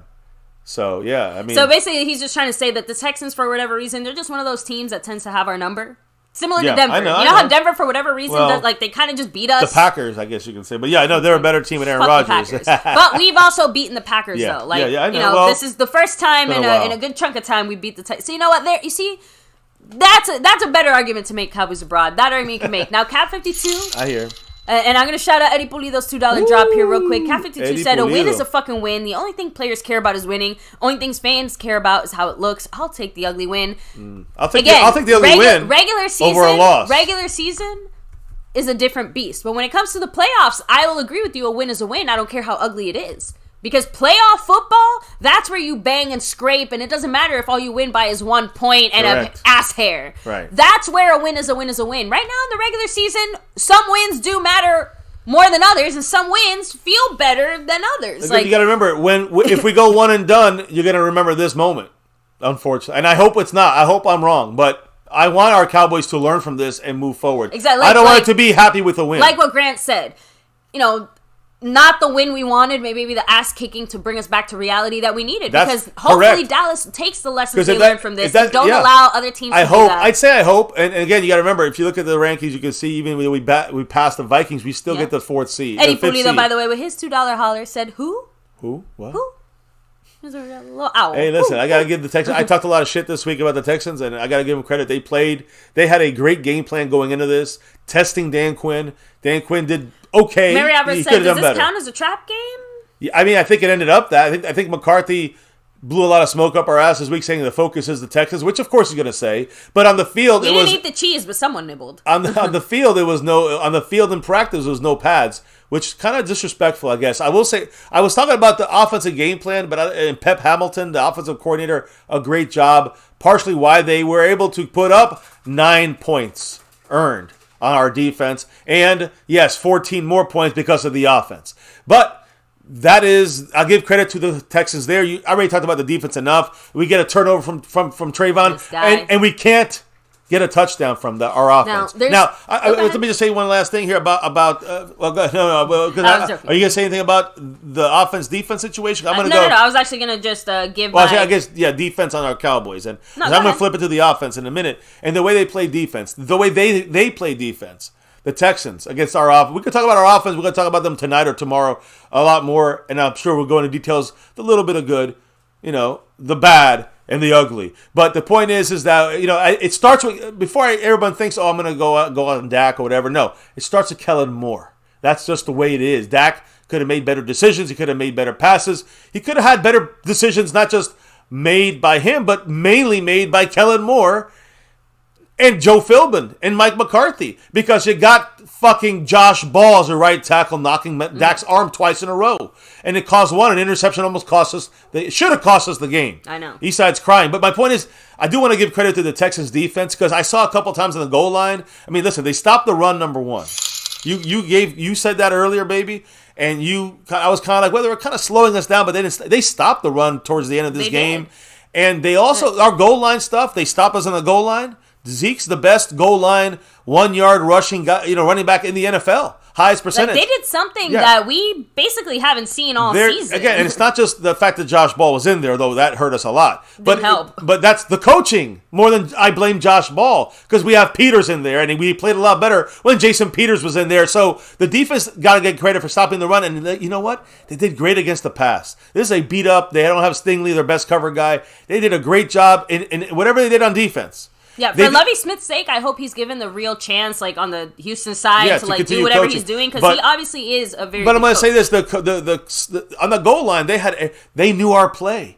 We did that play with Pollard going across, and he was going to go into the flats like a little out. Watch their tape. Listen, they did their job, and that's great coaching, and that's where they did great. But again, our offense is still good. Even after a bad game and all, we were still good enough to overcome it all. The players on the field, an up-tempo passing, Kellen Moore style, that's all fits what they love to do and what they probably practice more than anything. I know. So, by the way, Rex Scotty there with his $2 holler saying, we won, but Dak shake my head and fuck Kellen moron. Yeah, again. That's sus play calling again. Yes. Like we said, we had all the options in the world, and we chose to play action halfway through the third quarter. Yeah, and 3 times the whole game. And look, we can make lots of arguments about second half adjustments. I'm not even disagreeing, because obviously it's a relatively winning strategy. We're winning games, we're moving the ball, we're doing what we have to do. So obviously, fundamentally, it is working. But man, oh man, do I have some questions. I read that stat in the middle of the game that basically Dak has the same amount of interceptions as Matt Ryan does, or he's tied with Matt Ryan for interceptions or something in the first half of games. So basically, Dak has only been picked off in the second half all season once. Yeah, I know. Every other pick has been in the first half of the games, where we're seemingly trying to force things in a very weird, strange. Until this game. Yeah, actually, this game is one of the. That's why they're showing it. Exactly. So, I don't know. Something about that feels like it does come down to scheme and decision making by Dak as well. Play calling, though, but the scheme has to be a little bit of a factor scheme there. And play calling, yeah. Scheme and play calling. I agree, 100%. We got ourselves a drop from the man, the sponsor of the week. JD from DC. You know what he said? What did the man say? What the F was that? And I'll say it for you. What the fuck was that? A capital F. Where was Pollard at the end? Come on, Zombie Mike. Bite someone. I love you, man. JD from DC. Side note, seriously, is McCarthy okay? Because he, on a personal level, looked rough today on the sideline. Yeah, it wasn't just our simulation. No. 12 hours ago. It was the... It was the way he looked on the field there with that hat and then the fucking balding Like spot. I said, just something like I I hope he's okay. Just because usually when I see stuff like that, like he could just be having a rough day. But if you go to the way he coached this week, maybe he just came to the he slept in. He just took less. Maybe he felt this was gonna be an easy win, and I believe it should have been an easy win. Man, we played down to this team. So Cowboys Rod said Zeke punched it in with the game on the line. So that's where again. That's right. Thank goodness, because guess what? Dak, even though he obviously had a rough game, Dak played a fantastic 3 minutes of football there. Right. Like, absolutely fucking because awesome. The defense kept the game in hand to give it back to Dak. Exactly. Thank you, defense. All the passes that we didn't make were just incomplete because the receiver dropped it. Those were bullets he was throwing. Yeah, and sometimes Dak would throw into that sucking soft zone coverage, which is dangerous when you have to come back. So they overcame all of that. But one of those plays was play action, I think. I'm not sure if it was or not, but it was a good play by Dak. It might have been. Dak created a lot of stuff with the pocket breaking down. So Dak took it to the next level. So you got to give him credit. The whole offense, I don't even know Kellen Moore. You get the credit as much. Let's talk about the fact that you got him down the field and gave him the touchdown. Our playmakers made the plays when it counted. Dak, CD. I mean, all these guys made the plays for the most part. Zeke put it in the end, the nail in the coffin. Mm-hmm. But the thing was, the defense saved the game. That's a 10-point game. Real quick, Tyron Smith saying there was twice where Dak should have run it and could have run it, but he chose not to. And again, this is where that's what you say. No, I think he means more like Dak specifically. Right, like Dak could have or should have run it there. And this is where I feel like this is where the scheme does affect the mentality of the players, because if we scheme Dak to not think about running himself, we're obviously going to see a lot less of it. And I understand all the reasons why you don't want to run your quarterback. I'm not saying just go crazy either. But I've said it before and I'll say it again. When you remove Dak Prescott being able to run as a real, genuine offensive threat, you are cutting yourself off at the knee. You are removing one of the bigger elements that help make this offense so dynamic, and also removing one of the things that makes the play action so fucking deadly. Right? Because if you play action, but I'm just saying. It's about the running backs creating the play action and Dak's mobility to get outside. That's what I'm saying. Like, that to me is a cherry on top when it comes to play action. Because obviously the running backs or receiver or whatever, but Dak being able to run is that hidden third option. The linebacker's up. You got other options. But the Cowboys used it, 4 times today. And really, really, the one that still gets my goat, the 3rd and goal, the one where we got stopped, right? That 3rd and goal where we ran Zeke there. I said it. I'm like, this is the time to do that drop. Let Dak keep it this time. That's the time to do it. That's where you do want to be selective and careful. And again, not about just running your quarterback.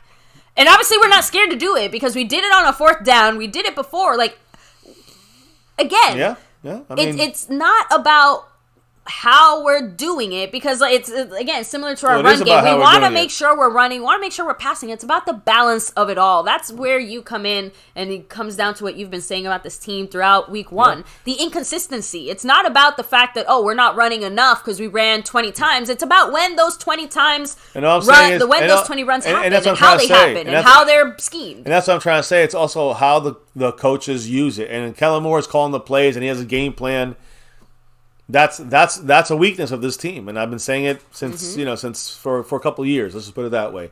And when even if it works out in the end, I mean, to me it was more the players in an up-tempo 2-minute drill. Yes, thank you, coaches, for doing that part. But I'm saying that's what, to me, I think is where you're seeing the players shine, overcoming the coaches. Because I'm sorry, but putting Josh Ball as your right tackle is bad coaching. Throwing the ball overly done in the first half when Cooper Rush or Dak Prescott's the quarterback, for the 9 out of 10 times, it's bad coaching. Yeah, I'm laughing at JD from DC's comment already. He's dropping another $5 holler. Oh. And he said, "This is the first victory it's going to take me 48 hours to get over. Glad for the win, but I hated the play calling. # coach 'em the fuck up." Coach them up. It's the coaching that's hurting us here. They're doing the basic things. Okay, we got 2-minute drills. We're good. Why? Because the players are good. That's why. You're letting them open up the game and get the playmakers the ball. Mm-hmm. And that's Dak Prescott. So Dak gets credit for bringing it. When he opens up, when he's allowed to open up things, he takes over. You see the better Dak Prescott. When you put Josh Ball as his right tackle, you got some balls as the offensive coordinator and Joe Philbin and Mike McCarthy for allowing that travesty that occur. Let's hope this is the weirdest Victory Monday that we have to celebrate, and the rest of the Victory Mondays are just nice, easy, smooth sailing from here. So thank you so much, JD from DC, who, by the way, is the sponsor of the week, although I think he's going to hand off that torch to the man, The torch, Grant the G. baton is passed on to the man, Grant G, 1971. Decent rep for representing on the tight end side of things with some Schultz up there on the stream, boss. Yeah, he's got 86 points. Mr. Jason Renfro, much love to him. But yeah, Grant G, you see him right above there, beating out Snug X, a couple others, and Jason Renfro for the sponsor of the week, which might be tonight, might be tomorrow, whenever we go live again. It might be tomorrow anyways, because even if we go live tonight, we don't have time. So, Cowboys Abroad, I just have to point this out. So remember, when Terrence Steele went down, the Cowboys looked and said, Josh Ball is the right move. Bad coaching. Sorry, Cowboys Abroad. Can't agree with you on. If we on didn't your have Jason Peters, maybe that would today. be the right move. If we didn't have Tyler Smith and Connor McGovern, maybe that would have been the right move. But seeing as how we had all three of those guys ready to go active, and one of the biggest selling points about Jason Peters was his flexibility and versatility. The end game was what did the Cowboys end up doing, Cowboys Abroad? Other than Eddie Pulido's $2 holla, J. Lou holler. Much love to him. What'd he say? With his $2 holler, said, LOL, I can't see Dak winning a ring. Yeah, with, winning Big Mike. Winning, I think, a ring, but anyways. So, I mean, you can't see it. We can, obviously. But, I mean, not after this performance. We know what I think that you know what it takes to win a Super Bowl. Well, Obviously, I don't know as much I've seen it. when it comes to that. So, the possibility is there. But we definitely need to see more consistent playing than this. Trust me, we don't want the L, Cap 52. No one wants, we definitely do not want to lose.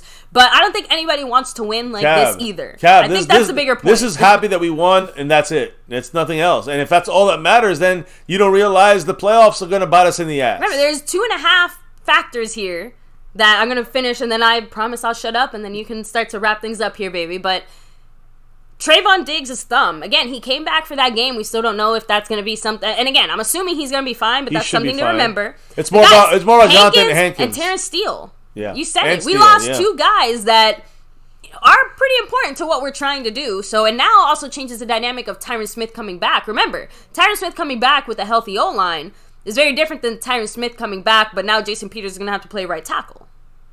Which is the correct answer. That's what I want to make sure I remind Cowboys Abroad. To remind you, sir, that what was the end game of that whole situation? Did they stick with Josh Ball to the end because we saw the breakdown? That's bad coaching to put him in. I mean, they pushed their guys instead of the guy, which the guy in that situation is Jason Peters. We know this. We all said I asked it from the moment it happened, and I was right. Coaches were wrong once again. Cole said there were some very ugly wins even under Jimmy Johnson. Let's not forget. No, there were some ugly wins, but we had Super Bowls behind it. We had a streak. We saw what came out of this. We haven't seen this ever we've seen the opposite. We've seen them give it away at the end of the year or one and done in the playoffs. So until they show me more than an upward, they're showing upward trajectory, but they've been up and down this year behind the scenes. Something that was similar last year as well. So that's why I got to see it in the playoffs. So, and yeah, Jason Peters did, after that final interception by Dak Prescott, that was, helped by Josh Ball. Josh Ball got the boot, and we finally did see Jason Peters play. And then we drove down the field and scored a touchdown. Just saying. So, again, I'm not really sure what the coaching decision was behind not playing Jason Peters before that. I'm sure we'll hear about it in the next day or days or something about that. But this post-game conference is going to be really interesting because I have a feeling that the Cowboys feel more like Mr. MCF and I are feeling right now as far as how they're feeling about the win. Obviously, everybody wants to win, but I can't see our Cowboys feeling or acting too happy about it. We'll have to see, I guess, since obviously we're here chatting with you guys. Yeah, but we're going to go ahead and wrap things up here in a moment. Thank you once again, JD from DC with another that week. $5 holler. He said, bring back drunk news this week because we need a shot of something for this offense. Drunk news. Holy shit. Oh. That'd be interesting for tonight if we did any drunk news, but I don't know. I don't know if we can put up with that too often. This is one that it wouldn't feel right. It's not celebrating it. I was gonna say it's not so much. I say a different type of drunk news. I say it would be ranty and a lot of clips. It would have to be a one-time viewing, and then we end up losing the channel for a week. We'll see. Honestly, guys, I don't know if that game makes me want to drink and also never drink. Listen, again. I'm gonna be honest. I'm with Stoned Immaculate, and I like that name. But the thing about this, by the way, you know what helped us win, right? I finished that blood. Yeah. But the thing is this. I'm with him. Listen, at this point, I so badly do not even want to look at this game. I so badly... you just don't want to think about it? It's either one or the other to me. Wrapping this up, right? Again, a lot of credit to the Houston Texans. We got the win. Let's move on. Fuck Eastside Harold. We got, but you know, I respect the Houston Texans in this game and the way they played defensive scheme, offensive scheme, the way they played us all throughout this game, hard as hell. They really should have. They should have won this game because the defense, our defense, just was that goal line stand won the game for the Cowboys, and that gave the chance for Dak. See, I like what House Nelson said. Good enough to have an off day and still get the dub. You see, I think maybe that's the way we got to think about it. But here's the thing, though, baby. Last week was an off day as well, until the fourth quarter. But it was an off day. People forget this. So too many off days. Listen, you go back to the Lions game. We had an off day until the fourth quarter. Go to the Chicago game. An off day until the fourth quarter. You guys, the Green Bay game, off day until the fourth quarter. Oh yeah, we lost that one. You guys feel what I'm saying here? And we had a good game. We just rested on our laurels. That's not a playoff winning type streak team. Sorry. JD from DC. Thank you with that $2 holler saying, love you guys. Talk to you later. Yes. Go Cowboys. Yes, guys. Like I said, we're going to try to, since obviously it's a 1 o'clock game. Yeah. And I know we're going to have mainly the injury updates and a few other post-game comments I know we're going to want to touch on today. And maybe a little so ranting. We can also fully, it's a victory Monday. That's one thing I'll agree with you, Cab. It's a victory Monday. I don't care if it was an ugly win. I'm going to enjoy my victory Monday regardless. So, that's why I want to get the poison out so I can just kick back, relax, and say, hell yeah, the Cowboys won. We're 10-3. I'm feeling good. We're going to play Jacksonville. We're going to kick their ass, take their names. And that's where I'm with Stone and Mac. I mean, listen, I know he said a great way to show resiliency. Yes. If it works out that way, fine. But I've been seeing this at least for 2 years, with the Cowboys, like showing resiliency against a shitty team and then losing to the good teams in the playoffs. Resilient in the kick-ass type of way. So I still got to see more from this team, and much more from Kellen Moore, who is the root of the problem, in my opinion, even more than Dak or the offensive issues. I think the Texans cause a lot of that to our defense. They cause a lot of that issue. To our offense, they cause a lot of issues. Special teams was just fuckery there. But the point is, I got to give credit to the Texans. Now, why I agree with Stone Immaculate as far as the quote, not the whole thing he said necessarily that it's resiliency. It's great. But we've seen resiliency. We had off days last week, this week, the Detroit Lions, the Bears. What happens when we play the Eagles and have an off day in the playoffs or something? What happens in the playoffs if we have an off day? You see what I mean? Crispy and clean. You just can't overlook that. So, look, that's why I agree with this one comment of Stone Immaculate when he said, I just want to look next week. But we will give I almost want to do Victory Monday tonight. And just get it all out. And then tomorrow we can just talk about the next team because honestly, the Jaguars, I'd rather just look forward. This game, to me, I'm going to look, it's either one or two things. And then you can take over and we can wrap it up. You give a couple updates. But to me, it's either, this game shows me either one or two things, guys. This is a game we're going to learn from. It's going to wake us up. We're going to go forward. And we're going to destroy the Jacksonville Jaguars next week. We're going to go out there and challenge and hopefully beat the Eagles. And you see why I need a couple of weeks before I can get... And if we do that, can we finish it off if we need to? To hold down the first seed? That's the one path that I hope. That's my hope. Some of you guys believe that's definitely it. I'm not there. I said that's my hope. Now, this one, I also don't think, it's like definitely the path. But the other path, which has been shown a little bit more often last year and this year, is that this team doesn't have what it takes to get to the Super Bowl, to make the run in the playoffs that we all need and have to want to see. It doesn't have it, and this game highlights that. So it's one or the other in this scenario. We'll only know really when we get to the playoffs. Look, let's get the bad news out of the way. Already hearing it, guys. Shit. A source close to the situation says it is not good for Terrence Steele. Jerry declined to further comment. He is getting a source close to the situation is saying that he's going to be getting an MRI on Monday. Stephen Jones said, quote, we're concerned, and he failed to provide further details. Jason Peters on his exact reason why he wasn't out there at right tackle. So he hasn't played right tackle since 2005. And Terrence Steele went down. He said he wanted to go in, but he, quote, didn't want to be the reason that we lost the game. But then him and Coach Philbin said at the same time, they realized, shit, I need to be in there. Like, I have to go in there. He said he also was asked by Jane Slater, are you going to continue to play at right tackle? He said, I will if I need to. And Jerry did confirm that, you're going to see Josh Ball and Jason Peters both get work at right tackle. But the situation is still too early to tell. God Long damn story you, short, Jerry. seems like you are right, baby. We have lost Terrence Steele for the rest of the season. Not even to, like, it seems like he's done for the rest of the year. It's a torn ACL or MCL. Yeah, whatever it is, it's not good. Or a hamstring Hankins tear. is the one that I haven't seen any updates on as of now, but I think that one is a little less concerning as far as, like, severity of the injury, not so much as impact on the team. Major blow for the Cowboys. But either way, the one thing that we were hoping to get away with, like, look, I'll take an ugly win every day out of the week, but those two injuries hurt. I think they hurt worse than a loss would have.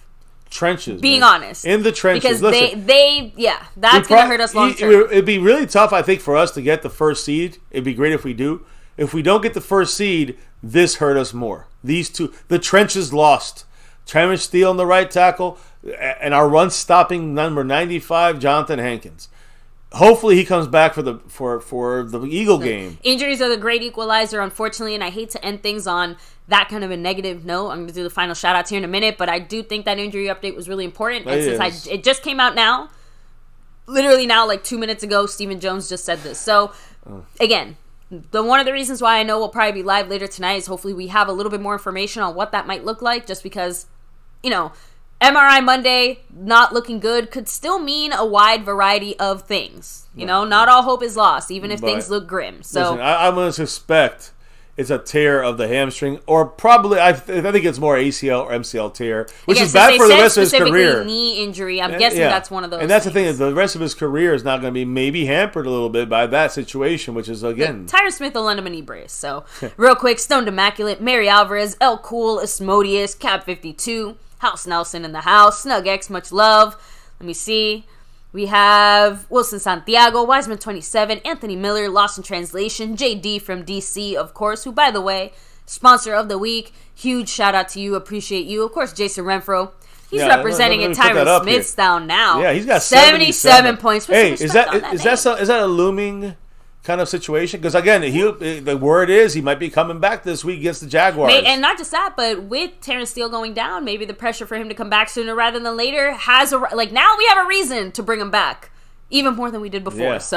Anthony Miller, much love to you. Oh wait, I forgot to shout out Jason Renfro as the Cash App King. That's Gotta give him his props. Jason Renfro, the Cash App King, back to back like our 90s Cowboys. Guess what though, baby? Let me just check it now just to make extra sure. Nope, looks like he's taking it down, and he's going to be three-peating Jason Renfro, the Cash App crown. He outdid Snug X. So much love to Jason Renfro.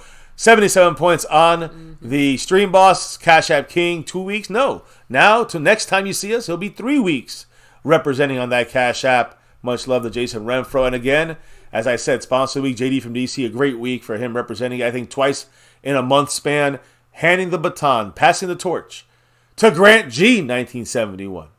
So, I mean, representing the family here, you guys, we can't do it without you. Repping that star for everything, good, bad, and ugly. And this kind of game was one of the worst I remember. Winning, I remember Mosh, Cowboys Mosh. We get our jerseys from him. Cowboys Mosh, he said last week, that's the one game he said, to him, it was like the toughest game he ever had to watch, and that we won. By that many points. Like, he's never had an experience where he won that many points, and he felt so bad about it. That was last week.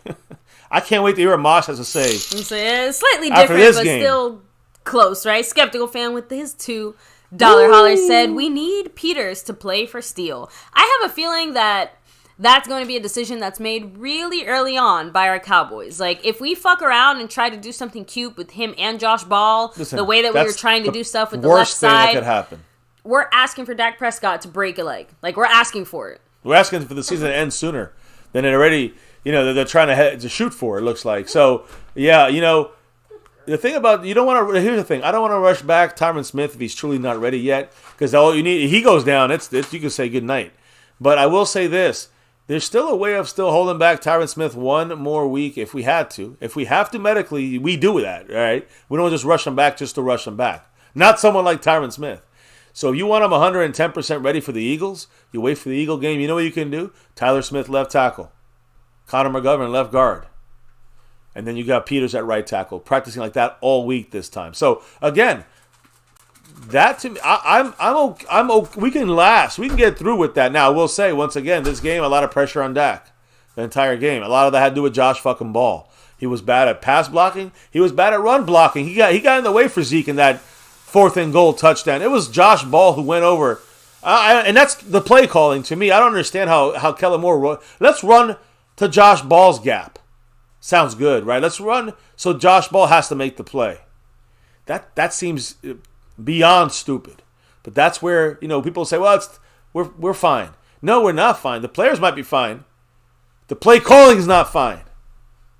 That's me. I don't know. Let's get. Sorry, I brought the dog in. Yeah, no, I just want to make sure that we had no another shout. I know I interrupted your shout outs there. Clark Ken, Jason Renfro, much love, El Cool. So no, I think I got through most of the shout outs. Do want to shout out those that dropped the love today, guys. Again, that dropped the love from above. Again, Siri Cupid membership with Captain DCW, Michelle Fabella, but then Jason Renfro, Cash App King, Stream Boss, 75 points. 3 Peter there. Much love to him. Grant G also dropping the love. He's the sponsor of the week starting tomorrow. Eddie Pulido also dropping the love, even though he's a Houston fan. Good discourse today, back and forth. And your team deserves respect. And fuck Eastside Harold. Skeptical fan in the house. Much love to you, man, dropping your knowledge. UTEP dropping that 5 on it. Along with a bunch of 5s for the sponsor of the week, JD from DC. Retro Sky dropping some love. King Knight 19. UTEP, Redman, much love to everybody dropping the love from above today on this channel today for this victory. Victory Monday, Victory Sunday, We got to say it. We love that we won. We don't love the way we won. Nothing should be proud about this other than we came back and we played a team who had nothing to lose and hit us with everything they got, even though they're a fucking JV team. So either way, they get respect, though, from the coaching side, and their players played up. We played way down. Yes. Down, baby. So, with that said, baby, why do we do what we do here, regardless of whatever the heck the Cowboys bring to the table? And I'm telling you, it hurts. It hurts that we had to show this like this, but at least we're still. The great thing is we're still in the running. And no matter what, even if we had lost this game in an embarrassing fashion, it's still and always about that navy blue, silver too, that star. Over everything here in My Cowboys Family. And again, win, lose, or draw, good, bad, or ugly. It's always about that star of everything here in My Cowboys Family. No matter what, never forget the number one thing here. Now and forever, as always. Go Cowboys! Let's get that number 6 and beyond. Hey, officially, we got 10 on it. 10 wins this season. We had over 10 last year. That's the first time we got back-to-back 10-win seasons. Even if it was a very, kind of ending to it. First time back-to-back 10-win seasons since 1995 season and the 96 season. The last time we went back-to-back in consecutive years there at 10 double-digit wins, which, by the way, that's 25 years ago, which is close to 26, which is the last time we won the Super Bowl. Yeah. Anyways, at least we got that. Guys, we're gonna see about tonight, go live probably for an hour and rant and talk about the updates on everything. So join us for that tonight. Tomorrow is Victory Monday officially, but that'll be quick. And then we turn our eyes to Jacksonville. Victory Monday, but we're already looking at next Sunday's game. And again, if anybody out there got any tickets for cheap price, let us know. Maybe we can take out of work and get out there for that and take out, not work, but we can plan around that so we can take off the Monday and then, do it up there in Jacksonville. But it's going to be tough for us to actually make that game. Either way, we'll be here with you guys repping that star for everything next weekend and this whole week, as we always do here in MCF, My Cowboys Family, with the wife, you guys, the family here. Much love, dropping the knowledge all night long, whether we agree or disagree. We all know that you guys still want that 6 and beyond, no matter how it's done, no matter what we say or what you think. It's about winning in the end and getting a Super Bowl, not just winning regular season games. So we're all right here, and we all want that 6 and beyond. Thank you all for dropping the knowledge. Appreciate your knowledge on our Cowboys. And also, always appreciate the love from above and your love and your support for what we do here on the nightly and daily Game Day Reaction League. Hey, it's suffering through these games, good or bad or ugly. So, guys, we suffer together. So again, appreciate your guys' love and support on that side as well. On that note, it is time to officially drop out and clock out of here officially for this afternoon. Officially a Victory Sunday.